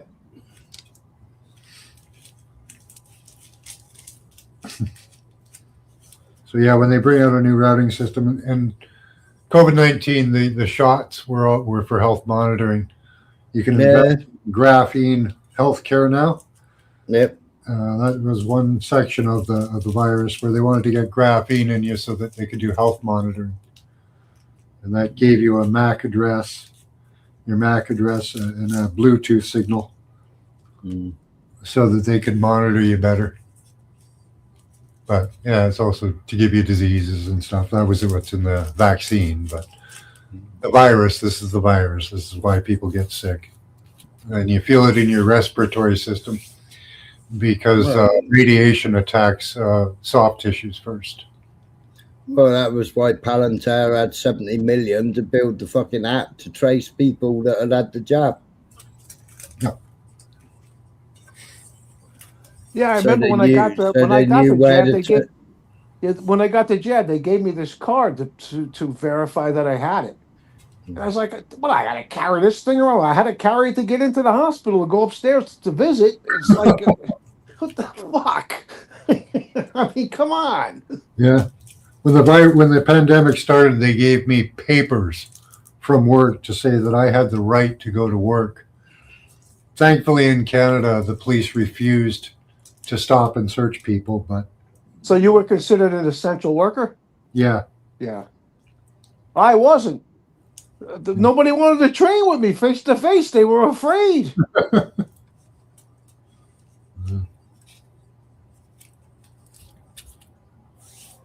Yeah, it's just my company made medical equipment. I wasn't really an essential worker. We got by on that.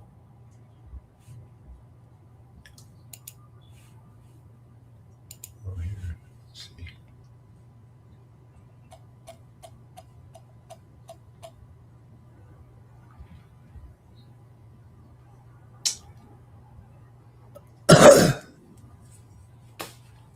Find you something good here.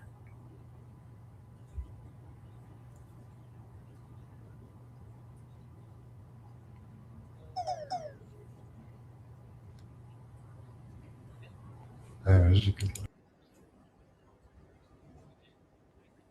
I lost the audio again. I'll be back in a minute. Well,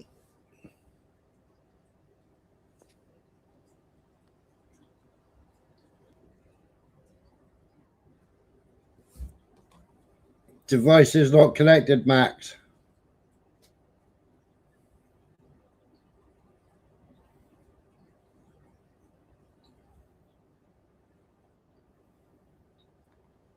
Yo. Yeah, I hear you. I guess Smiler stepped away. No, this is me. Oh, okay. I guess Max just tried to jump back up, but his device it still says device is not connected, Max.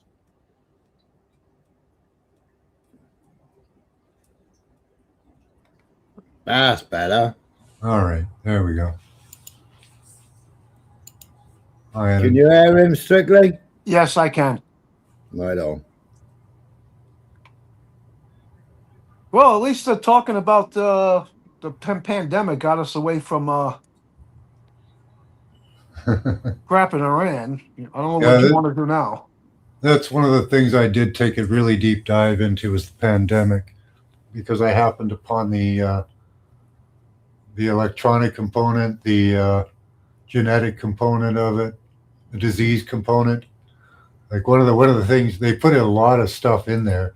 One of the fun things they put in there was a weird disease called thalassemia, which is a interesting thing that happens to certain people of Jewish origin. Or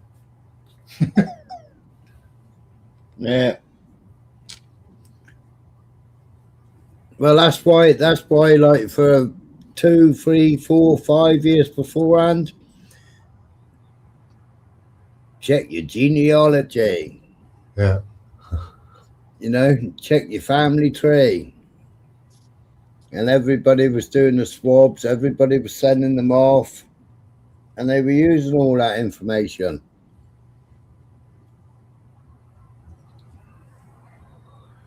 to target certain groups.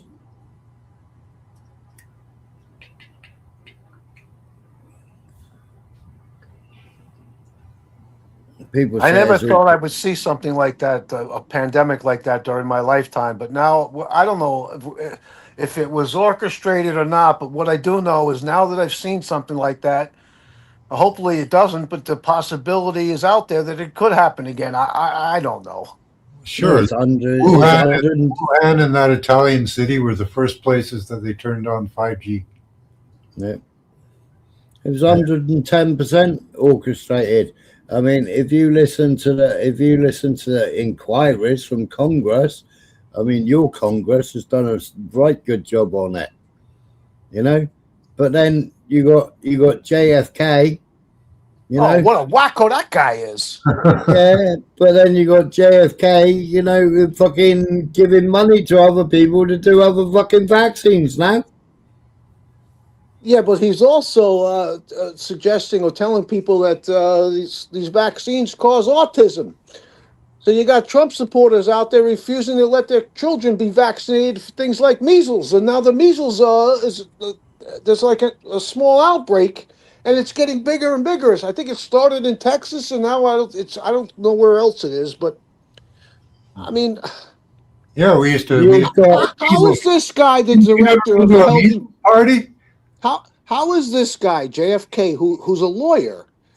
He's not a doctor. How is he given the position of, what is it, the director of Health and Human Services or something like that? There's no qualifications. He's not even a doctor, for crying out loud. Yeah, but then you had doctors that have written papers after papers after papers, won awards after awards after awards for breathing, for lungs, for heart, for all kinds, serious, everything, you know, to do with the virus or what have you. And they're like highly respected in their field, right? And when they come out and spoke out against it, yeah, because they weren't the paid members that were poo-pooing everybody else, they lost everything. And they are the top of their field. And because they were poo-pooing it, yeah, they were losing everything. The top virologist in Germany, he did a proper study of the coronavirus, where he did actually do a control.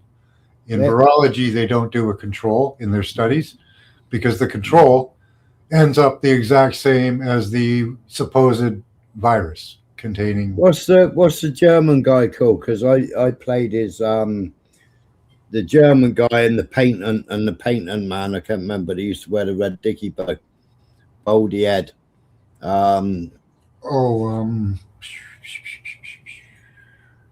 H. What's 2 seconds? It's Rick. What the hell is he called? Hang on, I'll try and find it on my phone. It's because I've still got it on my phone. Well, you know the story with this guy JFK, right? What he did was somewhere between 10 and 12 years ago, I guess he was coming back to New York City. He was somewhere upstate, and he saw a bear cub that was, I guess it got hit by a car. He picks it up, puts it in his trunk, brings it back to New York City, walks into Central Park with it in a plastic bag, empties it out onto one of the pads in Central Park, and walks out. It got basically a cyclist was. They claimed they blamed a cyclist for running the thing over. There's no bears in Central Park. He finally admitted that he was the one that did that, and Trump gives him the position he gives him. What is this? This lunacy. Yeah. RFK, not JFK. RFK. That's what I meant. RFK. I'm sorry. Man.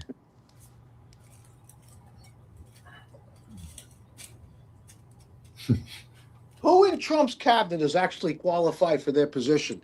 There's only one guy that comes even remotely close to being qualified. That would be Marco Rubio. Everybody else, they're not even qualified. Pete Hegseth, a former Fox News 5 host, is qualified to be his position. What, are you kidding me?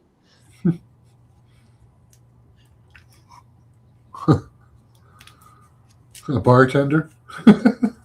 Dr. David higher from the lower ranks, right? So, well, he's not looking for qualifications. The only qualification he desires is you got to have blind loyalty. That's it. Dr. David E. Martin, and I'm trying to think what the German guy's called, because the German guy's still in jail. Dr. Rainer Fulmick, he's called. Who you were talking about? Yeah, virology is an entire hoax. Mm. David, I'm sorry to have kept you waiting. It's my fault. Are you still there? Yes, I am. Oh, great. Nice to see you again. Good to Can't see you see as it. well. No, it's on my phone. Oh, okay. I think it's best if you introduce yourself. I know you're the chairman of MCAM International Innovation Risk Management. I think I've got it on the computer. I think I uploaded it to the computer. I might get you in trouble for this, but virology is a No, hoax. I was gonna find it and just share the link. Yeah. And there it is.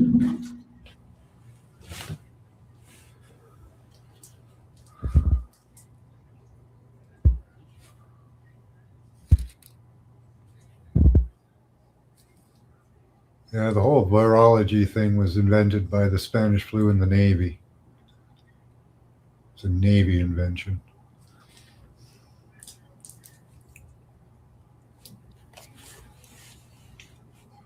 Your computer's going to get pinged by the Navy now. Mm.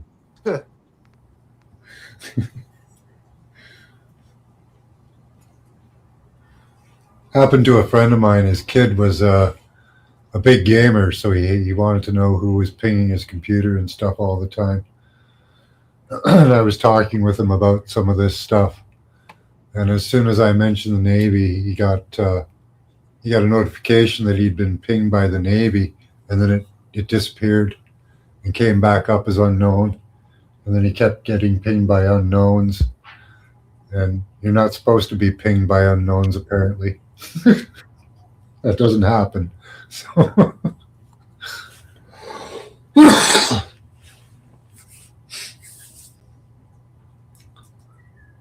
Why won't my computer open it? he won't talk to me anymore. He won't even let me talk to him on his channel.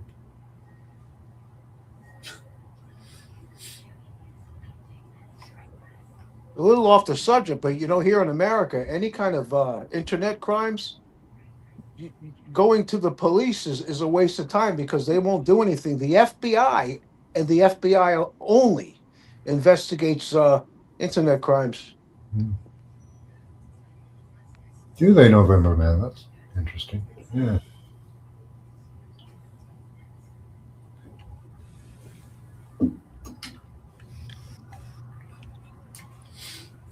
And I would imagine they must be overwhelmed with people calling them. Oh, I was on YouTube and this guy threatened to unalive me. And it's like, well, where do you live? Oh, he's 3,000 miles away. Well, there's no imminent threat there. So just get off of YouTube. You know what I mean? Yeah.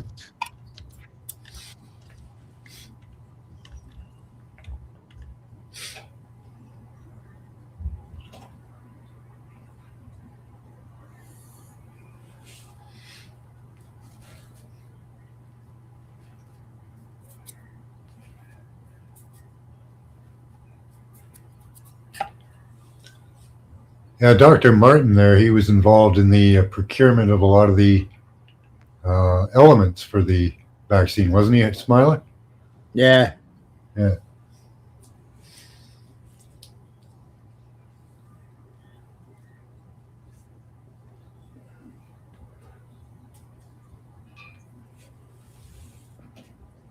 Just want to make sure I got his story straight. He was the one that cleared the patents for I said his name earlier on, but I can't remember his bloody name now. Dr. No, but Sonoya Pharmaceuticals, Peter Daszak,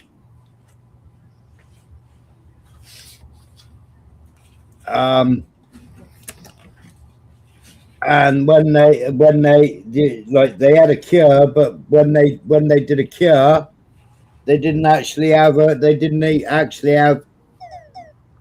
a problem. They didn't actually have a disease. A disease. Yeah.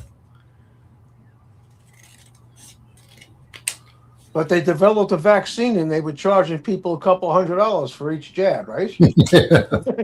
No. When they were putting it in through the patents, they basically did a vaccine for something that didn't exist.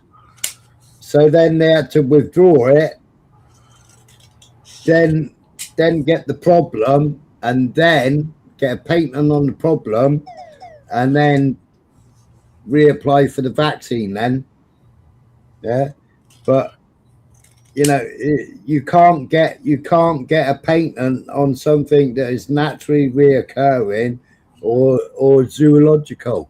You can't get a vaccine on it. You can't get a patent on it, right? Patent was made before the virus came out. Yeah. For the vaccine. So yeah, had the vaccine before the virus. Yeah. So how do you manage that time traveling trick? Why is my Odyssey not working?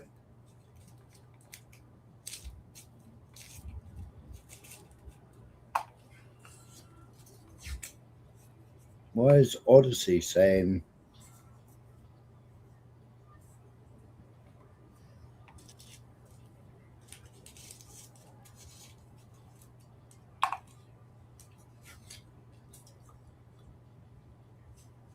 He was tracked by DuPont Halliburton. Oh.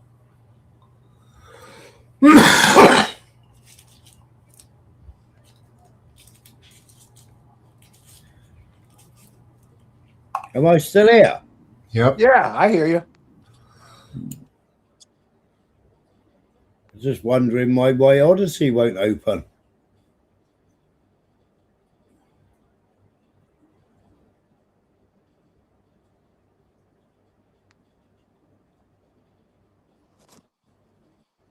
You still there, Max? Yep. Just having a coughing spree. A what for? What would you say? Coffee? Coughing spree. Oh. Choking on my water.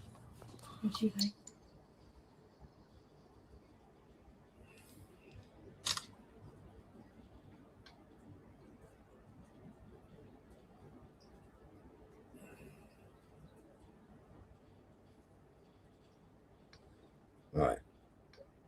I don't know why Odyssey won't open up on my computer. Put it in the back chat. I'll try and open it up. I'm just downloading it as a photograph now, so I can put the picture up. Because it's on my phone, but my computer won't open it at all.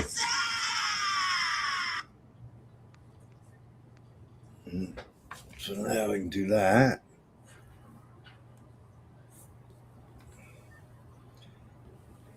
Yeah.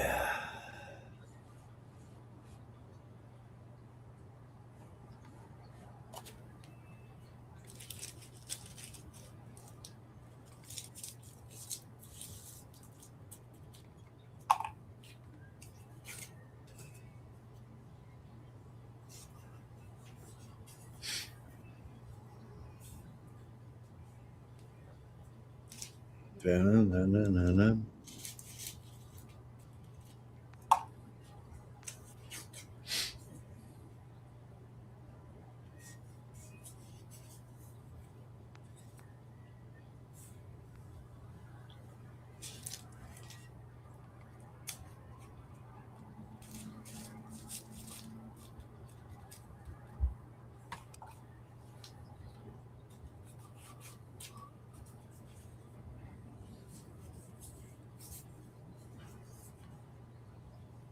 God, this is mad, isn't it?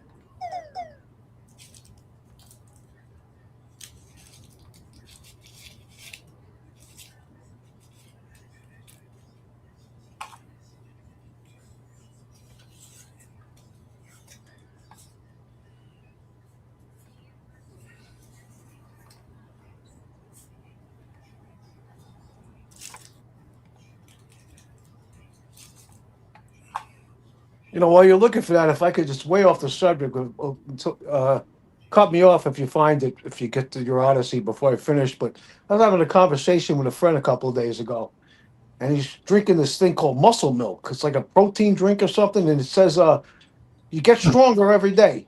So I said, dude, you don't even exercise. What do you mean get stronger every day? I've been exercising my whole life. If I got stronger every day, I'd be able to lift an apartment building by now. Nobody gets stronger every day. Put that stuff down. You're wasting your money. Eat whole foods, drink plenty of water, do some exercise, and get an adequate amount of sleep every night. That's the best thing you can do for yourself. And even if you do that, you're not going to get stronger every day. It doesn't work like that. It's like it's the marketing industry. Like another thing they have people fooled into believing here in America is the only way you can get in shape is by joining a gym. What? Yeah. Your body doesn't know. Listen, when you do strength training, your body doesn't know whether you're lifting weights, doing push-ups, lifting kettlebells. It doesn't know the difference. Mm-hmm.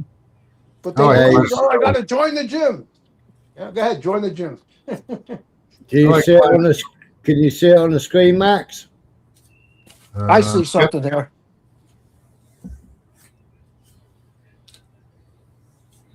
So if you go to Odyssey search and then type that in, Dr. David E. Martin, Sitzung 60, and then the rest of it comes up.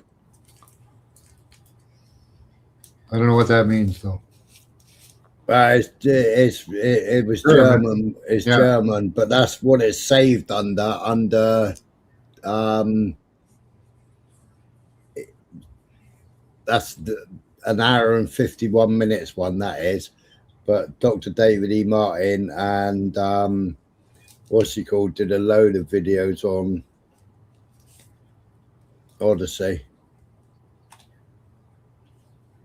But my Odyssey's still spinning round and round in circles. It won't load. Yeah.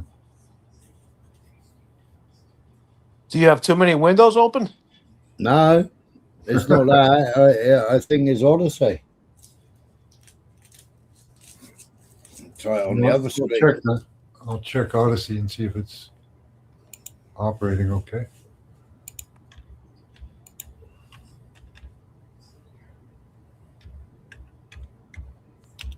Yeah.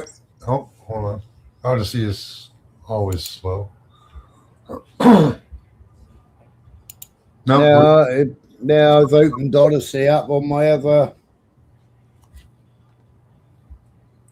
Working okay on my end.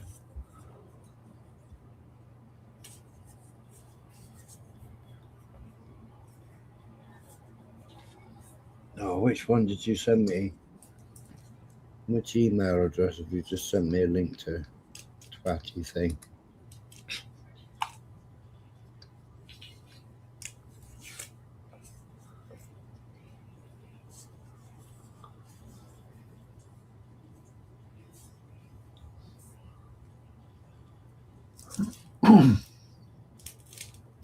Yeah, if they can get graphene into you, imagine how much better they could target you with these Gotham systems and lavender systems, and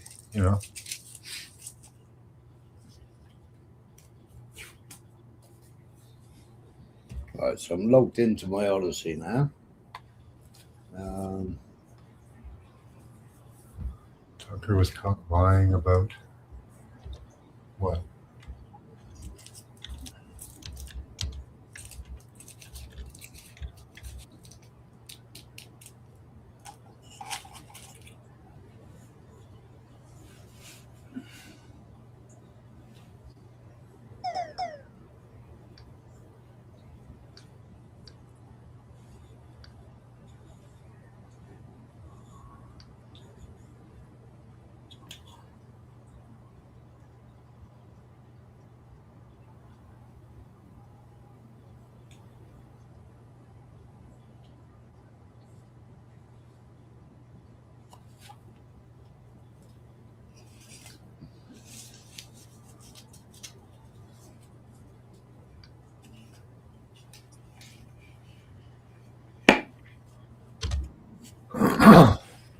Yeah, up here in Canada, they killed a couple of people that had a drug company, Bunny and Barry Sherman.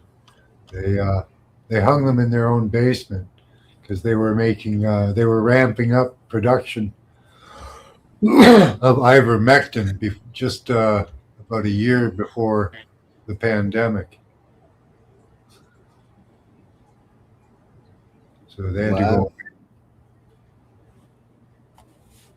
go. Bless you. Thank you. Gesundheit. Oh, Gesundheit. There you go. Well, listen, gentlemen, I'm going to step down off the panel. I'm going to go make myself something to eat. I'll be in and out of chat. All right? All right. All right. Smiler and Max. Smiler, thanks for having me up on the panel. No worries, mate. Everybody in the chat, you guys all, and ladies and gentlemen, have a good night. Ciao. All right. Take it easy.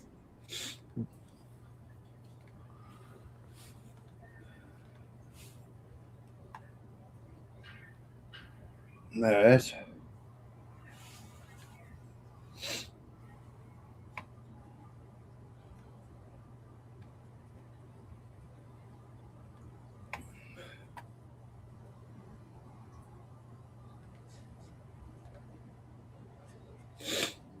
And one of the guys that put into the vaccine, this doctor at Kildy's, he made some of the nanotech for it. And his he was asked about the moral compunction of it. And he just said, well, if I didn't do it, somebody else would have done it. Yeah. Like, no, they wouldn't have, because there's not that many people that do what you do. You know? As you probably know, we maintain 3 global equity indices, which are. Can you hear that? Yep. The top performing large cap and mid cap equity indexes worldwide. So our business is to monitor the innovation that's happening around the world, and specifically to monitor the economics of that innovation, the degree to which, financial interests are being served, corporate interests are being. Give you a quick overview timeline-wise, because we're not going to go through 4,000 patents on this conversation, but I have sent to you and your team a document that is exceptionally important. This was made public in the spring of 2020.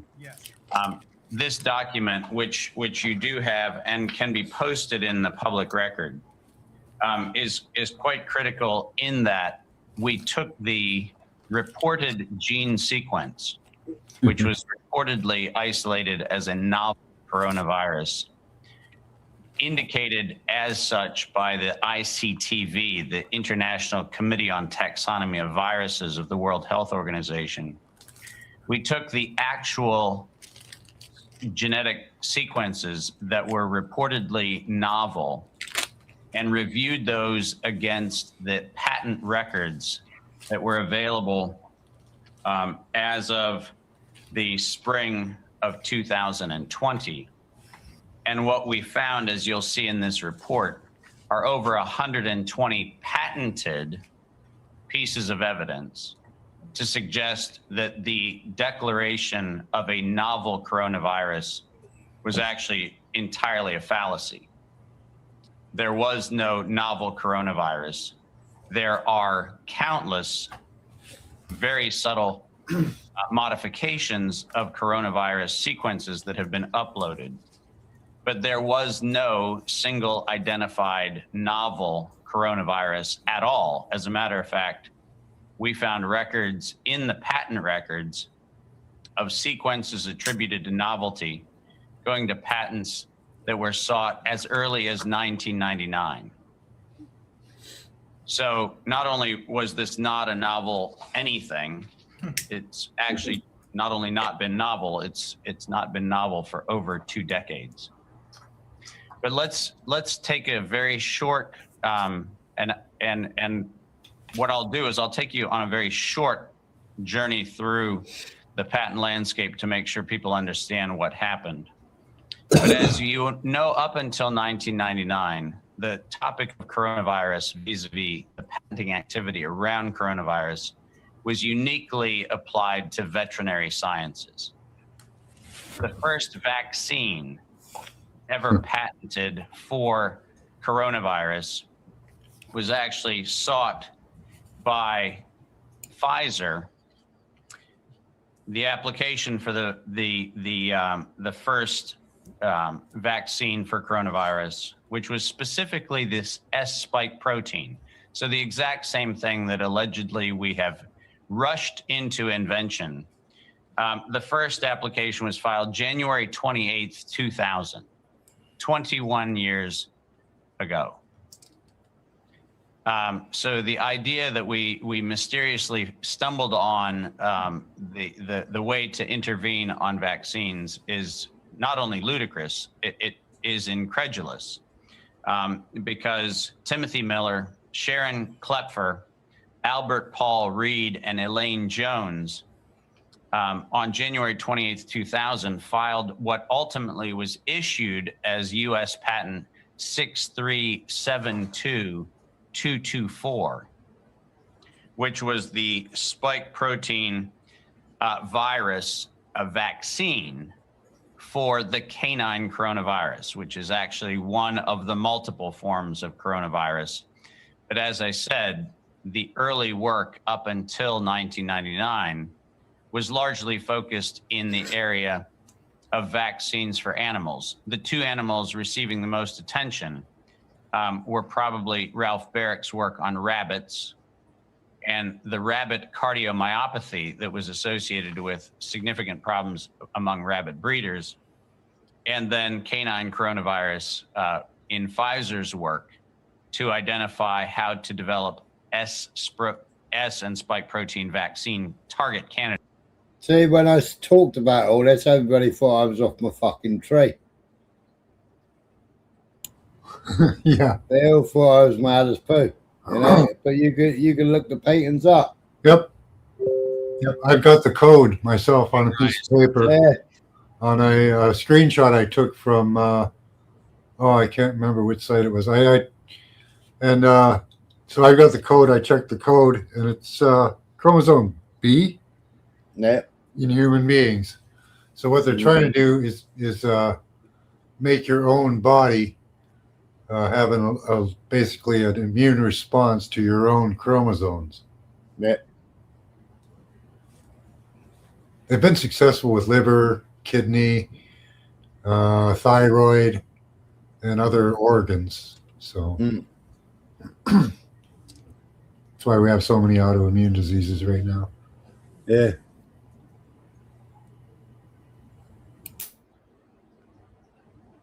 And you cannot help but lament what I'm about to read, because this comes directly from a patent application filed on April 19th, 2002.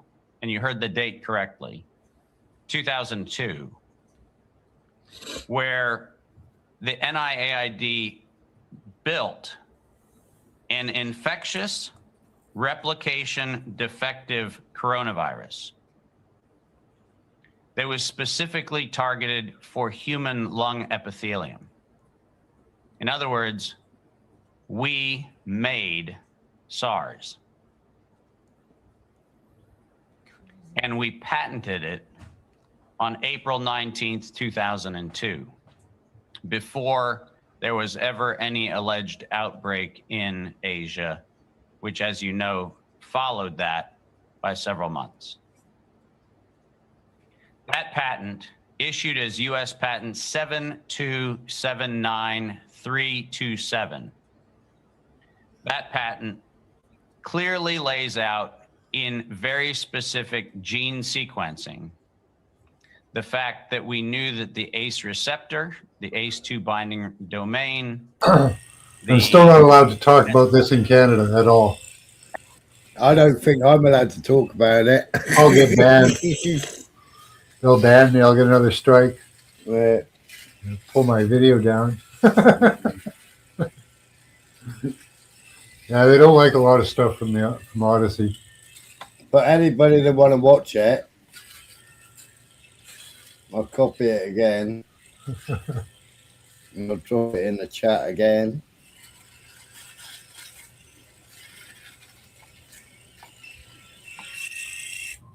Oh, sorry about that. It's all right.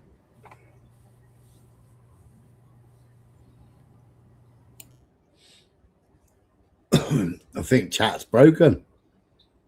We'll get anything come through on chat.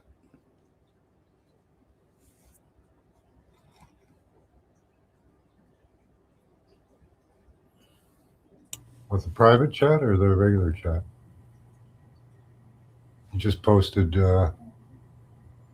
Odyssey there. Yeah.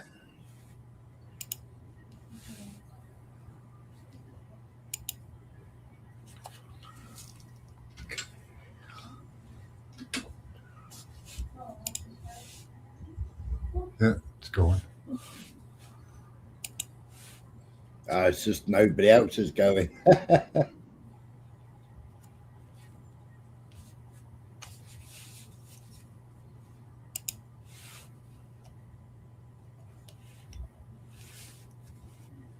Yeah, I got several medical strikes.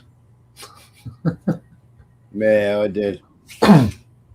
But a lot of my stuff on Facebook has now been reversed. I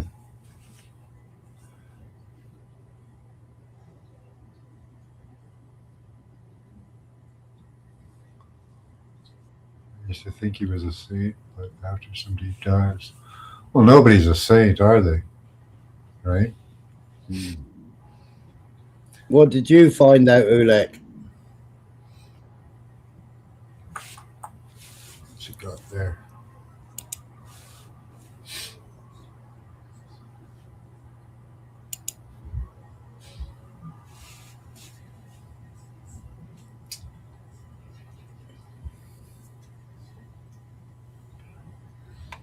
Oh, it's got a video. Yeah.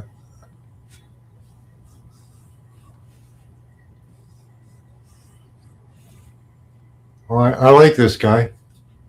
I don't always agree with him, but I like him.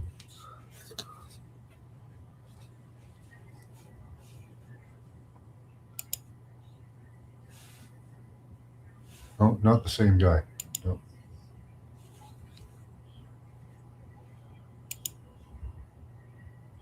No, I don't know this guy.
the doctor took me over to another mom and dad are taking me all the way to Toronto. I don't think I made it. Darn it. Yeah.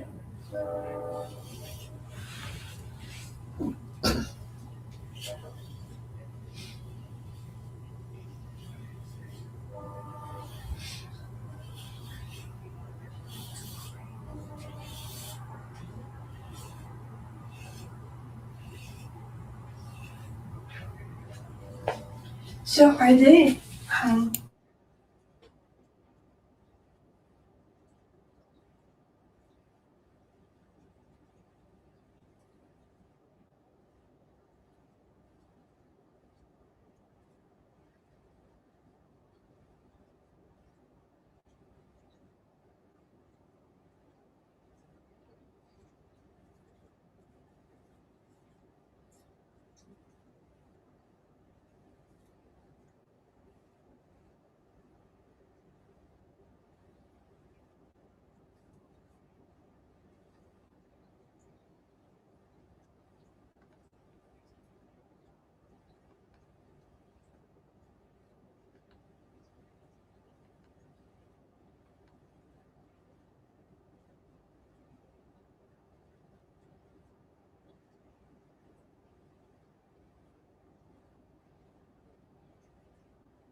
Yeah, he's talking about Robert Malone, Ulek.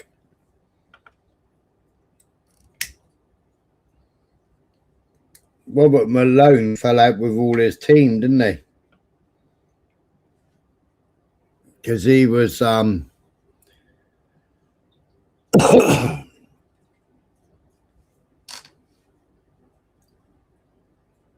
he was in a team.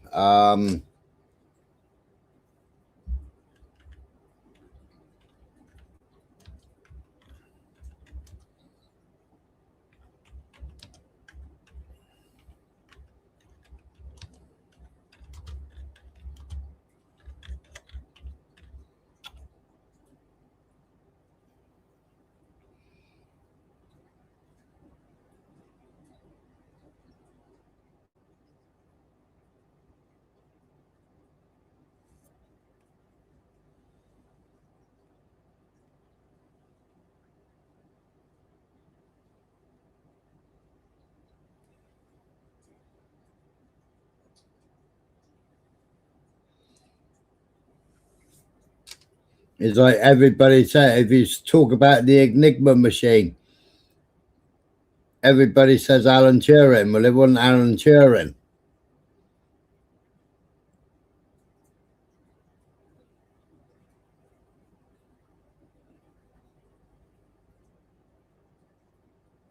Alan Turing didn't join it until afterwards. I mean, I think Alan Turing was, I don't know what year Alan Turing was.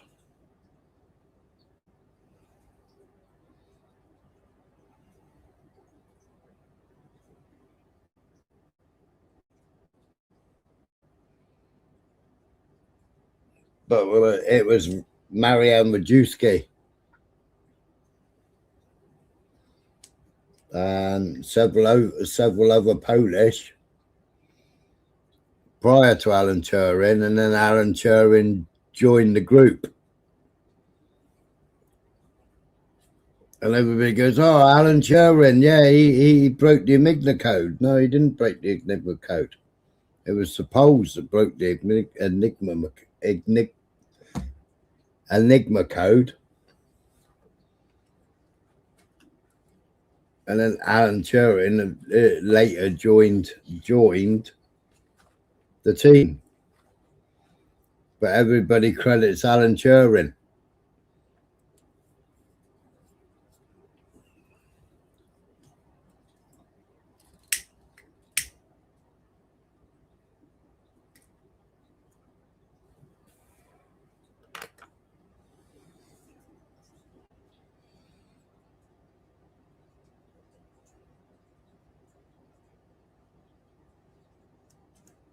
2 seconds.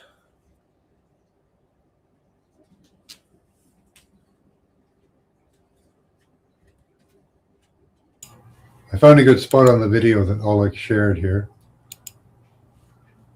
Who's that? Yeah. What you doing? Where you going? What you doing?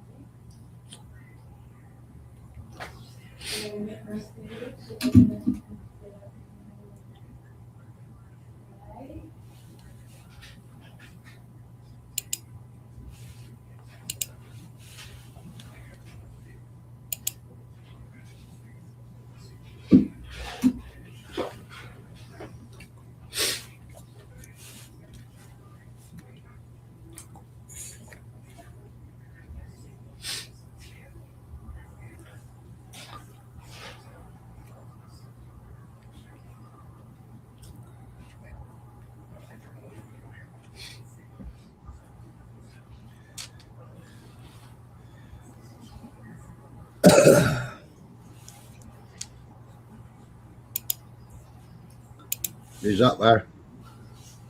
Right. Company that Malone had started for drug repurposing for Zika virus and how they were going to use computers for it, he was presenting to the Charlottesville Business Council, which is which is almost the same council that David Martin effectively was working on to some extent. They've rebranded themselves a few times ever since 1998, 1999, but still, it's interesting. And they are been touring. Who pays these guys to go to Europe next side by side and hot tub together? Drug companies. I know they don't want to be seen as a unit, and I think it's kind of odd, but you know, I'll tell you what, physical proximity usually means a lot. Okay, now one could make a case that, hey, I live close to Moderna. Well, I kind of do. Okay. Well, if you're high profile, they're gonna be trying to smooze you. You know. I moved to but it was the same as Mullins. Mullins knew them all as well. Mm. You know, what was it? Gary Mullins, was it? PCR test man. Yeah. Because Gary Mullins was working with what's he called here with a grey beard? I can't remember his stupid name again now. Robert Malone. He was working with Robert Malone from what his team was working on. You know, so and also the graphene oxide. Yeah. It was all a big team, all a conglomerate of scientists, doctors. Yeah. So, you know, the paths are going to cross, aren't they? And they're going to bang their heads together. Yep. Industry. You could make that case if you want to knock yourself out. I would understand. If someone wanted to take that angle. But in this case here, looking at this, I was just blown away. So there is, I believe, some collusion, and it may not have been directly with David Martin, because I think there's a variety of other intellectual property businesses and experts in the Charlottesville, Virginia area. But I believe that there's a very good reason why Robert Malone and his wife Jill have decided to build their life in this particular vicinity. Something strange. There's some gravity. I think he's kind of grasping for a conspiracy. But yeah, there could be something there, but we're gonna figure it out. He's not really even confirming it himself. So that's what I wanted to pull up was, you know, there is some possible. He changed around his marketing strategy for himself or something. But yeah, he can be fooled into doing stuff for people. He was moving around patents and stuff and all that, and he's not really in the medical industry himself. He doesn't really know anything about that. He's more on the patent and business side of it. So, yeah, I don't know. Interesting perspective. But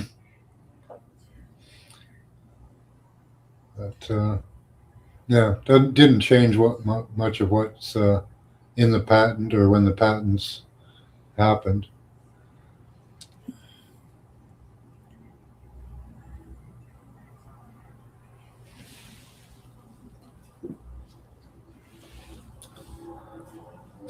This guy was working with them all, and what? Interesting.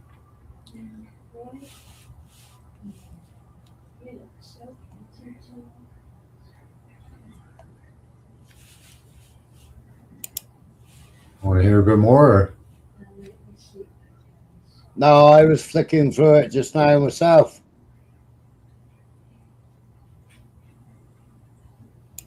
Why did he present to this little tiny group? No offense to them. It's not like he's going on tour presenting at every little town of 50,000 people. It just never resonated. It just didn't make any sense. Now it makes sense because we've been looking into David Martin. Now, also, the David Martin issue, he has a pretty rich. If you go through the older blogs of the MCAM company that David Martin is on, you'll find a reference that his grandfather was his best friend and one of the most influential people of his life. That's cool. I'm their dude. I'm there. I am forever trying to honor my own grandfather, my own mother's grandfather, or father, excuse me, John Raymond Dorsch, who was a police officer and a detective in the city of Bridgeport, Connecticut, for his career. And so when I was trying to figure out who David Martin's grandfather was, I kept looking at the paternal side, and his paternal grandfather was a farmer, honest to God, farmer in Pennsylvania, and lots of Mennonites. And it's it's, as I've mentioned, it's actually a very, very strong Christian family. But how is it that, according to his own blogs, his grandfather was an attorney and represented people who were in the United States Supreme Court? So then you dig around, and sure enough, his maternal grandfather was actually named William Herbert Parsons. Maternal, excuse me. And he was an attorney in the Washington, D.C. area. He was born in Washington, D.C., and he died in Silver Spring, Maryland. His obituary has been wiped. His father, William H. Parsons Sr., was born in England, came to the United States, worked in the insurance industry. His obituary has been wiped. And we know that based upon some World War II draft certificates, that the person that David E. Martin's grandfather worked for was George F. Snyder. And George F. Snyder just actually obviously died a long time ago. But he was born in 1901 in in Pennsylvania. And then in Washington, D.C., he practices law, specializing in patents. And at times, he constitutes the entire Washington graduate chapter of the University of Pennsylvania, nearly all of it. While again, we find 150 Fijis, I guess that's what they call them, these particular graduates.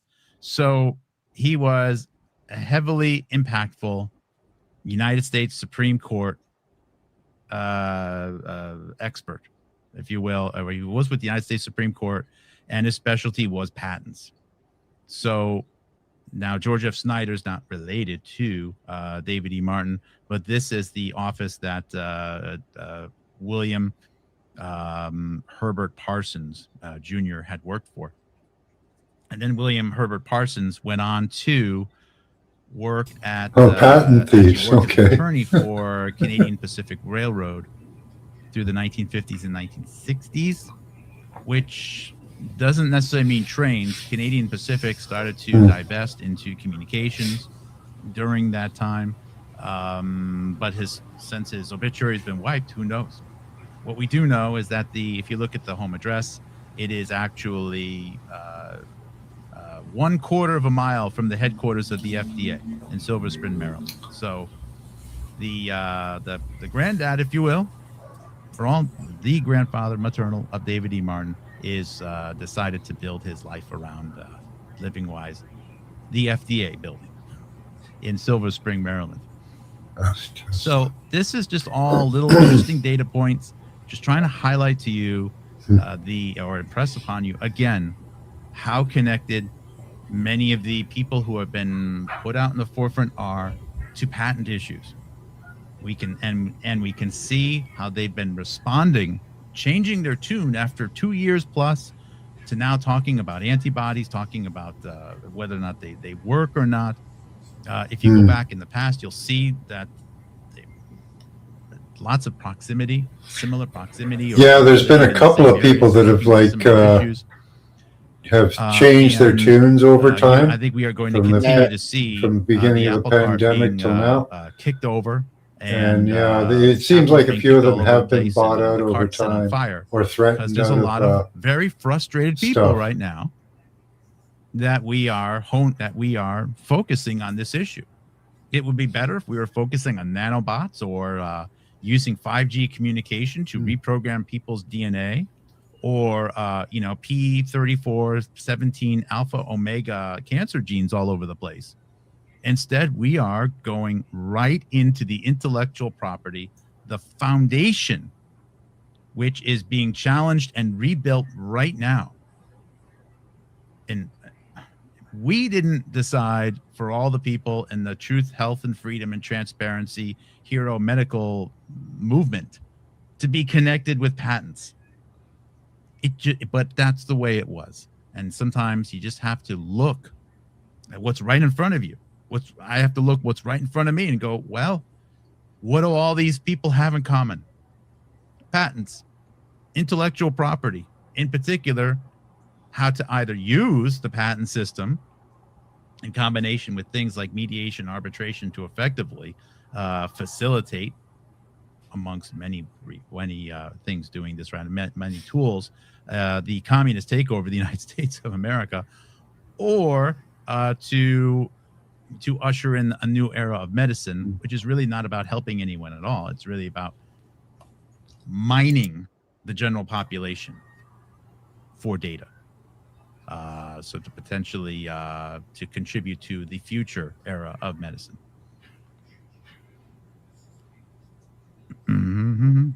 Okay. The law is following changes in the science. A third possible explanation. Again, we're listing the three different reasons, going all the way back to the beginning of this chapter here. Listed out three things of what's going on here. We did A, we did B, now we're in C. A third possible explanation is that the change in the validity of functional antibody claims reflects changes in scientific knowledge about antibodies. On this theory, neither patent owners nor the law intended to claim all possible antibodies that bound to a particular antigen. Rather, in the early days of antibody research, inventors did the best they could practically do in describing the valuable new thing they had discovered. And the best they could do was to identify the antibody by defining an antibody as, quote, the thing that attaches to this antigen we have identified, unquote. The Federal Circuit allowed those claims not because it intended to give ownership over a vast, poorly defined genus of molecules, but for pragmatic reasons. Function was the only practical touchstone researchers could use to describe a particular antibody that the patentee had in fact identified. As the science advanced, however, it became easier to identify the attributes of a given antibody in more detail. Its three-dimensional structure, the particular epitope to which it bound to the antigen, the specificity with which it bound, and so on. Mm-hmm. Those attributes were introduced into claims as they were discovered, further narrowing the particular Antibody to what? antibodies as inventor had identified. But now that researchers can routinely identify the underlying DNA sequence of a particular antibody, under this account, patent claims should be limited accordingly. This theory has the virtue of aligning the Federal Circuit's recent work in the area with its older cases. Defining antibody claims as narrowly as the science allows avoids the problem of broad genus claims of intermediate scope. It narrows functional claiming to its smallest practical and specific factual circumstance, while still allowing claims to be written in functional terms when necessary. It is, perhaps, analogous to how courts have historically treated product by process claims. So basically, Oleg, he's pushing through fraudulent patents, quote, right? The So product produced by process, which is probably just his when business. all that was known about Is that what is how it was we're made. getting to here? Those claims traditionally cover the product as a whole, however made. So he's But kind the of a Federal crook. Circuit has more recently read them to cover the product only when made by that specific process.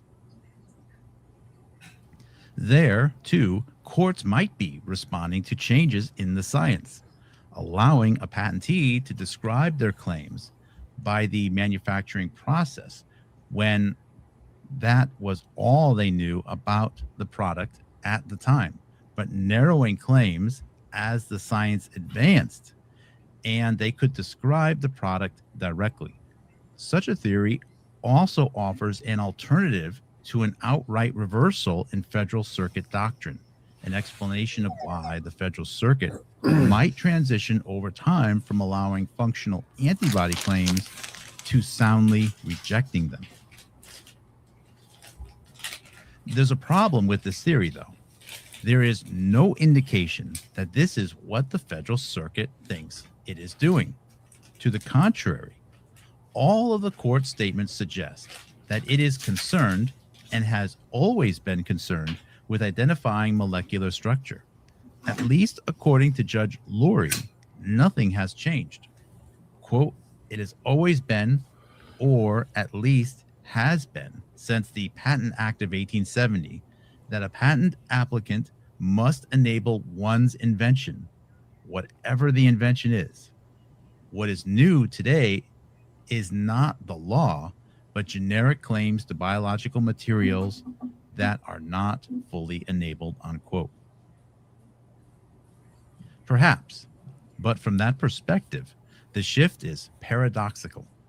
Potentially broad antibody genus claims were permissible when we knew virtually nothing about the molecules, but the more we learn about them, including what to do with them, the less we can claim. This is the article's titular paradox, or titular paradox, and the opposite of how both the enablement and written description doctrines normally work. This might mean that, despite Gonna have to give me the something more, enormous Alec. I'm about to economic give up value on of this new guy. antibodies, there can no longer be a valid genus claim I covering already them. given up on him. We know now that there is no simple relationship between the molecular structure of different antibodies capable of binding to the same epitope in similar ways. So claims covering functional outcomes will necessarily cover widely different gene sequences. On this story, the conceptual work of antigen identification and antibody discovery is simply a first step. It is Still, I'm not seeing what this the has to do with the, invention of a you genus. know. Instead, Maybe there is the more to it. inventive You- act I don't know. today is homing You'll have in to give on me some more, specific, Alec, to make me common Want to genetic watch more. structure of practical use. Nor I think he likes the sound of his own voice. Antibody genus claims in the future. Because he's getting at something, but he's really taking a long time to get there. Yeah, I mean, if you go back over his other videos, he's talking about Kerry Mullis, and Kerry Mullis not mentioning Liederberg, who was a founding father of CETUS. Well, and then saying, well, he failed to mention him when he was doing the PCR, and he got CETUS to look over it. And CETUS, Liederberg was in charge of it, was Rockefeller University, you know, but they were all at the same conference. Well, that's what happens. Yeah. It's like a I don't know. It's like a tin. It's like a I don't know. Just picking at nits, is he? Yeah, that's what I think. He's picking at nits. Yeah. I don't see what his legitimacy, like Martin, I don't care about his legitimacy. I care about when the patents were put out. That's what matters to me. Yeah. You know? And I care about the connection to the electronic world and the connection to the fake virology and the connection to our genetics. You know, I can't dive that, you know, either I can find a basic truth that somebody's telling me, you know, or I can't. And if the information that was presented can be verified, good. You know, I don't expect everybody to be a saint, you know. So, but I don't know. Maybe there's something bigger in that, Alec. I don't know. I was kind of getting maybe, what are they trying to patent human genetics or something? Or is that kind of what he's getting at? Because that could be an angle. But yeah, I don't know what this he's really going for.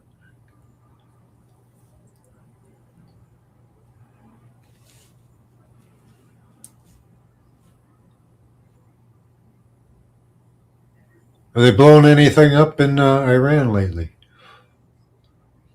There's 24 posts, but I haven't looked at them yet.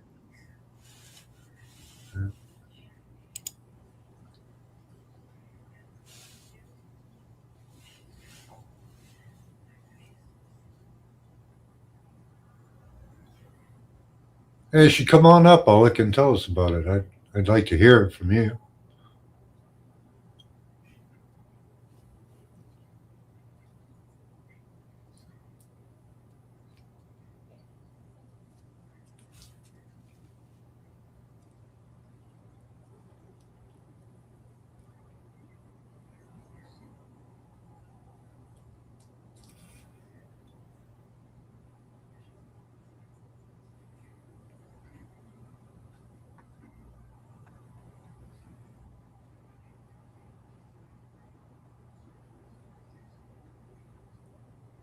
That guy was just not getting to the point.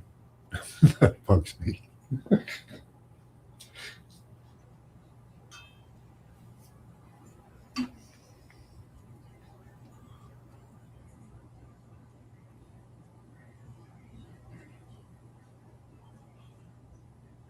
Well,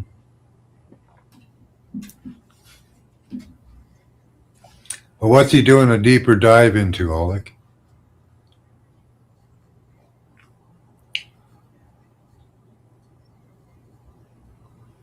Like just the fact that Martin's a sellout? Like I could see that. A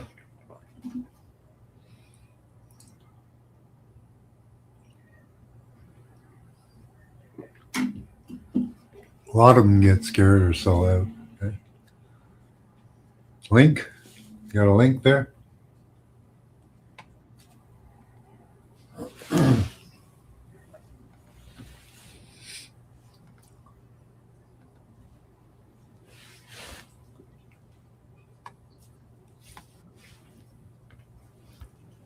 time is it?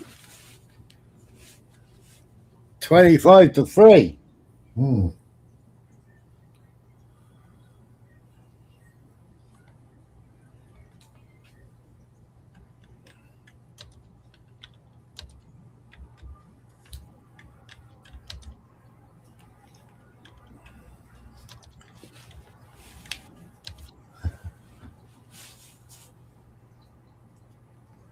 Yo. Hey, Yo. good to see you.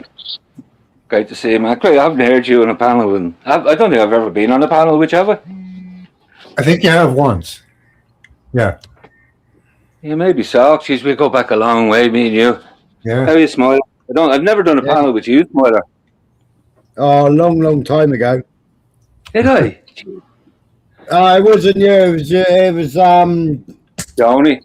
Joni, yeah. Yeah. Oh well, that's a long. No, I'm not able to confront you, Max, or anything like that. I'm just. I've been listening to that guy who's a tonic there now for years. And speaking of Kerry Mullis there, just that's what got me interested in.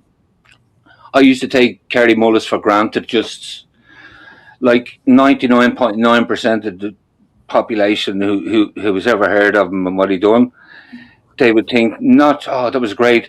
But he gave me another when I put it I just put a name into his chat one day, and I asked about him, what's the story with him, and he just says, well, and he just says, did you ever think, like, what was the chances? He just went off, and I was standing in a field one day, and I just came up with this idea. You know, he was part of a bigger picture. I just put it on, and believe it or not, the same thing happened to me in Ireland at the time. Right, there was this guy who had invented something for. Let me see. It was the breeding. No, it was the thing in New York that time that they were all dying of. Remember the breeding thing when they were putting everyone on oxygen. Yeah. And of course, this fucking idiot had come out with. I was standing in my field one day, and I was thinking, how can I save people? He's already a multi-millionaire, right? And this was during COVID, right? I couldn't believe the start of it, and it's wow. You know, when something just, you hear it and you just say, is this? And I just said, wow. So I got listening to him. I gave him a lot more. I just didn't, like, I'm no thing. And what you're saying there, Max and Smiler, about all that, I don't be listening to all of that. I haven't a clue what they're talking about antibiotics. You know, when they go into all that doctor stuff and all that, haven't a clue. Haven't a fucking baldy, right? But I'm thinking what they're talking about when they talk about logic and that, right? When he's talking about, yeah, I get you, yeah, the chances that they're meeting up and all that. Yeah, there is a good chance of them being, but look who their grandparents are. They're put there, you know what I mean? They're put into these jobs. Bill Gates, Jeff Bezos, the whole lot. Yeah, same as Musk, isn't it? Yeah, so, like, I mean, he's only pointing that out. He's doing live research. That guy there is, but he has a friend there who's befriended. He lost his son, that guy there did, actually. And that's what really drove him during the pandemic there, that they weren't mentioning the fentanyl, and they were using all these fucking deaths from fentanyl to keep the epidemic going in America. And that's what he discovered. So he has skin in the fucking thing, you know what I mean? So, and he doesn't need any of that. He had a good job and all that. But and like that, he became an addict himself. He had a bad back, you know. So he knows it's not just fucking junkies, that, you know, like fucking people that were affected. So I just respected the man. Yeah, I just listened to him. But his friend actually is very intelligent. He's super fucking intelligent. John McCoo, Dr. John McCoo is his name. And he was involved with all them. He was up there with all that stuff with the biology and all that. So I gave him a go. I was listening to him. And yeah, Jesus Christ, some of the stuff and I said, wow. You know, but that's for you to go and look at yourself. You know what I mean? Like that, I'm not going to say, yeah, that's. I've been listening to them now for a long time, and you hear these names coming up, Dr. Martin thing, and you just. It's not that I have anything against them or anything like that. I just know that it's like they're like politicians. They're bad. They're bad people, and they're not doing anything for your good. You know. Yeah, you got to watch out for all of these people. That's why they all really. Most of these people are corrupt. And shouldn't be. Mm-hmm. Well, I was just flipping through the other video, or one of his other videos there on Les Wexner and Epstein, you know, and he's just spent 15 minutes arguing the toss that Les Wexner never actually met Epstein until 1990. Well, Les Wexner's own accounts is that he handed control of his finances in 87, you know, and that's all in the emails as well. Mm-hmm. But he's done a video. He's gone off his fucking head ever since Charlie Kirk happened, funny enough. Right. And I mean, I just find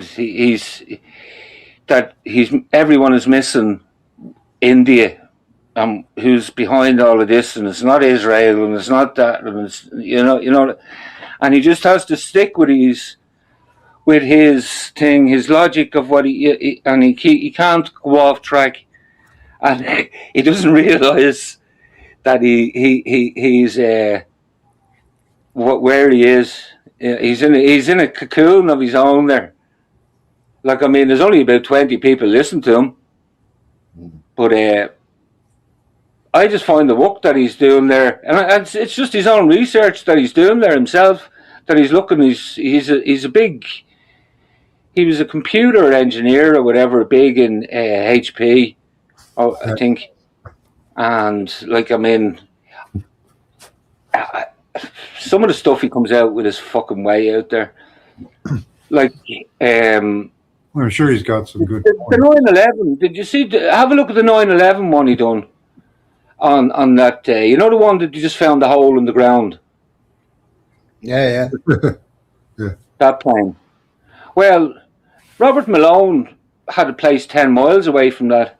And the anthrax letters at the time go back all to that. If you can remember 9/11 and the anthrax letters and the thing that was going on at that time, like that was all part of, and people don't, you know what I mean? Because there was no one really, there was no buildings involved in that or whatever. They'd never thought about it. But he'd done a bit of research on it and that, and went out and found out that the post on that was meant, if that post was on that plane, the plane would have been coming the other way. You know, things like, that doesn't make sense. You know, the stuff that they did find in that hole in the ground, the letters and all that. Like, I mean, that's what I say. Like, I mean, unless you just looked and done the research, you just don't think. You say, fuck, your man has done some great work, some great research on that. No one ever, you know, like you don't even think about it. And he's just one of them out there. Like yesterday, I was thinking, here's another one for you. Do you remember the Rolling Stones done a concert in, it was in Los Angeles? They done, or the Hells Angels done. Yeah. And someone got stabbed. Yeah. The Hells Angels stabbed some bloke, some black guy, said it was racist or whatever. I seen a guy yesterday, and he just wanted to put the picture fucking straight on that, what the media's never done. And he showed a picture, 2 pictures are in succession of it, and your man in this green suit, black guy, and I'm pointing the gun at the stage, right? And the bouncer's just to go out to grab him. Now, he says, that's never been shown or anything like that or whatever, but, you know, I just, if that's real, you know, things that you just take for granted. He says, I know that was there. He says, but things that you've always taken for granted or whatever, and you never even thought about again, there's always something in it. Yeah, there's always some scam they're pulling on us. Yeah, you know what I mean? You just say, Jesus, I never really even thought. Like, look at Charlie Manson and all that. I remember that happening at the time. You know? And like, fuck, that's all fucking mad, all that shit. But now, even further on, and the older you get, the more information you get, and then you're seeing, like, little clips, and you're saying, who invented fucking ecstasy? The true drug. Yeah, you know what I mean? And the history of the true drug. Sure, the Nazis did. You know what I mean? And they gave it, then they used it in Charlie Manson and all that. Well, they used it on the American military. Yeah. Used it on American military. Well, they've used it on us all. They've used it on the whole lot of us ever since. Like, I mean, it's been on our side of the world anyway. Yeah.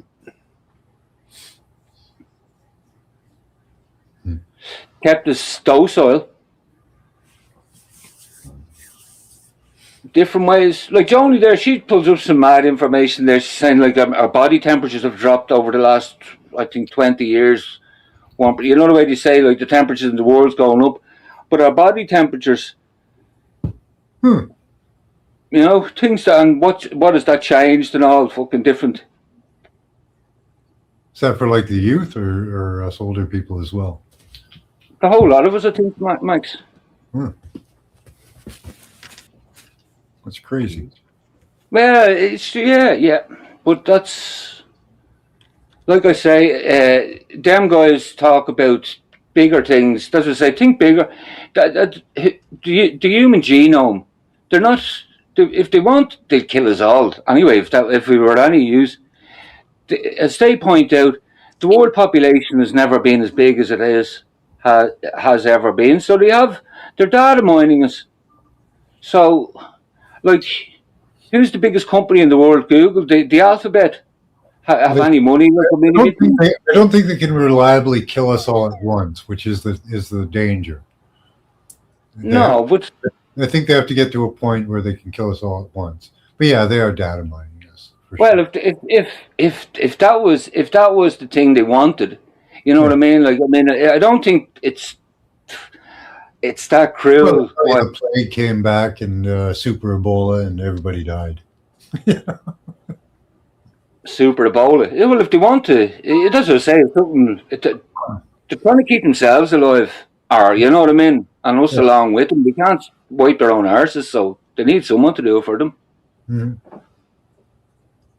Yeah, well, the Georgia Guidestones gave us that revelation, right? 500 million. Man. You know. But yeah, data mining us right now for movement recognition and cognition and other things so that they can build better AI and have better robots. Right? The robots are good, but they're not that good yet. They need to mine our movements and stuff. So that's why they have AI going into people's houses now. And what you do is you do a task. The AI watches you do the task and replicates it. We're teaching them. Teaching our replacements. Yeah. Well, is it better or worse? I don't know. I'm not going to be around to discover this. I don't think, you know. All as I can go on is I'm here. I remember my father turning around to me and saying, and I thought it was one of the most stupid fucking things I heard from my grandfather. Imagine saying that to your son. There's no future in electrics, he told him. And I thought, that's fucking mad. Imagine telling you that. That's stupid. But when later on, 40, 50 years later, I thought about it and I says, that was a profound fucking statement. It wasn't just a thing. He was talking about, like, AI, or, you know what I mean? That was the thing what he's saying, what's coming. Well, I think too in the past, the only thing that electrics was used for, like prehistory, was the things like the fasces, which was a weapon. Mm-hmm. So, I think that's why the church tried to suppress technology for the longest time, is because they knew its end game was domination.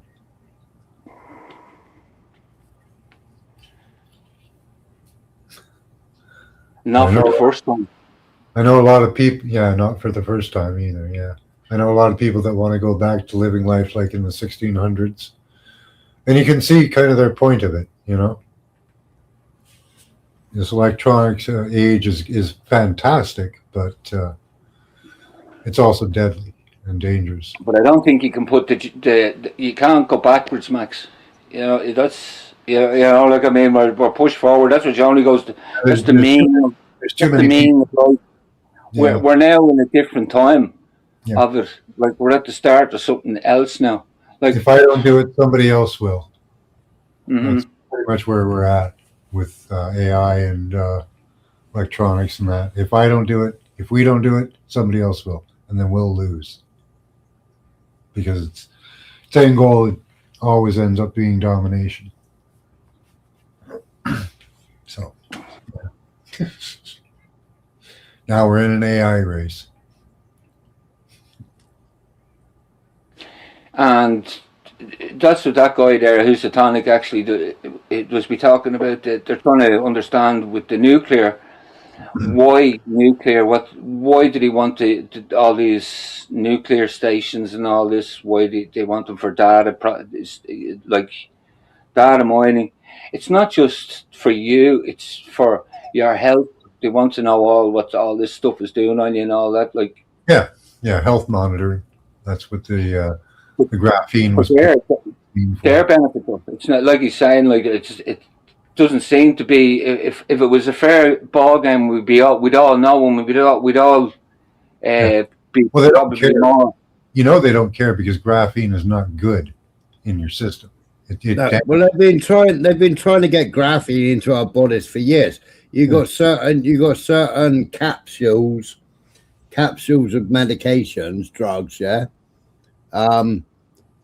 if you actually melt that, instead of ingesting it, if you actually put it in boiling water and dissolve it, you're left with graphene at the end of it. Because it's in part of the black dye, and they got graphene in it in part of the black dye, and it is generally magnetic. It does generally work. Like if your phone, you get a message on your phone or whatever, or the ringtone on your phone, it will actually excite that boiled down graphene that's left over from that medication. Yeah. So they've been trying to get graphene into our bodies for years. Yeah.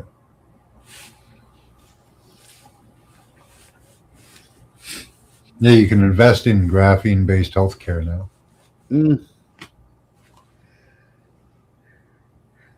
So chemists in Canada, aren't they? And online. What's that? Selling it in chemists, graphene-based healthcare. Selling it in chemists in Canada.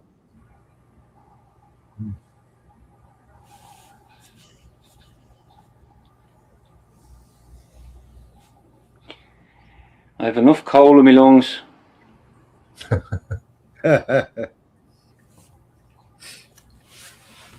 Oh, there's a way they can use cigarette smoke as a sensor as well.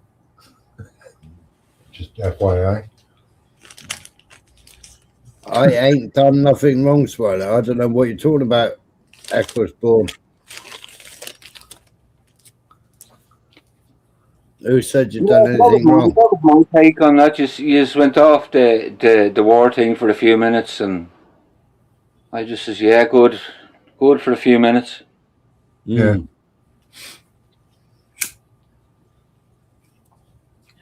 I mean, war. I remember the last time they said they were going to show war was the highway to hell. Do you remember it? Coming back from Kuwait that time. They ran the Iraqi army back that time, they had air power superiority over them, and they fucking fried them. The Iraqis going back that time in the desert and that. Oh yeah, that whole line of Yeah. that whole line of convoy going down? They fucking strafed them. But like that, they're cruel fuckers. Like that time, they had a deck of cards. Remember the deck of cards they had after them?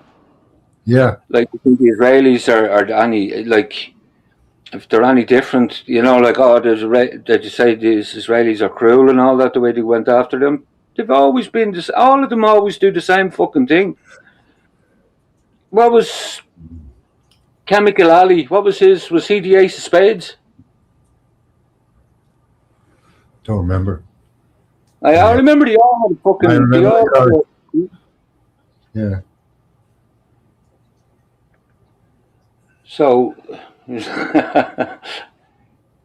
that's all. History just keeps repeating itself. It's just only it's different this time.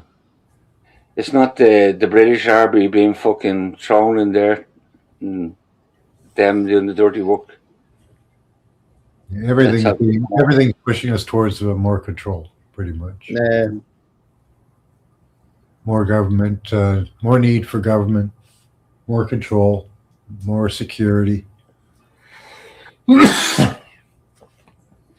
is change.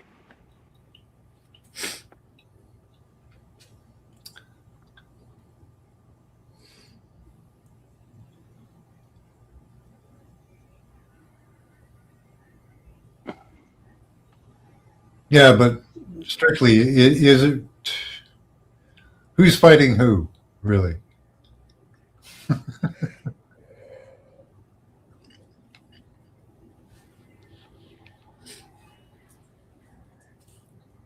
Well, there was an American general, wasn't there? That said we killed the wrong enemy. Yeah. And Eisenhower bumped him off. Yeah, but all wars are money wars. It doesn't matter what the fuck, you know what I mean? Who won? It doesn't matter. At the end of the day, they're fighting over. This is for deep. Yeah, but what gets me, Ulek, is you get all these people going, our forefathers, our grandparents, they fought for this country. They fought for this country. And, you know, if they didn't fight for this country, we'd all be doing the goose step now. We'd all be talking German. Well, we already speak a Germanic language. English is already a Germanic language, right? And we did fight the wrong enemy. Yeah. Since when? You know what I mean? Since when? I've always, like, I mean, who? Like, my grandparents, they fought in for fucking independence and all that. And I'd sort of say now, if they were here, they'd be saying the same fucking thing exactly. What the fuck? But I'm not going to go back to them. The social experiment would have been the same, though, right? We're just a social experiment. Yeah, that's all we are. That's why we have the systems we have now is just a social experiment.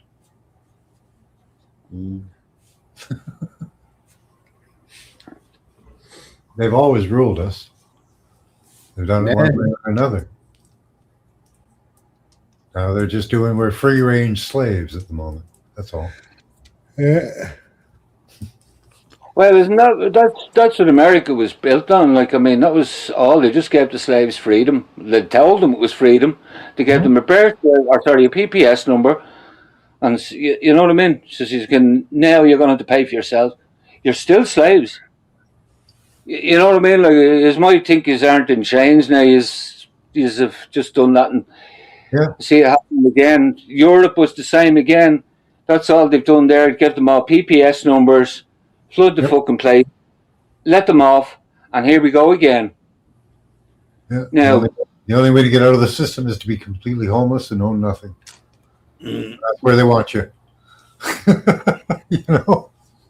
The making Yeah, of I a can slave, see, the can see you, Willie I'm Lynch letters.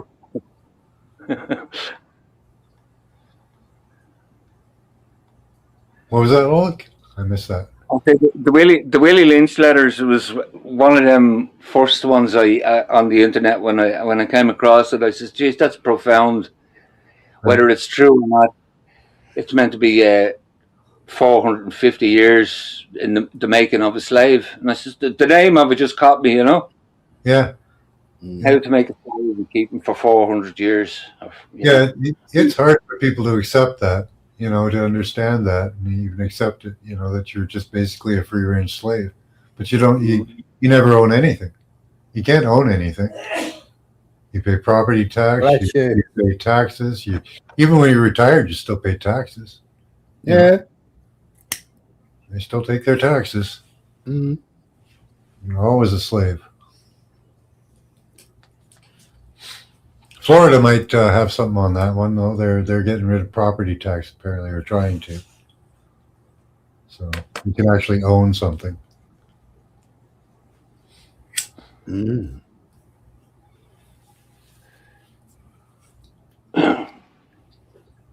See if that goes through. That'd be nice to see. Right now, they're about to raise the property tax in my city again. They've doubled over the past 10 years. So a lot of people have been losing their houses because of property taxes. It's mad, isn't it? Fucking disgrace. Well, Britain's the fucking place for it. They're the ones the worst for it, taxing, showing how to find new taxes on people. No, but they are though. You have to hand it to them. Oh, I don't know. Have you heard of the rain tax? Oh, yeah. Yeah, they were trying to do that in Toronto, in Canada. Yeah, the rain tax. Yeah.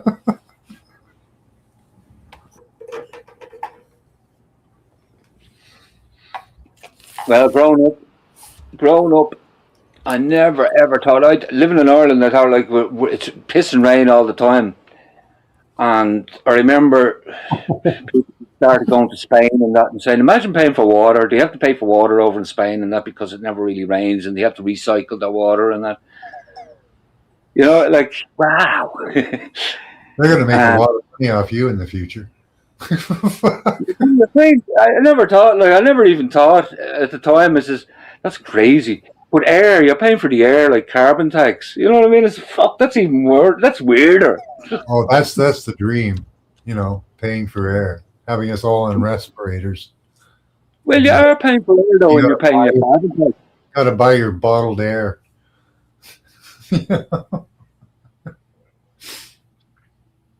Why are you breathing air for free? That's ridiculous. Keep cows from wearing nappies. Pay your carbon tax. Yeah. Yeah, there used to be like 500 million buffalo on the plains. Now they've got like 100 million cows in the U.S., and that's a real problem.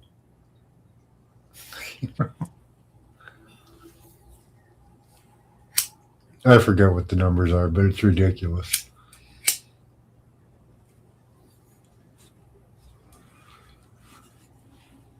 And we're still sacrificing virgins to the volcano for the weather gods. That old nugget, huh?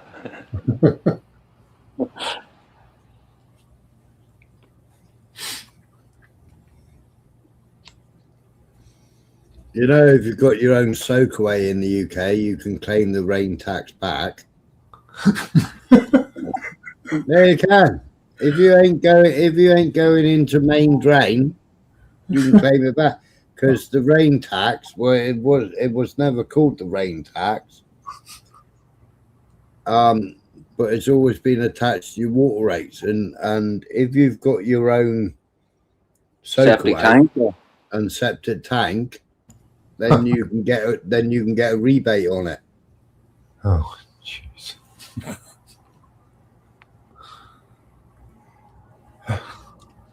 I think it was called surface water or whatever, because they were talking about last year or the year before about all these people that have lowered their curbs and then put a driveway in next to their house instead of having a garden. So they've got no soakaway now. So there's more water going into the drainage system than there should be, because normally people would have had a front and a back garden, but because everybody was paving their front garden to turn it into a car park and then getting planning permission to put drop curbs in, they were getting more water into the drainage systems. I actually like that. That's putting more water into the land. That's actually good. Well, yeah, it brings the water table back up instead of putting it into the rivers and then the sea, doesn't it? Yeah, that's a good thing. That's a decent use. But I don't know why people should be taxed for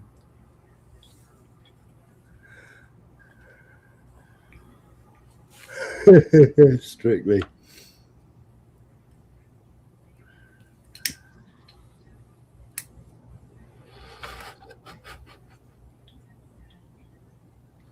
I thought that was a good, and maybe it would have changed things around when they brought in a thing for accountants.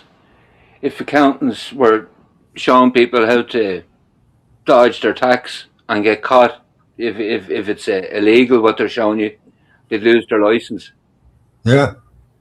I remember that license. How long will that? How the fuck is that ever going to work?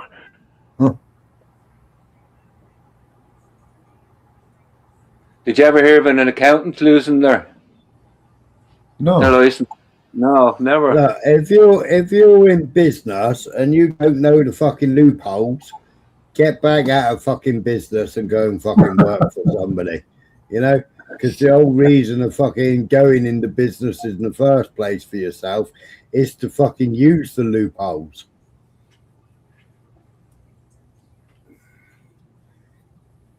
And you ain't going to survive in business if you don't know the fucking loopholes.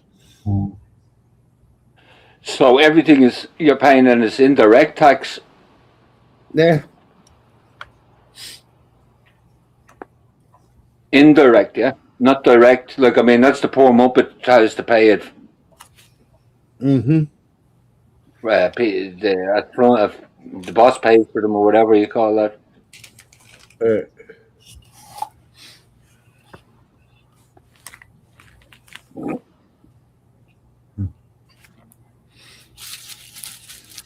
Yeah, we've been dumbed down.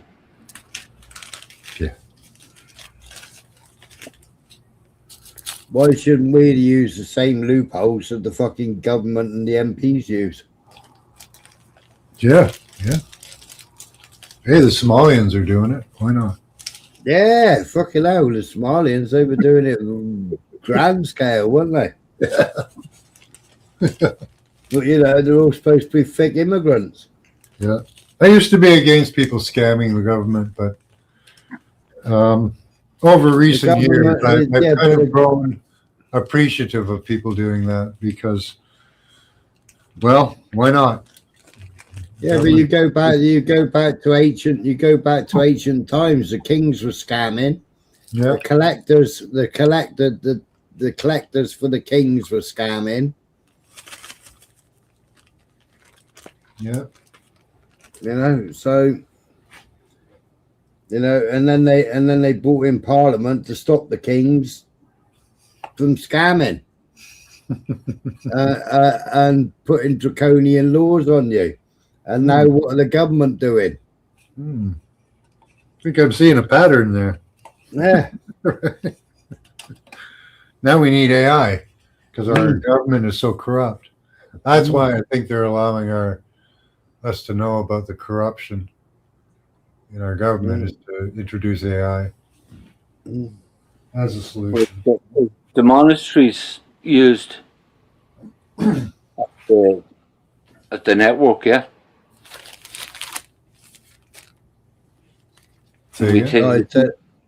the monasteries to use that network for all their tax collectors. Yeah.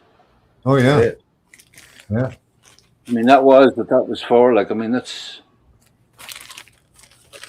Yeah, look at how we have that. Incredibly wealthy the church was and is. Yeah. Friar Tuck was never poor, was he?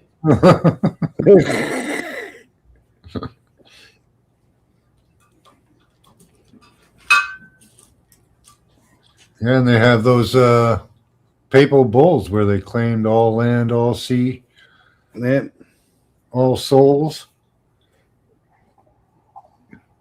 You, me, the birds and the bees, we belong to the church.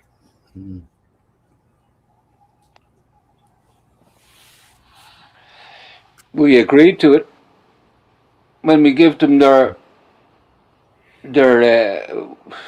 name. We give them our name, and then they give us that fiction. Yeah, and people Instead, pay them their alms.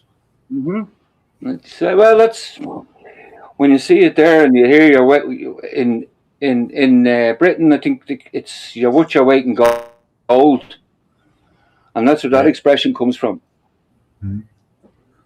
Yeah.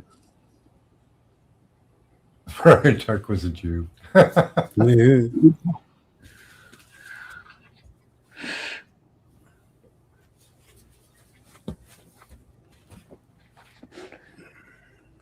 think I've got to head off. Yeah, it's 3:10 in the morning. I'm yawning like mad, I am. Yeah. I got work in the morning. I'm glad you came up, Oleg. It was good talking to you. Yeah, great to hear you. Well, that's what I thought I might have been nagging you on the fucking giving you. No. I just didn't understand where that guy was going with it, you know. And yeah, I'd say he's hard. I've been listening to him there for years, and yeah, he can go on. He does it live when he's doing it there, the research that he's doing, and he's you know what I mean. He's not that he's been sitting there and going after this. He says, "Oh, connection." You know, I can see he's got some points to what he's talking about for sure. Yeah, you know. He done a book there. He was doing. He was reading a book. Just to give you an example, 60% of the book that he was reading it himself, and he got the audio then off YouTube, and 60% of it was fucking missing, and it was a book about. It was an important book of about AIDS or whatever, and it was printed. They dropped it off in 9/11. Right on the you know, like these things that he was just saying, like, I mean, just fuck it. He says, this is one of this book here tells you the whole thing, and Whitney Webb and all these are all off fucking doing all this and all that. There it is in front of them, and none of them will run with it. None of them. He says, I have 20 of you fucking listening to me, and you know what I mean. They'd all rather go over there and tell you fucking these are after taking it down for £2 billion when they can print fucking £2 billion. You know what I mean? That's the way you know, like that's, and I just love that, like when someone's saying fucking things like that, and I'm saying, fuck yeah. They're all like, there's not the alternative is the same as well. All these fucking James Corbett's and all them, and I used to love them all for the work they do, but we're still in the same fucking shite with everything they've given us. You know what I mean? Yeah. Every one of them. Yeah. Yeah. You can only take someone for so much truth, right? And the rest of it's just shit. You know, propaganda. We feed into it. We're feeding. I listen to them all, actually. You know, I listen to Jones. I listen to Corbett. You know, all of them. You know. I stopped listening to Alex Jones. Yeah. Well, he does come up with news. You just have to take it as news and not his take on anything. But but you know that he's deep state when he gets fined all that fucking money, and he's still got his channels and everything else. Is it even him now? This is the third time I've heard this. He did eat someone before and morphed into Alex Jones. Now he's just again, he's morphed. Someone else, some other comedian now has morphed into him as well. Did you notice that? I forget his name there. There's a guy called Jake. He used to be called Jake the asshole, and he used to do. I've been watching him for years. This guy, youngish guy, and yeah, he was into the gambling. The guy before Alex Jones. Yeah, is that what you mean? No, he's no. This guy he's only around 4 or 5 years, I'd say, on the internet, maybe a bit longer. But he used to have all the the ones that they be going for the matches that are rigged, that they think they can predict the scores. But he was doing it, and people were giving him money and all that, and he got fed up with it because you can't be right all the time. He's not fixing the matches. He's only guessing which ones that they're fixing. And he's only trying to predict, so he just gave it up. But now he's changed a bit and he's around and he's pointing out all these other fucking things like Alex Jones is the fake and Arkiax, all this and all these. And you just say, I'm glad when you see someone that's been at it, and he knows all the moves. It's not that he's been there. That's to say, it's not Alex Jones, and when you see that fucking joke, and you see the spin-offs from it, like you just say, yeah, it's military the way it is. You know what I mean? Why wouldn't you want to work in it? Let's say Prince Andrew and all that. They have another brother. What is he? He's a film producer, isn't he, or whatever? The youngest lad. Yeah, they all have their particular brand of division that they promote. Each one of them. They're all there for the job. Yeah.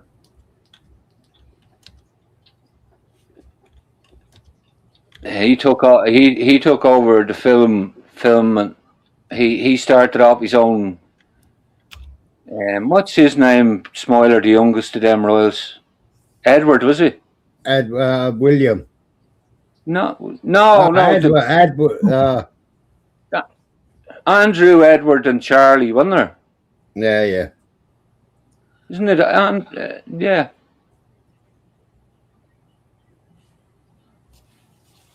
So he I know that's what he done. So Sam, when you see all these things, like of all these who's the photographer and all these fucking things, they're all, here's one for you, Smiler. And I say, no one ever fucking think of this.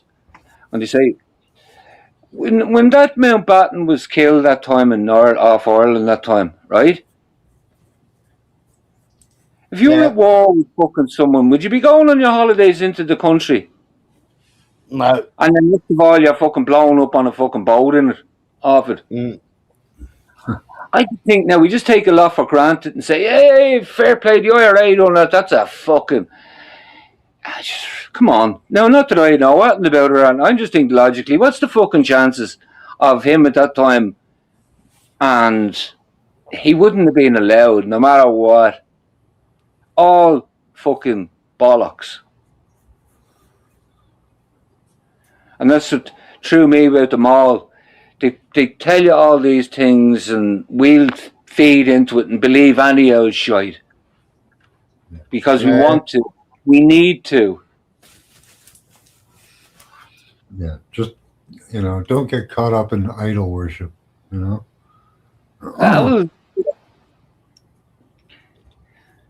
Try as hard as you can. It's very hard not to. Well, everybody's going to tell you some truth and some lies, whether they know it or not. That's the way I figure it. Well, it's just very hard to take sides, Max. That's the only thing you can do is... Well, that's what they want, is you to take sides, right? Yeah. You got to walk the middle path.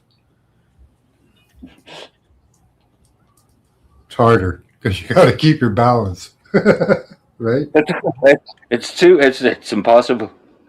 Well, it's not impossible. It's just very difficult. And you're gonna fall off a few times, right? So, yeah, right, Glenn. Don't trust nobody, right? Just take the information, use that. If it's true, it's true. If it isn't, it isn't.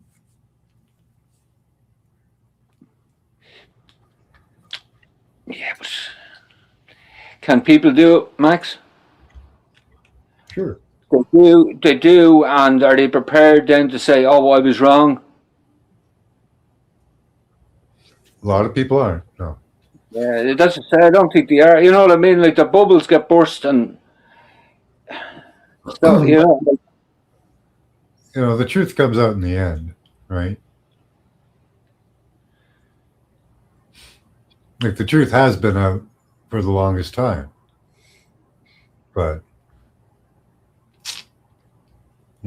it takes a long time for the truth to become popular, and it takes a lot of effort too, and a lot of people. That's why shows like this that only get 26 viewers or anything, they matter. They matter in the long run. That's why I try to get my viewers to, do their own shows, do their own postings, because that's what it takes is thousands and thousands of small channels making a difference, right? Like that guy you're talking about, he only got 10 viewers or whatever, right? Mm-hmm. So, but he's making a difference. He's putting out what truth he's got, which is cool, Yeah, I totally agree. But the future's not bright. Future's not bright, Max. Well, whether he's right or wrong, he's doing what he can, right? Exactly, yeah. Like us all. Yeah. Fair play to Smiler. As I say, it's not easy. He gets a lot of book doing what he's doing. Yeah. Yeah. Gotta just keep striving on, haven't you? Yep. I've been banned a few times. I've had my videos ripped down. I'm on super double restrictions on my YouTube channel. They don't like me at all. But you just keep posting stuff. Keep doing it. That's it. Right? You know that if you don't do it, if people don't do it, they'll win. Yeah. If people do it, we have a chance. Maybe. Yeah. Pretty slim chance, but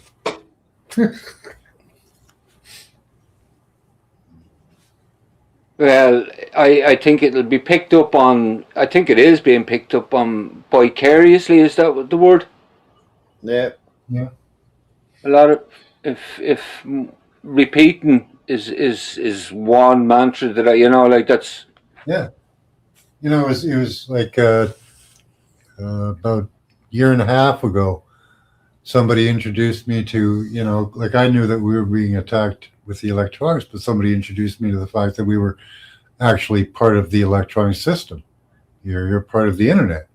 Blew my mind, And I've been running around for a year telling people about that.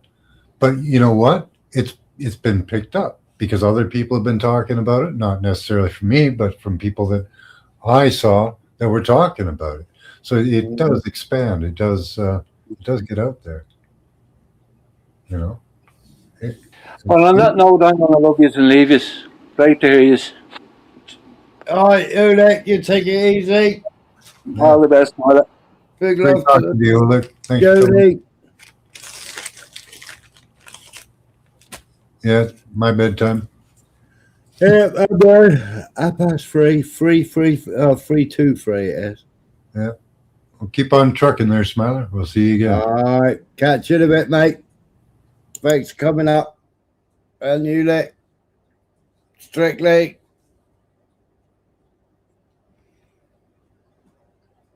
I'll catch you all later.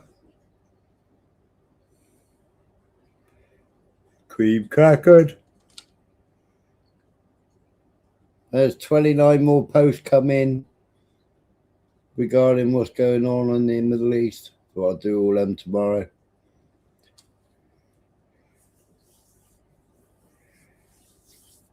Take it easy, people.